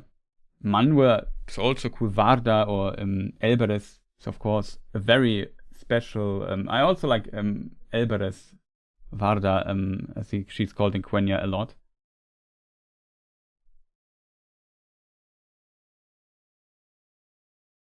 And what is interesting about, what's very interesting about Nienna is that there is a group among the Valar, the Aratar. These are 8, and they were considered, the high ones, or the greatest of the Valar. And among those group is Manwë, Varda, Ulmo, Yavanna, Aule, Mandos, Orome, and Nienna.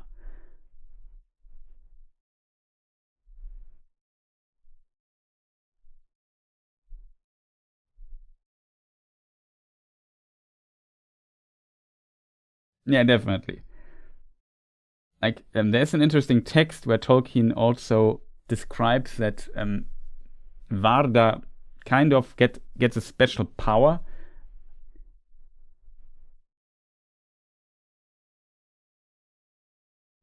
How to phrase it? That kind of her special power is that her light is kind of holy, hallowed by Eru himself, and it's basically out of this world.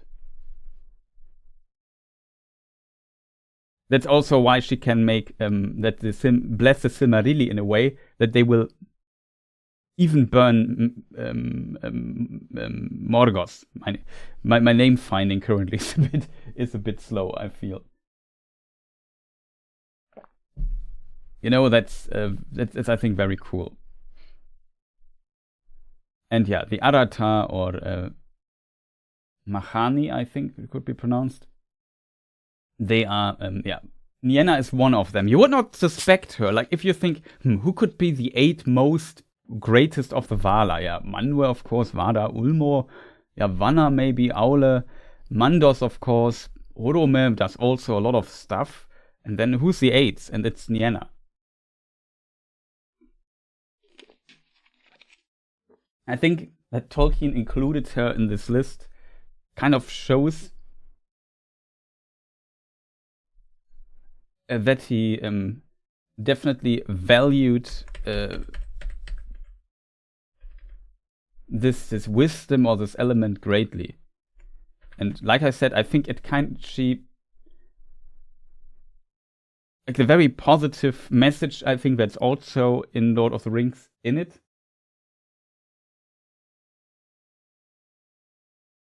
I think that this Valar, like Nienna, kind of encompasses it quite good, quite well. You know what I mean? It's a bit difficult to express, but she, I think the essence of the idea behind her power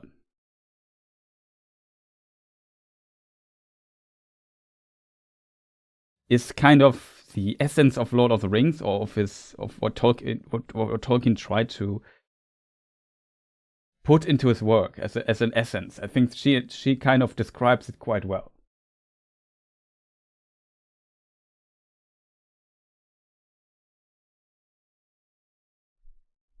Like, she's not...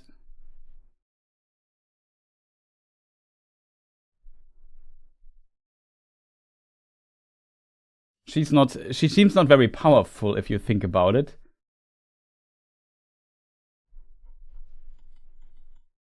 But let me see if I find it. Olorin.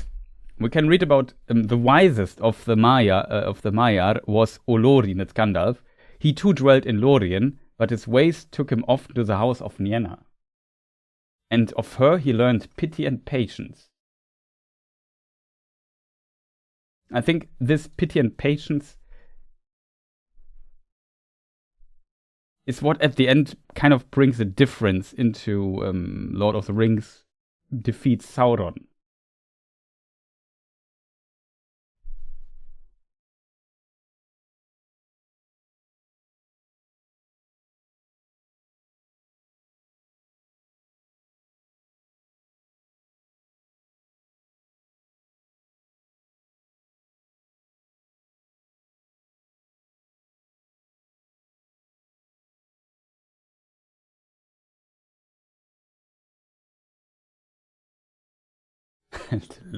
Elrond's mother had a long life as Elfbird.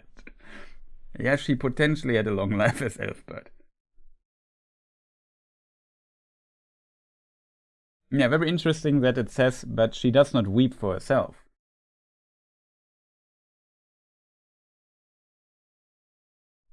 Exactly, it's not a weakness.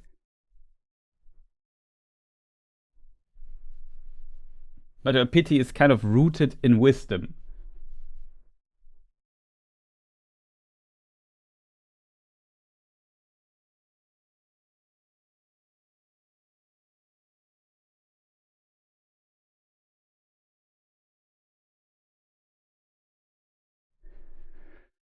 I mean, in the legends, yes, she was turned into a bird to survive the fall. And there's even a story where her husband Elendil, no, Eärendil, wrong character. Eärendil, with his flying ship, comes to her tower, close to her tower, and then she can fly up as a bird on her ship and meet him, I think.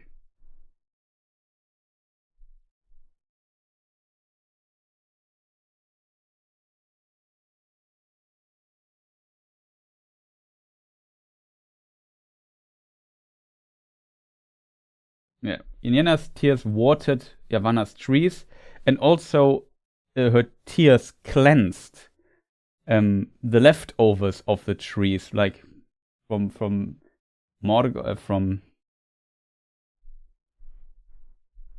Ungoliant, and from what Ungoliant did to the trees, basically destroying them, and what Melkor does, and kind of shows.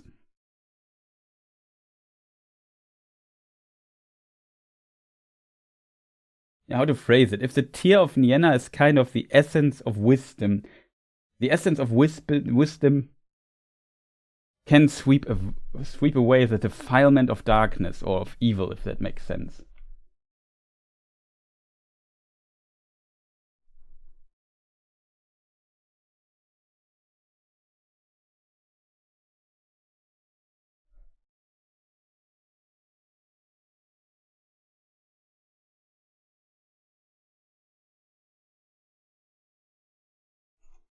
I think that's a beautiful image, in my opinion.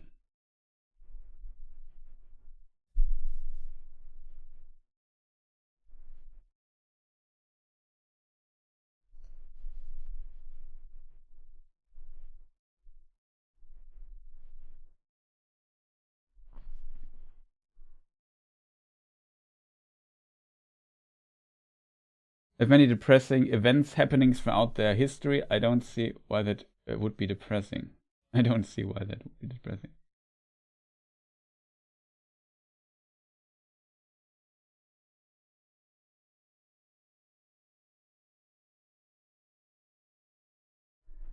What's your favorite weapon in the Legendarium? That's a good question. I always found Ringil fascinating because it can kind of wound Morgoth. I hope I have the name. Yeah, Ringil. It should be the sword of Fingolfin. I think it's not very spectacular. I think the Anglachel and what is his sister sword called? Anguriel, I think. And then Gurthang is made out of Anglachel, I think. It's a very strange sword, to be honest, but that's what makes it kind of cool, I think.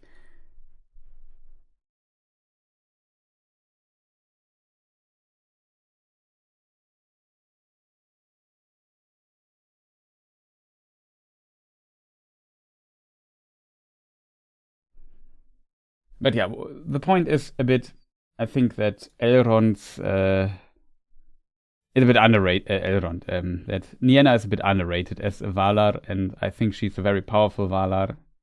I think in the end, it is often like if Gandalf is such an MVP in the story of Lord of the Rings, and when it comes to the fall of Sauron, he does a few mistakes here and there, but he's an absolute MVP. Like without Gandalf, there would be no success. He does so many things right. A lot of these things, and definitely show that he has a lot of patience and pity for others.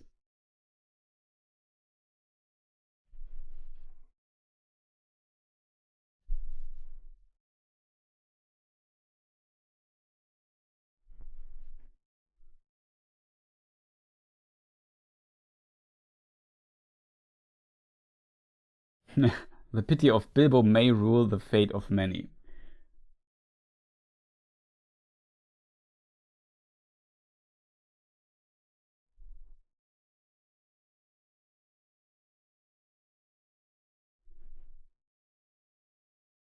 There was also another question I wanted to ask. I forgot which one it was, and I got distracted. I thought this was a very interesting one.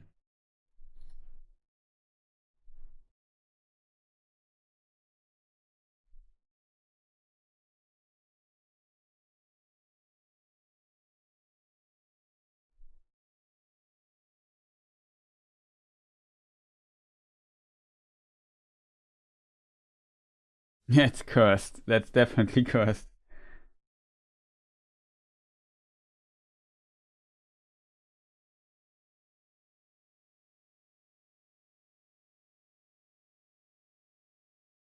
And even so, yeah, that's Gorthang, that's the sword Turin has.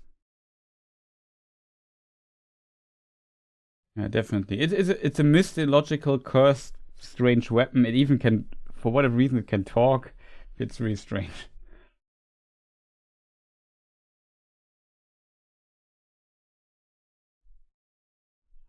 Wasn't there another question I wanted Otaku Senpai or whoever asked and I just got distracted?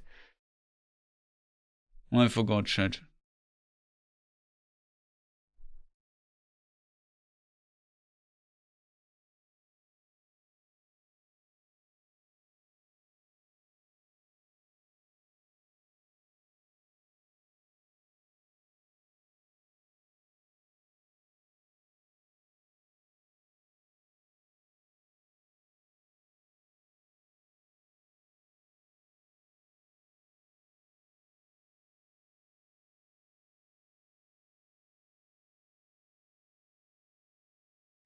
I don't know if Arthalan was corrupted by using Palantir. I don't think so.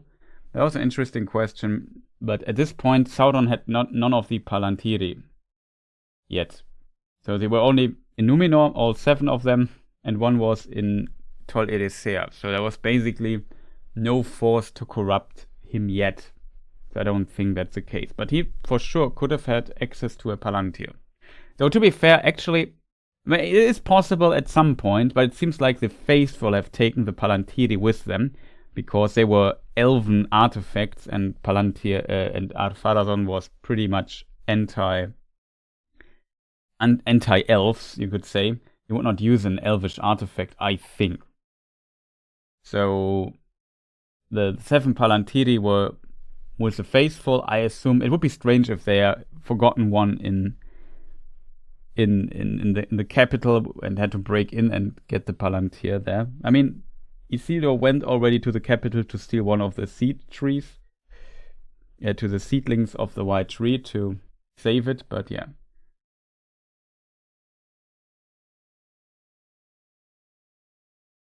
Okay, amazing Beppa, the question about these other elven leaders born in the times before arriving in Valinor. I said Círdan is the only one I can think of. We also have a beautiful artwork of Kimberly of Círdan, one of my favorite artworks of her. It's kind of young Círdan. It's fantastic.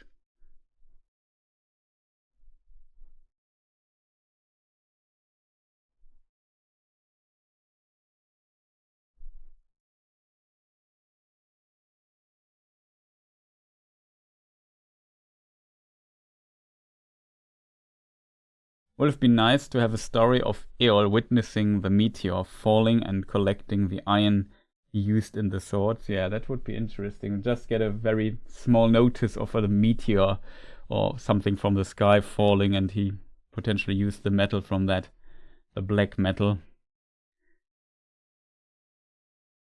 Yeah, Eol was a very strange character, to be honest.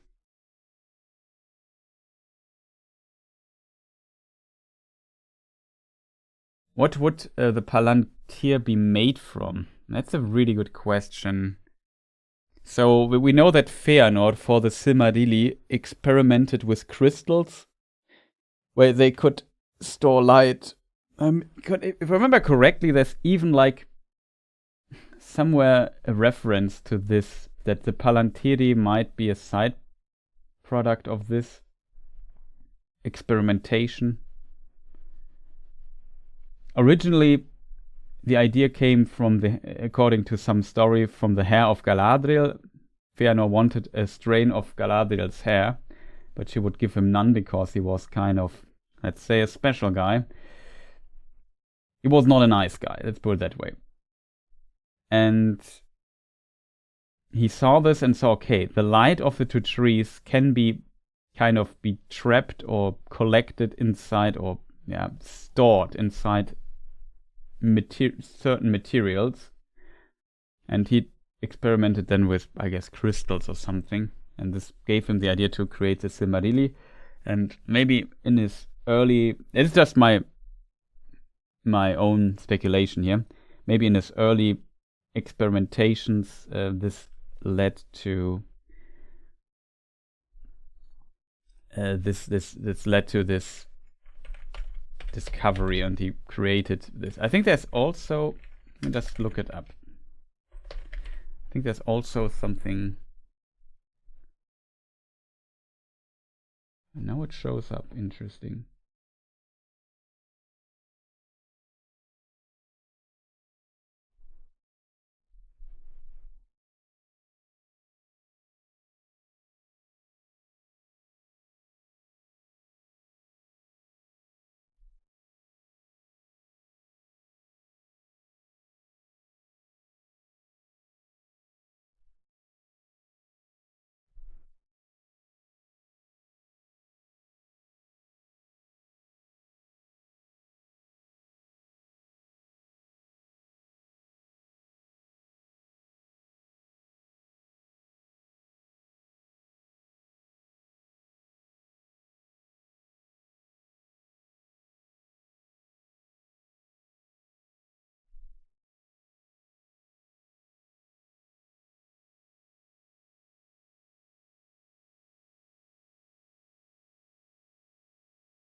Can't find it. The Arkenstone, yeah, the Arkenstone's always a complicated topic.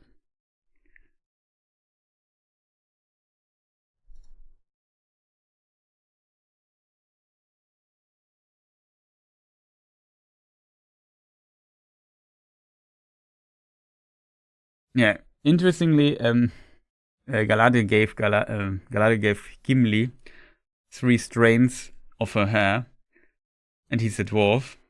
But Fëanor her elven kin, he asked as well, and he gave him none. That's kind of a funny move by her.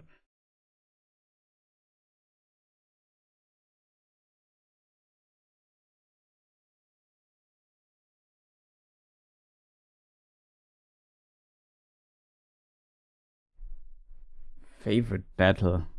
Oh, that's a tough one.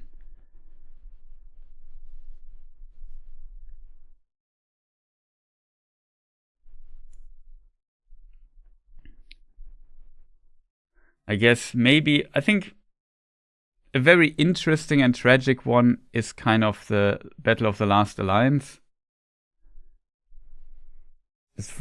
But when it comes to epic scale and we kind of know what happens and so on, it's maybe one of the battles from Return of the King. I mean, there's a lot of good ones. I really also like the Hornburg battle and so on. It's tough. Though you talk about legendarian, so you mean the older ones before Lord of the Rings.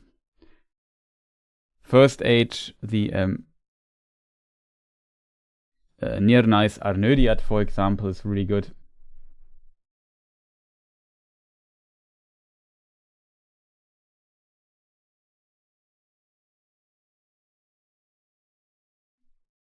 Very tough. Dargor Bragolach is interesting.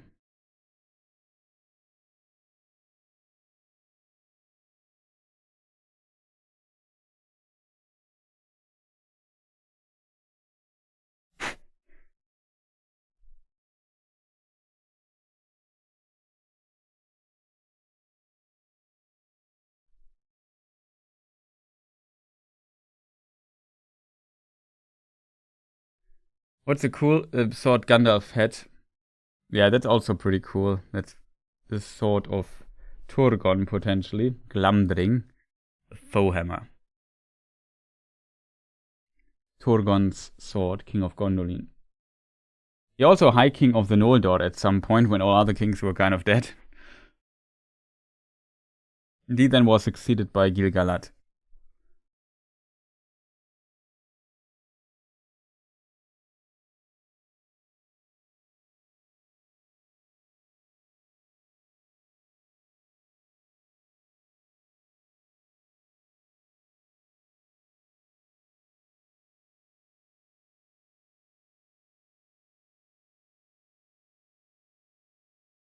I guess the idea was of asking for hairs is kind of strange these days.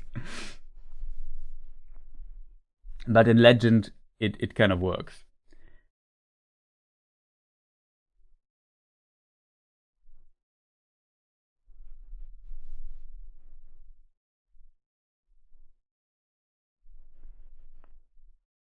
Did I skip a question, chat? I potentially did. Sorry if I've skipped your question by accident. I can't remember. I just looking here through the older chat messages.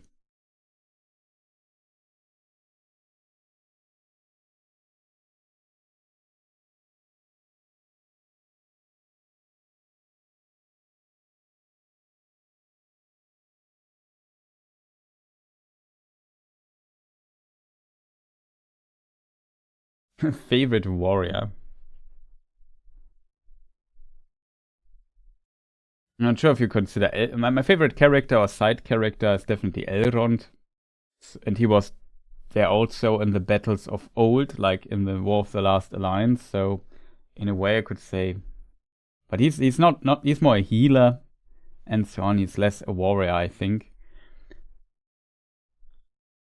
I really like Lord Findel, to be honest. Balrog Slayer, Xelion. Pretty good. Fingolfin with his duel against Morgoth also pretty epic. So, I don't know. It's tough to decide for one.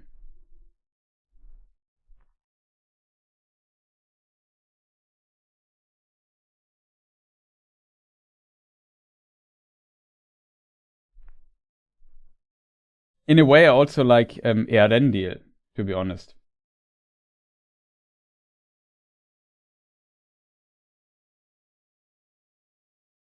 The father of Elrond.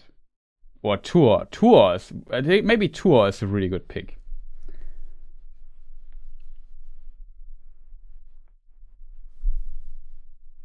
Grandfather of Elrond.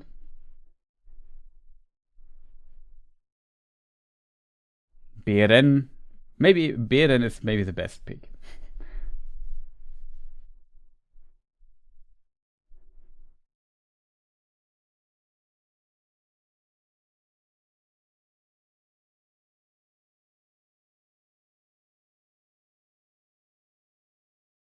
Okay, that is funny.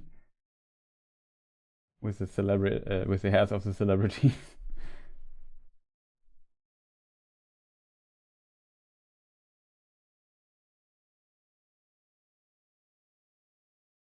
Is there an account how long the migration to Valinor took? Well, that's a good question. I think there might be something in Nature of Middle-earth.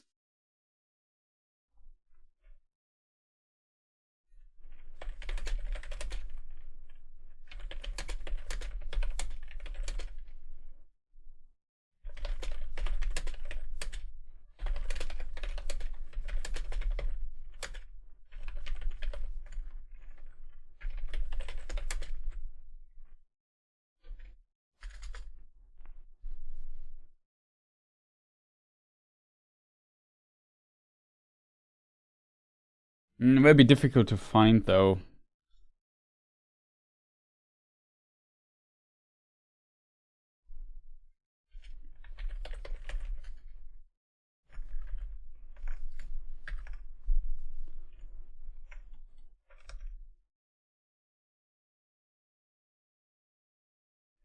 So I can't give you a number out of my head, unfortunately.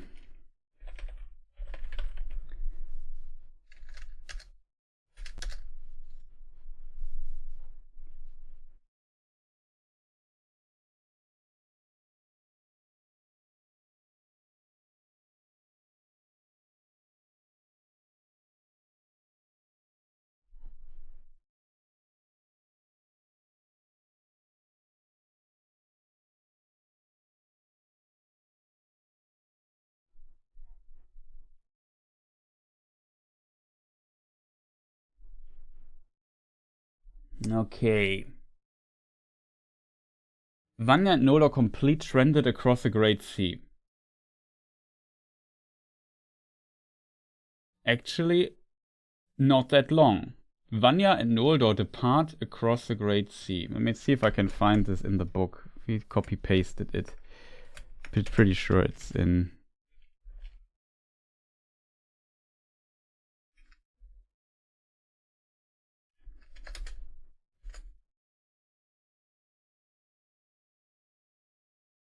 Vanya and Noldor land in Aman.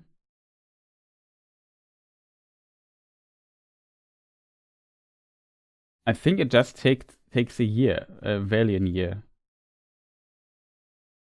For not all of them.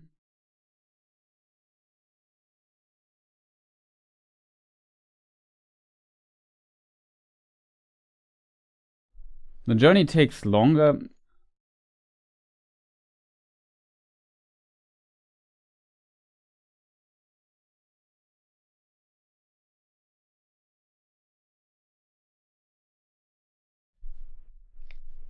So 1132, the elves seem to leave Middle-earth across the Great Sea, and then the transit is completed a year later, so it takes round about 10 years.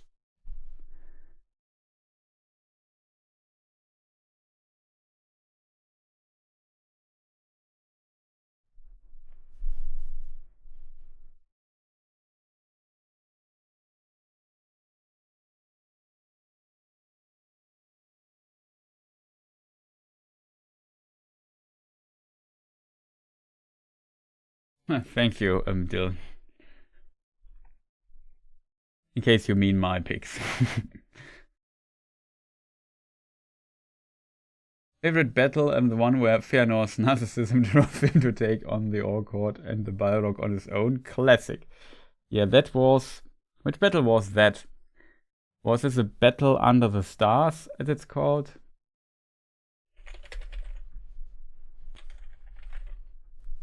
Classic Ferner.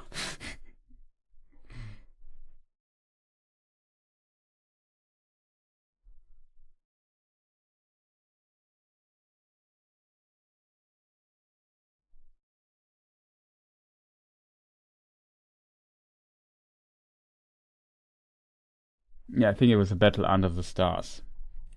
The Dargor Nuin Gilias.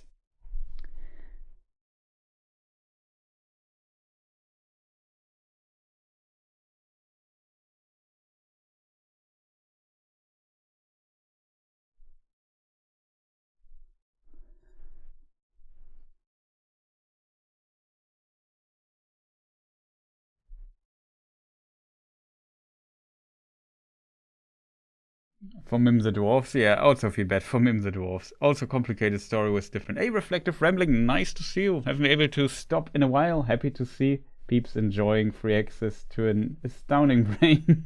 I mean, hey, thank you so much. Reflective Rambling, thank you so much for your generosity. All I can do is give you a round of applause. Thank you. Much appreciated. Hope you're doing well as well. I want to start drawing someone's version of Maiglin. Oh, that's cool.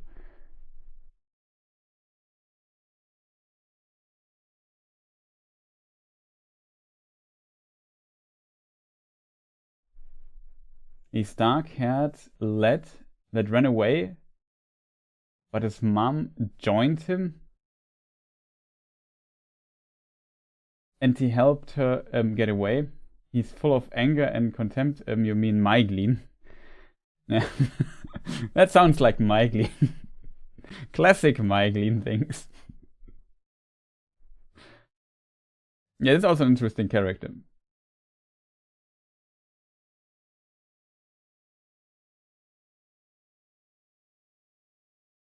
I saw somewhere, no, I never heard that he's in the employ of Glaurung, actually. I know there's different versions how he potentially comes to an end. By the way, who did even receive the gift?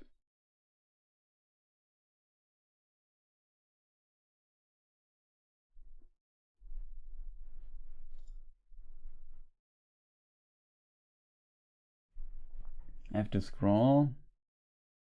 Maybe if I make this bigger.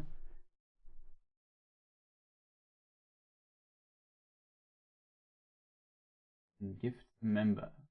Aha. Then the Clegane received your gift.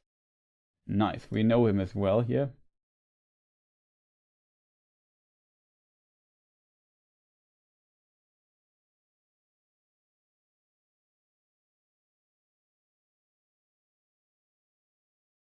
But yeah, much appreciated. Also, thank you for the $5. Much appreciated. What are the chances that Yogomoth and Huan have both been scolded by Havana for eyeing all the sticks?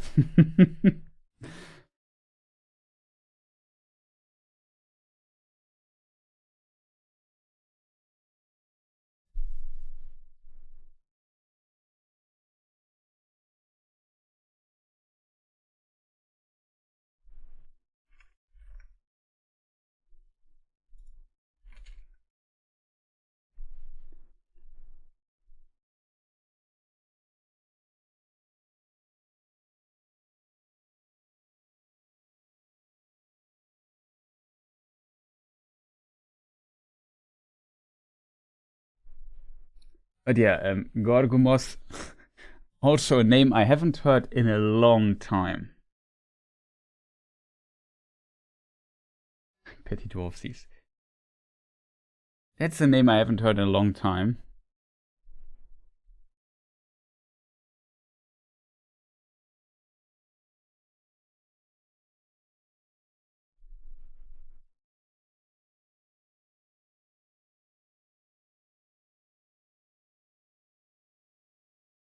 But yeah, he's from, if I remember correctly, from Book of Lost Tales, right?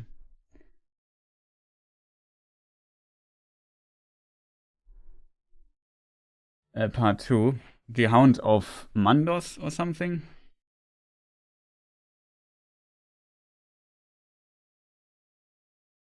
I was doing a random deep dive on all things Valar the other night. Oh, very interesting.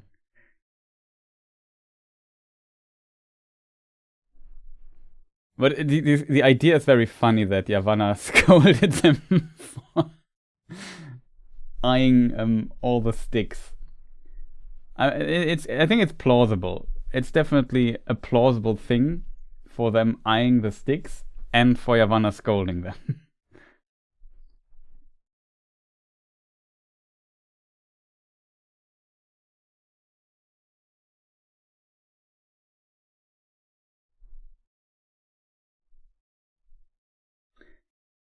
Yeah, we know very little about Este and Vaire and so on, unfortunately. We have at least a bit of Yavanna lore here and there, which we just talked about. The question was, what's my favorite Valar? And I said I would pick Yavanna because she's a bit underrated, even though she's also one of the Avatar, I think, as they are called. Avatar, wrong franchise. The Aratar and the 8 greatest Valar. I think, yeah, her tears are kind of the essence of wisdom, in a way. I think that's very powerful, especially considering that the wisdom of Gandalf later is his pity and mercy is an important part for the fall of Sauron. It's not the power of a sword or, I don't know, who can bring or who's best at war and fighting. It's like a very subtle power. But at the same time, it's the essence of Lord of the Rings, I think, or one of the core essences of Lord of the Rings, and she encompasses this very well. So we talked a bit about Nienna in this regard. But yeah, Este we know basically nothing about. Vaire we know basically nothing about. And about Nessa we also know basically nothing. Varda, Yavanna, Nienna, a little bit. Have some little information about Vaire, maybe. Vana, we also have no idea about her.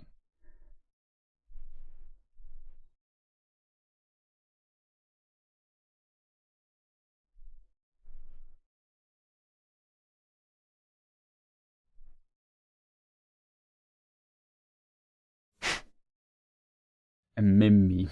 Wow, Joe.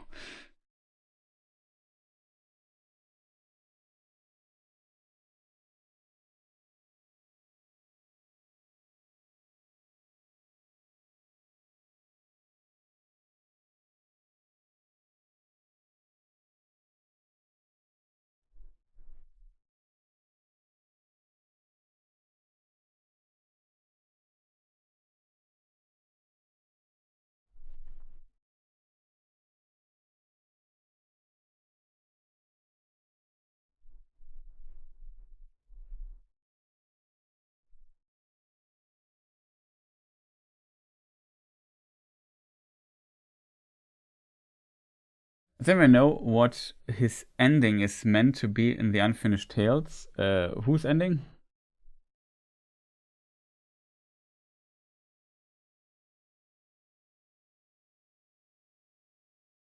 You mean Mim?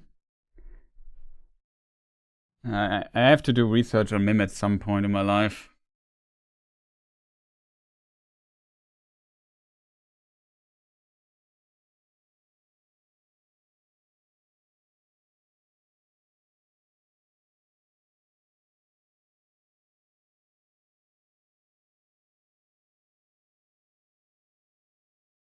Question is, would they find a way to blame it? Owl's kids leaving so many picks and axes laying around. Just so many splintering opportunities.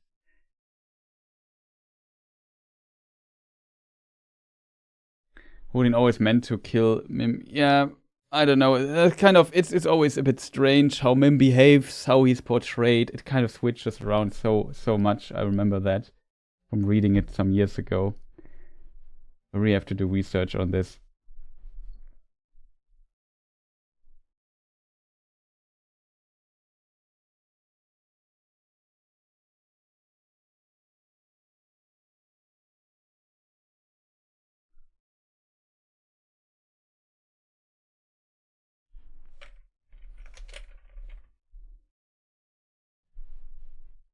Yeah, there was a question by we can maybe briefly look into this because I think it's an interesting topic as well. It was asked quite a while ago by Crafty Spirit. Let me just try to get my production here on course. No, that's not what I marked.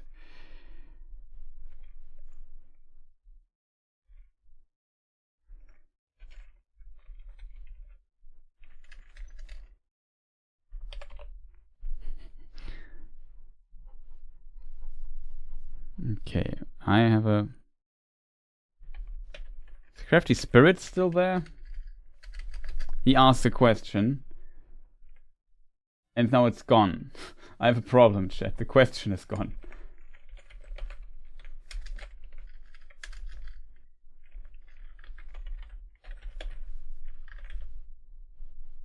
I swear I copied it.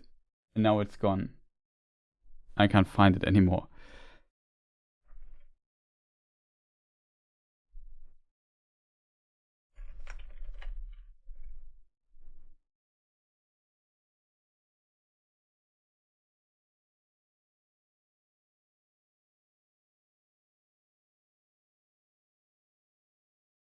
It doesn't matter too much. I have to paraphrase it then. That's a bit unfortunate.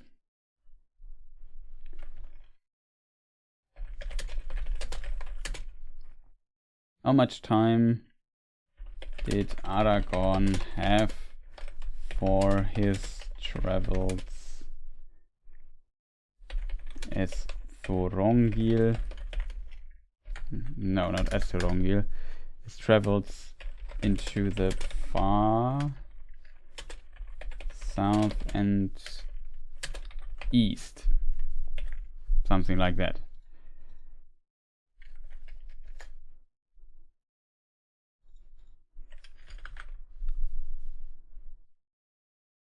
It was not how he wrote the question, but I can't find it anymore, but that's what he meant.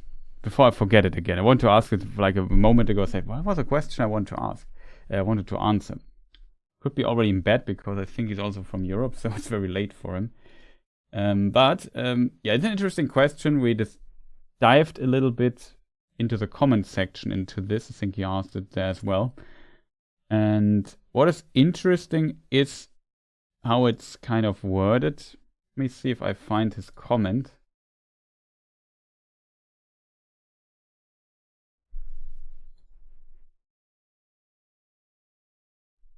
Sort by newest.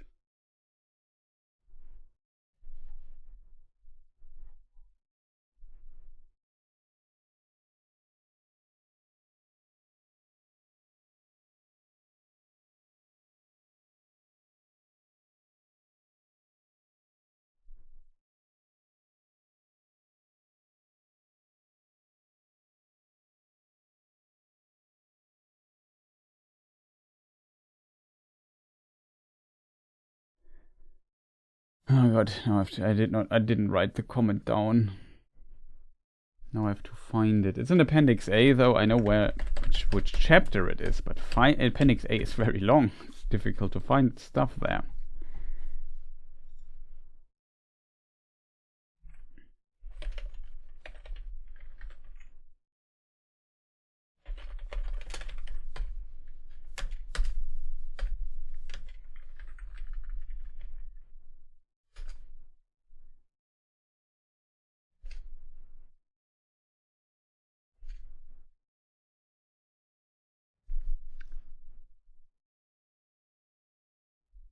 I think I found it. it's a section where we have the phrase the hearts of men beat evil, both evil and good. So it's about Aragorn at his time and what he's doing there. Perilous journeys, but as the years wore on, he went more often alone. His ways were hard and long, and he became somewhat grim to look upon, unless he chanced to smile, and yet he seemed to men worthy of honor, as a king that is in exile, when he did not hide his true shape. For he went in many guises, and won renown under many names. He rode in the host of the Rohirrim, and fought for the Lord of Gondor by land and by sea. And then, in the hour of victory, he passed out of the knowledge of men of the West, and went alone far into the east and deep into the south, exploring the hearts of men, both evil and good, uncovering the plots and devices of the servants of Sauron. This is the sentence Crafty Spirit was referencing there. And you could ask, what's now the problem with it? The problem is the timeline of it, because the order in which things here are listed is kind of correct. For he went in many guises, under many names. He rode in the host of the Rohirrim, as Thorongil. In the film, Eowyn references this, and we know that he must have talked to Theoden at some point in this time. There is a reference, we discussed this in one of my lore videos recently, which is kind of an interesting knowledge thing that many are not aware of. It's when he talks to Eomer, he mentioned this, that he was in this land before, and he knew the father of Eomer, and he also knew, it says, I've talked to your father, I've talked to Theoden before in my time here. You know, Theoden was very young at this time. However, he did this, and then he went into the service of Gondor by land and by sea. He attacked, for example, the havens of Umbar there, and he had a great victory with very little losses, and then returned. And then, when he returned, should have returned to Gondor, to Minas Tirith, where honor awaited him, as Tolkien writes it. He left the land. And interestingly, in the same year he does this, we are in the year 2980. And the problem with this is that when does he have time to go into the east and deep into the south, exploring the hearts of men, both even when is he supposed to do this? Because after his service in Gondor, he leaves. He basically there's other things to do, so to say. Like he is a busy man, you could say. Let me just see. I have to check another copy of Lord of the Rings, which is wrong. Where is it? Because I don't have enough. Switching back and forth between the things is a bit difficult. 2980, Aragorn enters Lorien, and there meets, again, like first of all, we have 2957 to 2980. Aragorn undertakes his great journeys and errantries. As Thorongil, he serves in guise both Thengel of Rohan and Ecthelion II of Gondor.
Yes, I'm muted. Thank you for the hint. Sorry, chat. How long have I been muted? Maybe quite some time. Did Chris mute by? Yeah, I muted myself by accident, as always. It always happens at some point where I have to sneeze or something. I mute myself and forget to unmute. Sorry, chat. My mistake. I hope I wasn't muted for like 10 minutes again. A few minutes, oh no. Sorry, chat. My mistake. I would not be a real Chris stream if I would not be muted for like a moment or two. But yeah, chat. Though I'm just currently checking through the prompt. Not sure what was the last thing, but the question is Aragorn. When did this happen? Let me read it again. He rode in the host of the Rohirrim and fought for the Lord of Gondor by land and by sea, and then in the hour of victory passed out of the knowledge of men of the West, and went alone far into the east and deep into the south, exploring the hearts of men both evil and good, and uncovering the plots and devices of the servants of Sauron.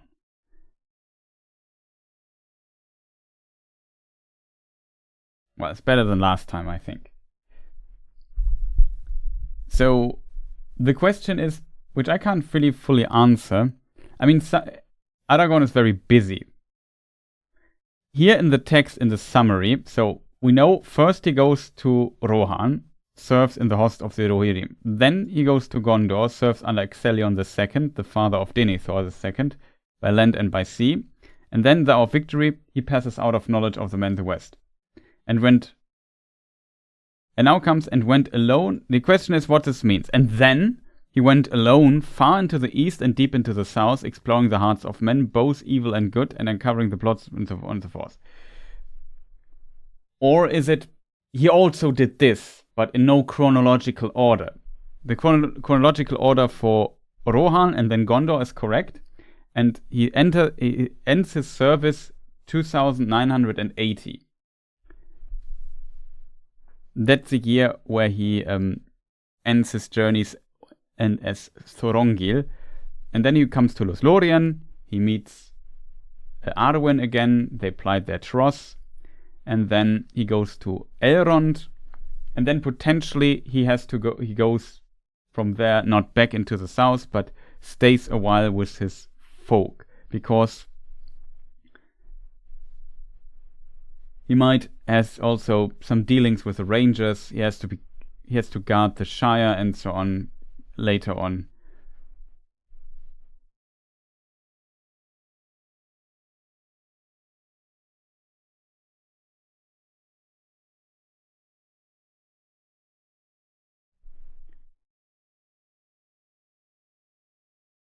So it's quite a lot of things, or it's quite a distance he has to travel. Exploring the hearts of men is an interesting phrase, yeah, definitely.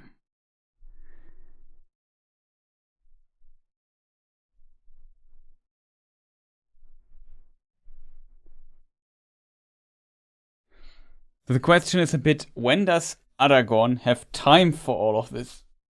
Like a journey into the east, like to, I don't know, Rhûn or something like this. That would be a massive endeavor, especially he was all the way in the south. Had to travel all the way up into the north, up to Lothlorien, then to Rivendell. That's a long distance. You just can't move. And Crafty Spirit's theory, it's maybe an oversight by Tolkien. My theory is that this list is not meant to be chronological.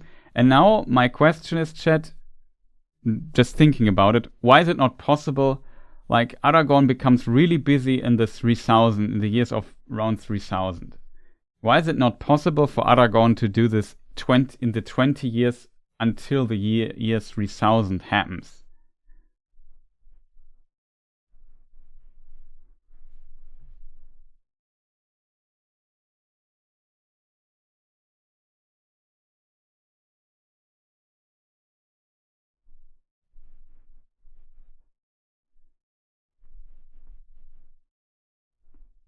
I think my understanding is potentially a little bit that Aragorn, hey Tirtha, nice that you are there. welcome.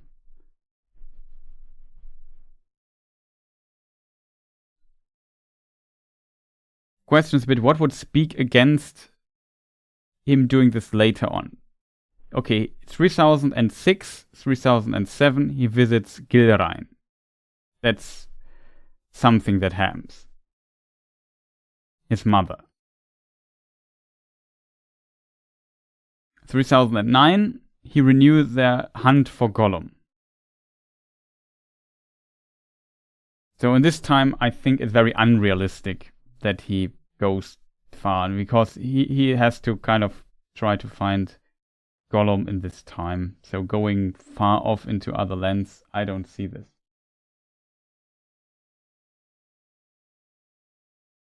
Yeah, exactly. Actually, he doesn't really re-enter the timeline.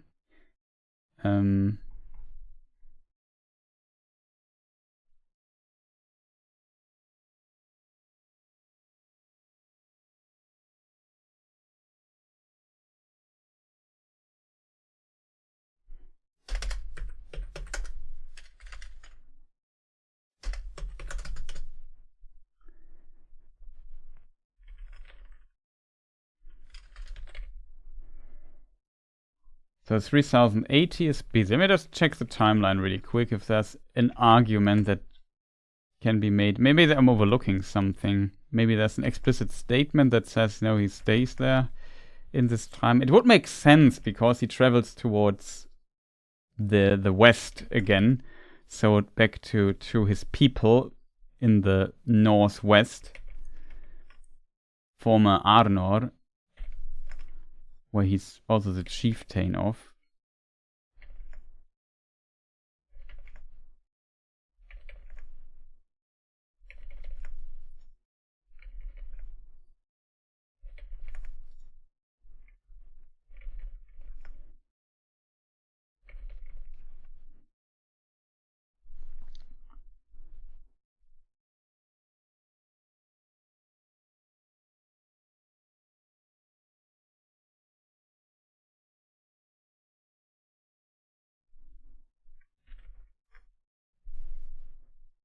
And then 3001, he calls Aragorn's help.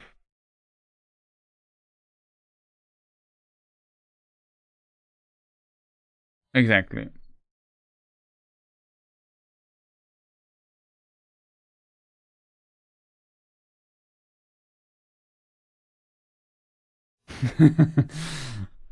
Reflective rambling. Yeah, maybe.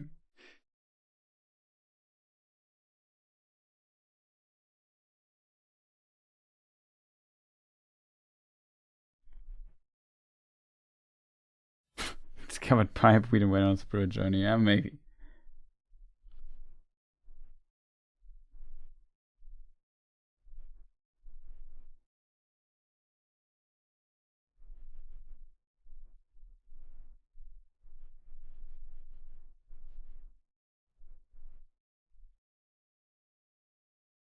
Maybe I'm overlooking something, because when Crafty Spirit made this comment, I said, yeah, you have a very good point, but I can't remember exactly why it's not possible for him to do this in the next 20 years when he just appears 3001 again. Like, he has time from 2980 to 3000 to do this.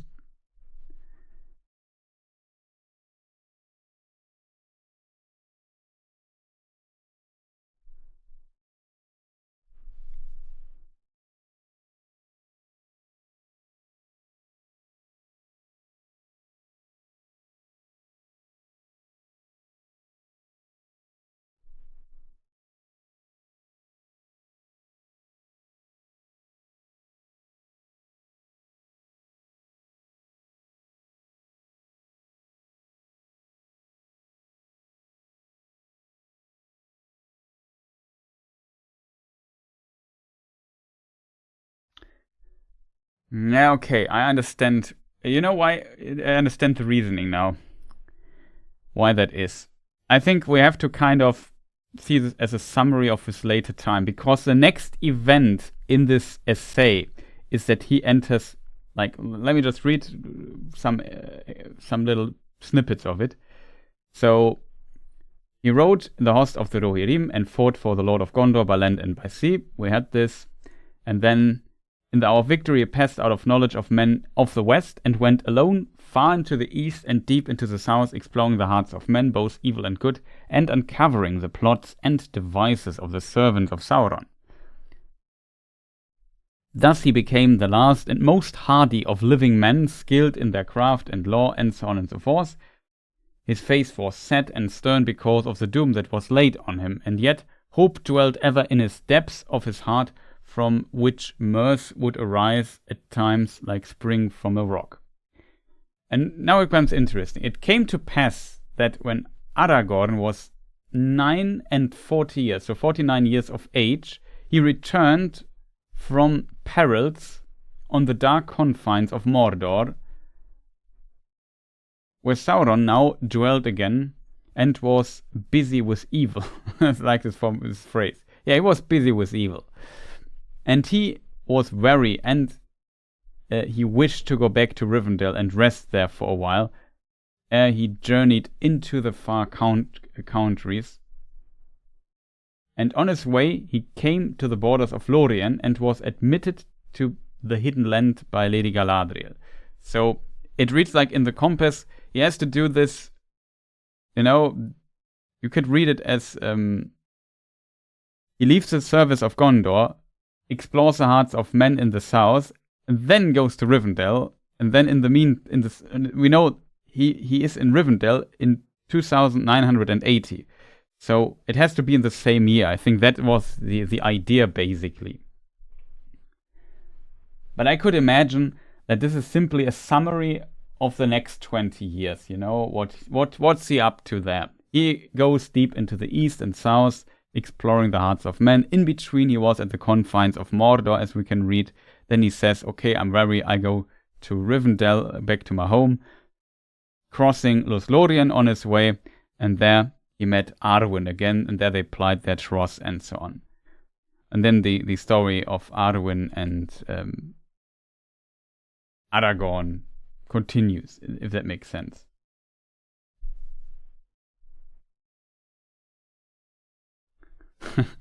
The Rivendell stop was just cause he had to bump some coin from the treasury.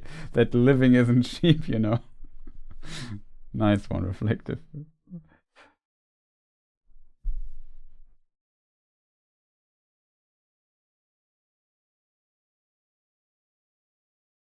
It took intervention from Eladan Elrohir to get him clean and back on track. Wow.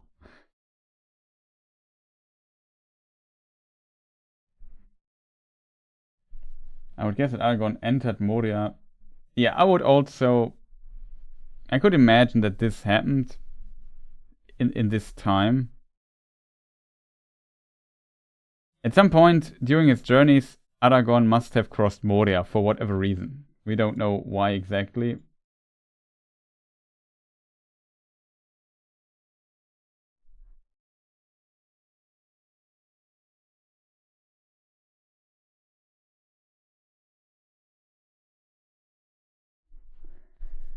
But yeah, it's an interesting question. I think it could be an oversight by Tolkien that he underestimated, or had, when he wrote this text, the timeline not completely stretched out in his mind yet, that everything would happen in the same year.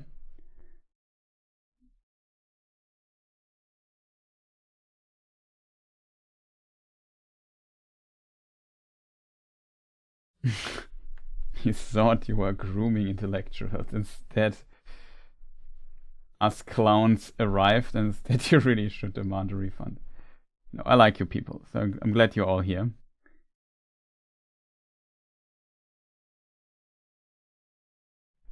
It's an interesting question, but I don't think so that he was there this late.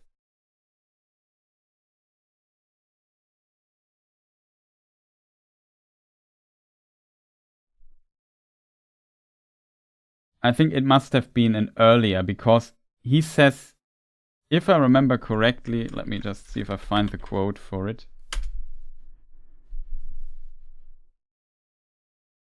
Both Gandalf and Aragorn, I could not find out when exactly, went through Moria.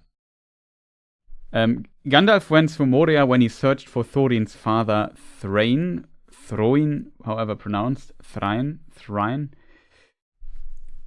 Like the Old Norse pronunciation would be Throin. Went through Moria once in their lives already, but they for sure know how to get through the West Gate. I'm not sure if I showed there a quote for this. Always tough to find this.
No, I can't find it. What was a quote? There is... Gandalf expresses that he went through Moria to find Thorin.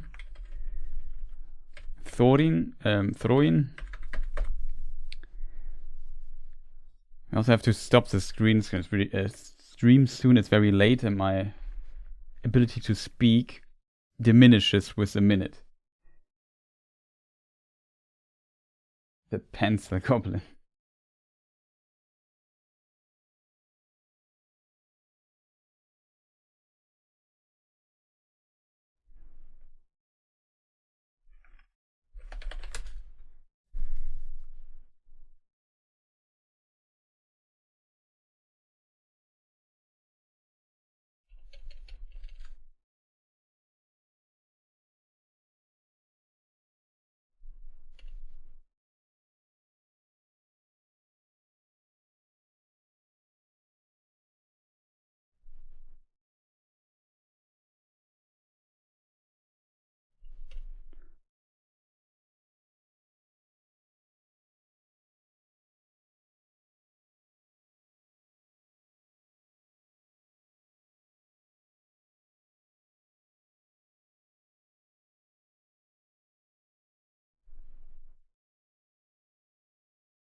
The road that I speak of leads to the mines of Moria, said Gandalf. Only Gimli lifted up his head, and smouldering fire was in his eyes.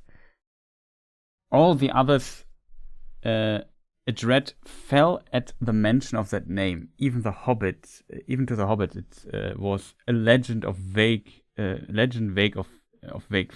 Can't read. The road may lead to Moria, but how can we hope that it will lead through Moria? Said Aragorn darkly.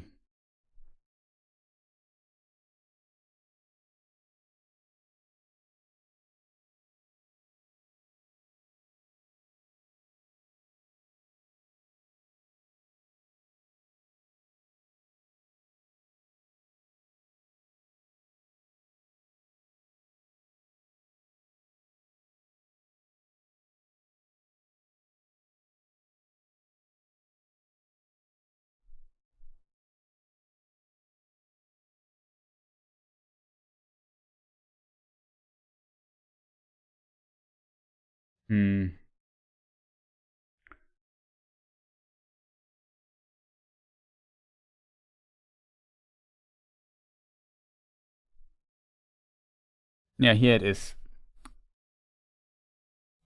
Yet it will not be the first... Good, Gimli, said Gandalf, you encourage me. We will seek the hidden doors together, and we will come through. In the ruins of the dwarves, a dwarf's head will be less easy to bewilder than elves or men or hobbits. Yet it will not be the first time that I have been to Moria.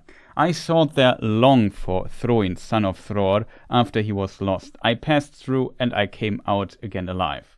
I too once passed Dimril Gate, said Aragorn quietly, but though I also came out again, the memory is very evil. I do not wish to enter Moria a second time. I thought he had mentioned there that it was a long time ago that he was there. He only says, I too once passed Dimril Gate, said Aragorn quietly, but though I also came out again, the memory is very evil. I do not wish to enter Moria a second time. And I think there's no thing. We can only speculate about. I could not find better information on this particular topic, unfortunately.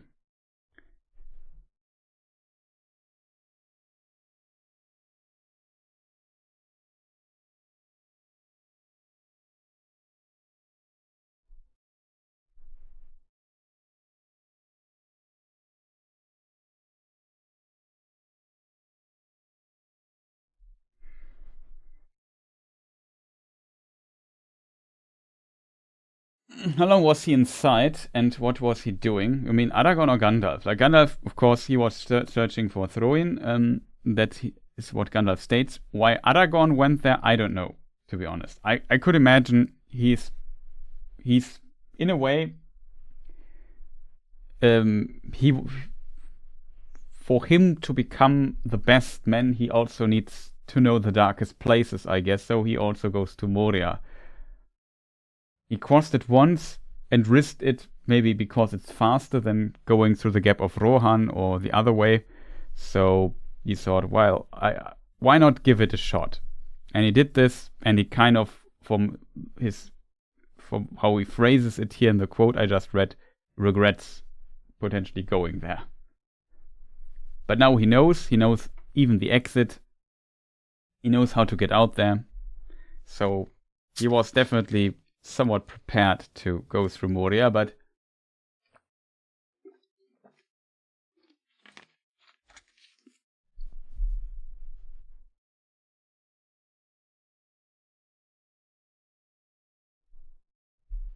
I mean,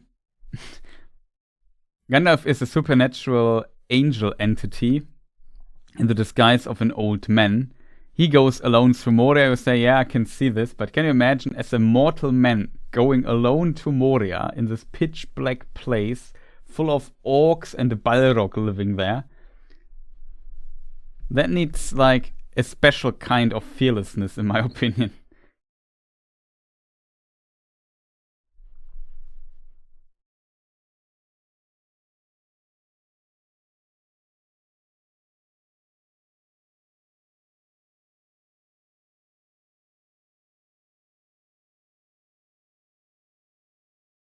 I would love, if possible, to implement a quality of life ping or animated indicator to show when the stream is running. Even when you are not speaking for a while, there's no audio.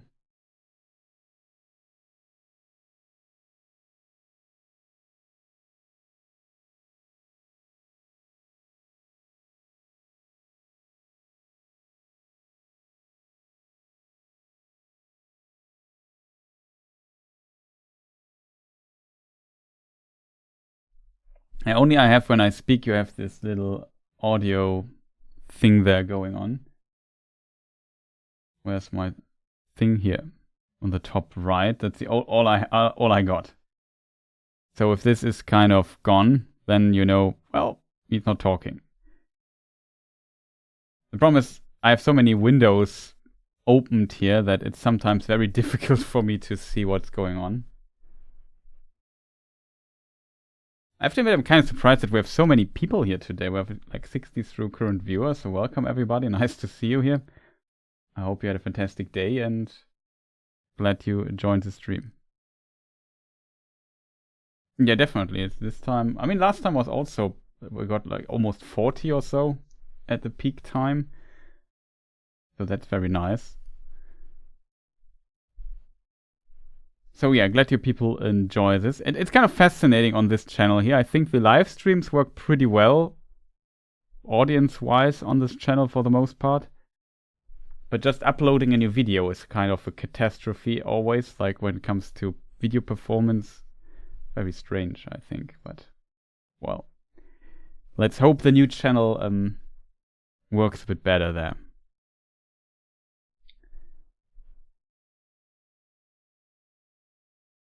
But yeah, it's much appreciated. Also, yeah, we will slowly end the stream because it's for me it's 3 in the morning. I really need to. I'm so hungry. I really need to eat something. I was wondering if you would migrate the lives to the new channel. Yeah, I think for the time being, like there's still several reasons, of course, for me because I can't monetize the new channel like I can monetize this channel. I feel like as long as I don't have the features all unlocked, I want to bring some of my content, of course, still to this channel here. And the live stream performance is actually pretty decent, I feel, here on this channel. So I would keep it here for the time being. And maybe at some point we move over. Should be not a problem, right?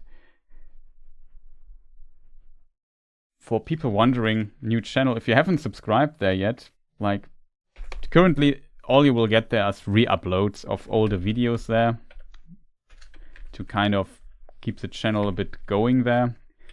The next new lore video will be again also on this channel. So yeah, link is youtube.com/@tphlore as the new channel will be called. And there will be only be lore videos on this channel. The games videos is at youtube.com/@tphgames. In this case, you can even leave the tph games. Yeah, I had a cup of tea and a bottle of water here that I at times drink, and I mute myself and forget to unmute myself again.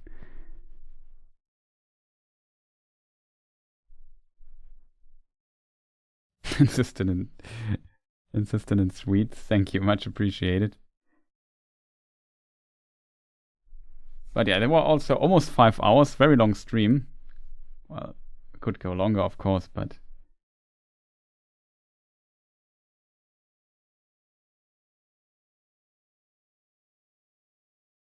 just copy the address. Don't worry.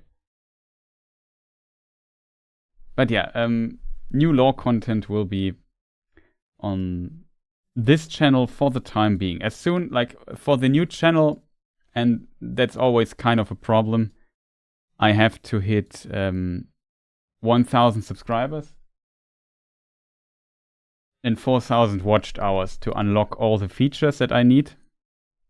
And that I only get, of course, over time. So since I still need to generate a little bit of income here by this channel, I just can't move straight over, and you know, who knows how long it takes and so on.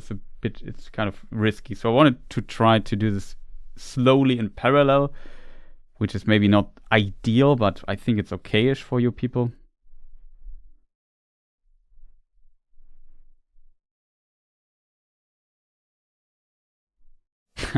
Glad you were able to join Reflective Rambling. Nice to see you here again.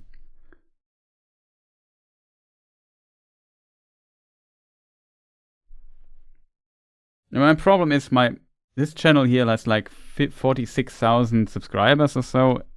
It's a bit strange to me if I upload a new lore video that I have struggled to get 1,000 views on it. That's a bit unfortunate, to say the least. And there's a problem for years now that video is underperforming here heavily. It might have all kinds of strange different reasons, I don't know, but it feels very strange. And I just hope on the other channel things will get better. So we have to kind of make it work. I don't want to rely too much on clickbaity thumbnails and whatnot. A bit bit of clickbait is needed, I guess, because, you know, that's how YouTube works. Why do you people use clickbait titles and stuff? Because it works. It's often the answer to stuff like this. On the other side, like I said, there's now Patreon if you want to support this project here further. Memberships help, and so on. But also just pressing the like button also helps. Leaving comments, recommending me to other people, subscribing to the new channel also massively helps if there's a new video. I also need to get the 4,000 watched hours. That is though manageable, I think, if I get a thing. Yeah, thank you, much appreciated. It's possible. You have to consider, like I said, if it's worth to you. I feel like I don't have much to offer, but there's also a tip jar link in the description and whatnot. There are all kinds of different ways when YouTube isn't working the way it is. Like my favorite model is just I upload a video. People who like Lord of the Rings get it suggested on their YouTube page. Click, maybe are interested in the topic, click on my video, watch it. I get a bit of ad revenue. And everything is fine. But the system is kind of broken currently a bit. Not the ad revenue system, but that my video gets suggested to people who subscribed here and so on. It's a bit strange.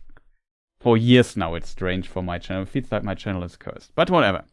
I don't want to start rambling about YouTube again. I do it quite a bit in recent years. The games channel also does pretty well, I have to admit. So there will also be content available there. And I hope I could answer some of your questions. Sorry to all the people whose question did not get answered. Maybe keep that in mind, ask them next time. This won't be the last lore stream.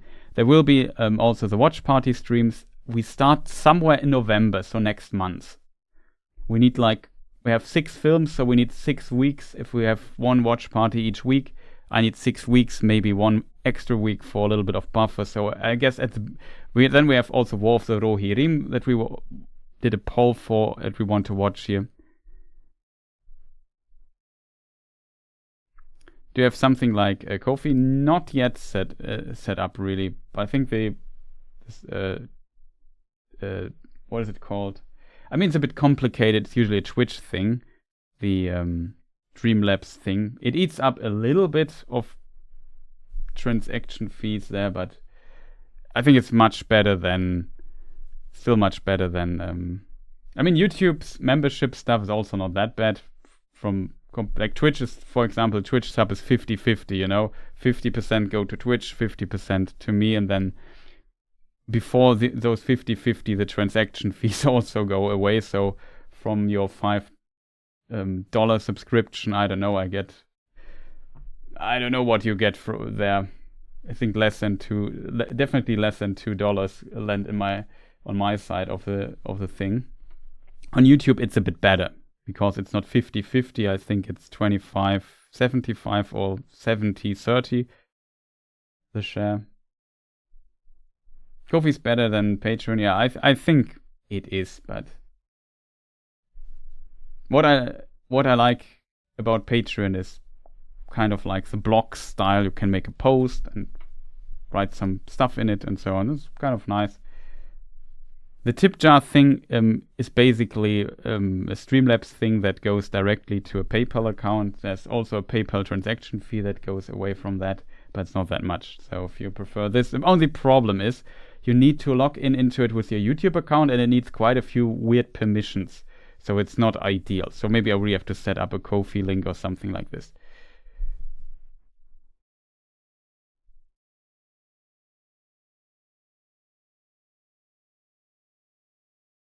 Don't worry. I think, you know, here when you subscribe here with a membership, for example, on YouTube or on Twitch. For example, Twitch, I think, has great value for people subscribing. Because on Twitch, it is like if I would send an ad break on Twitch, you don't see ads if you are subscribed to my channel there. So I think that's completely fair because, you know, a single ad view from one person is not even a cent or something like this. So you need a couple of thousand views to kind of get into the realm of actually money that exists, and as a result, yeah, if somebody is willing to pay like $5 or whatever, that's already like here would have to watch $5 worth, or let's say $2 reach me. To reach $2 worth of ad revenue as a single person, you have to watch a lot of ads. So an unrealistically big amount of ads you would have to watch for that. So don't worry about too much. If you support this, you don't see ads, you get some emojis and get more channel points there. So I think from a viewing perspective, that is usually a very fair deal. For even though Twitch eats a lot of the money, you also get something for your money. I think that's a good deal. I mean, some people say, I don't care about these features, I just want to support you, which is really much appreciated. Thank you so much for that. Like I said, then I don't know, Patreon or the tip jar link or whatever. I'm not sure how the share is with the super thanks and super chats and whatnot you have on YouTube. I think YouTube has relatively good shares when it comes to this, so I can't complain there, to be honest. Like, YouTube definitely has better shares than Twitch in comparison, but therefore you don't get like ad-free viewing and so on for the channel. I would like that YouTube adds a feature that if somebody says, let's say $5 for a membership, which is I think my highest membership tier on YouTube, or that'd be $6, then you get ad-free. Like if I now press, which I will do in a moment after the stream is over, I press insert an ad, which I haven't done in this 5-hour stream once, by the way, then you will not see the ads and stuff like that. I think that would be a very cool feature, but I don't know if YouTube wants to do that. Of course, there has to be a threshold. Let's say if the membership is above $5 or more, then you can the creator can activate the members with $5 plus subscription or membership on YouTube don't see ads for this particular channel's content. That would be a cool feature, I think. But yeah, who knows if they want to do this. Beyond that, the membership here, you also get some emojis, which we unfortunately rarely use here on this channel. But yeah, you land in the credits as well of the stream, which also is a very good call, because I have to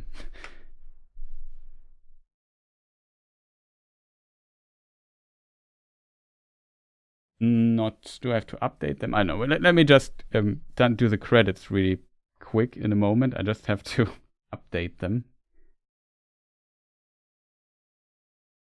What was the last video I uploaded? I think it's this one here. So yeah, like I said, if you want more Tolkien related content or so, check this channel or the youtube.com/@tphlaw, the tphlaw channel, the new one, also linked in the description here, and so on and so on.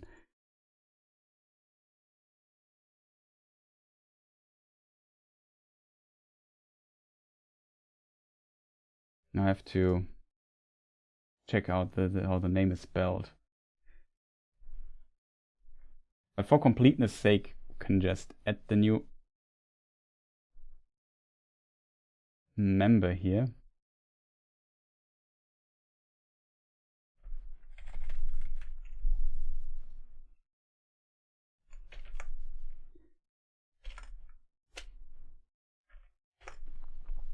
That should be it, I think. I hope I did not forget anybody. All I need to do now is, I think that's a button for it. I'll have to find the correct folder.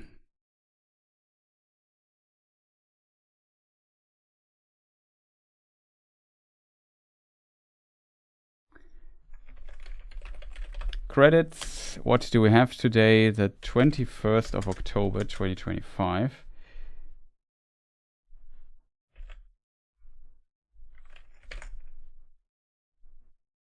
Games, credits, and yeah, the credits. One moment, chat. I'm working on it. Just a matter of hours, I guess.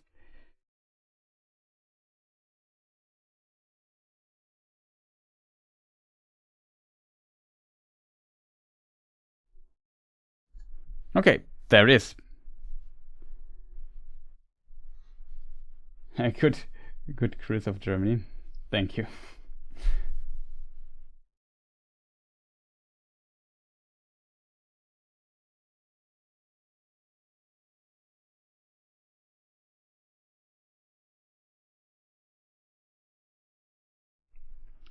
See how I feel closer to time. Yeah, feel free to join. We start with War of the Rohirrim, then the first Hobbit, second Hobbit, third Hobbit, Fellowship. Maybe between Fellowship and the Battle of Five Armies and Fellowship, we watch maybe Hunt for the Ring, the fan film in the Redux edition, which we have not done yet. So a little fan film edition, thinking about that, if we have time for that, because I also have a lot of gaming-related content, a lot of tournaments until Christmas. I'm participating in regards of Elden Ring and Dark Souls games and stuff. The picture of Gandalf and the torch in the library just seems like an accident waiting to happen. Yeah, that's true. That's definitely a potential. That's accident potential there. Interestingly, the actor that plays the person with a torch next to Gandalf, that's the same actor that plays Círdan, or the cameo at the beginning of the film and at the end of at the beginning of Fellowship. In the prologue, you see Círdan as one of the bearers of the three rings, and at the end he stands at the Haven. That's also the same actor, interestingly. So a little fun fact here. So yes, huge shout outs again to all my supporters and patrons and so on. Much appreciated. Thank you so much for your generosity, for your help. And as said before, when the stream now ends in a moment, I just run through some ads. And that's basically was a long stream today. Could answer a lot of questions. I hope I didn't answer your question. Feel free to ask it later. Feel free, as always, to press the like button if you enjoyed the show here. And maybe leave a comment later here on this video. Watch my other stuff, would be much appreciated. I hope you enjoy your Dragon Heart.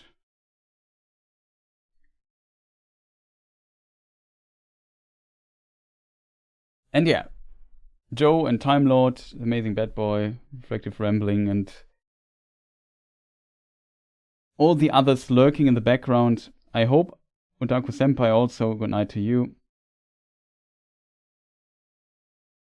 Not sure how your name is pronounced. Janvier? I don't know. But also a fantastic rest day. Have a fantastic rest of the day, nice evening, a good night, sleep well, because here it's like very late already. Lucas, also thank you so much for joining. Hope, like I said, I could answer a question. If not, if I skipped your question, it was not by ill will by my side, just a lot of things happening at the same time. Then I forget something or overlook a message. Sorry for that. We come back next. Just ask it next time. At some point I will answer it, I think. Or write it in the comments and I'll answer it there. So, yeah. Thank you people for watching and see you next time. Goodbye.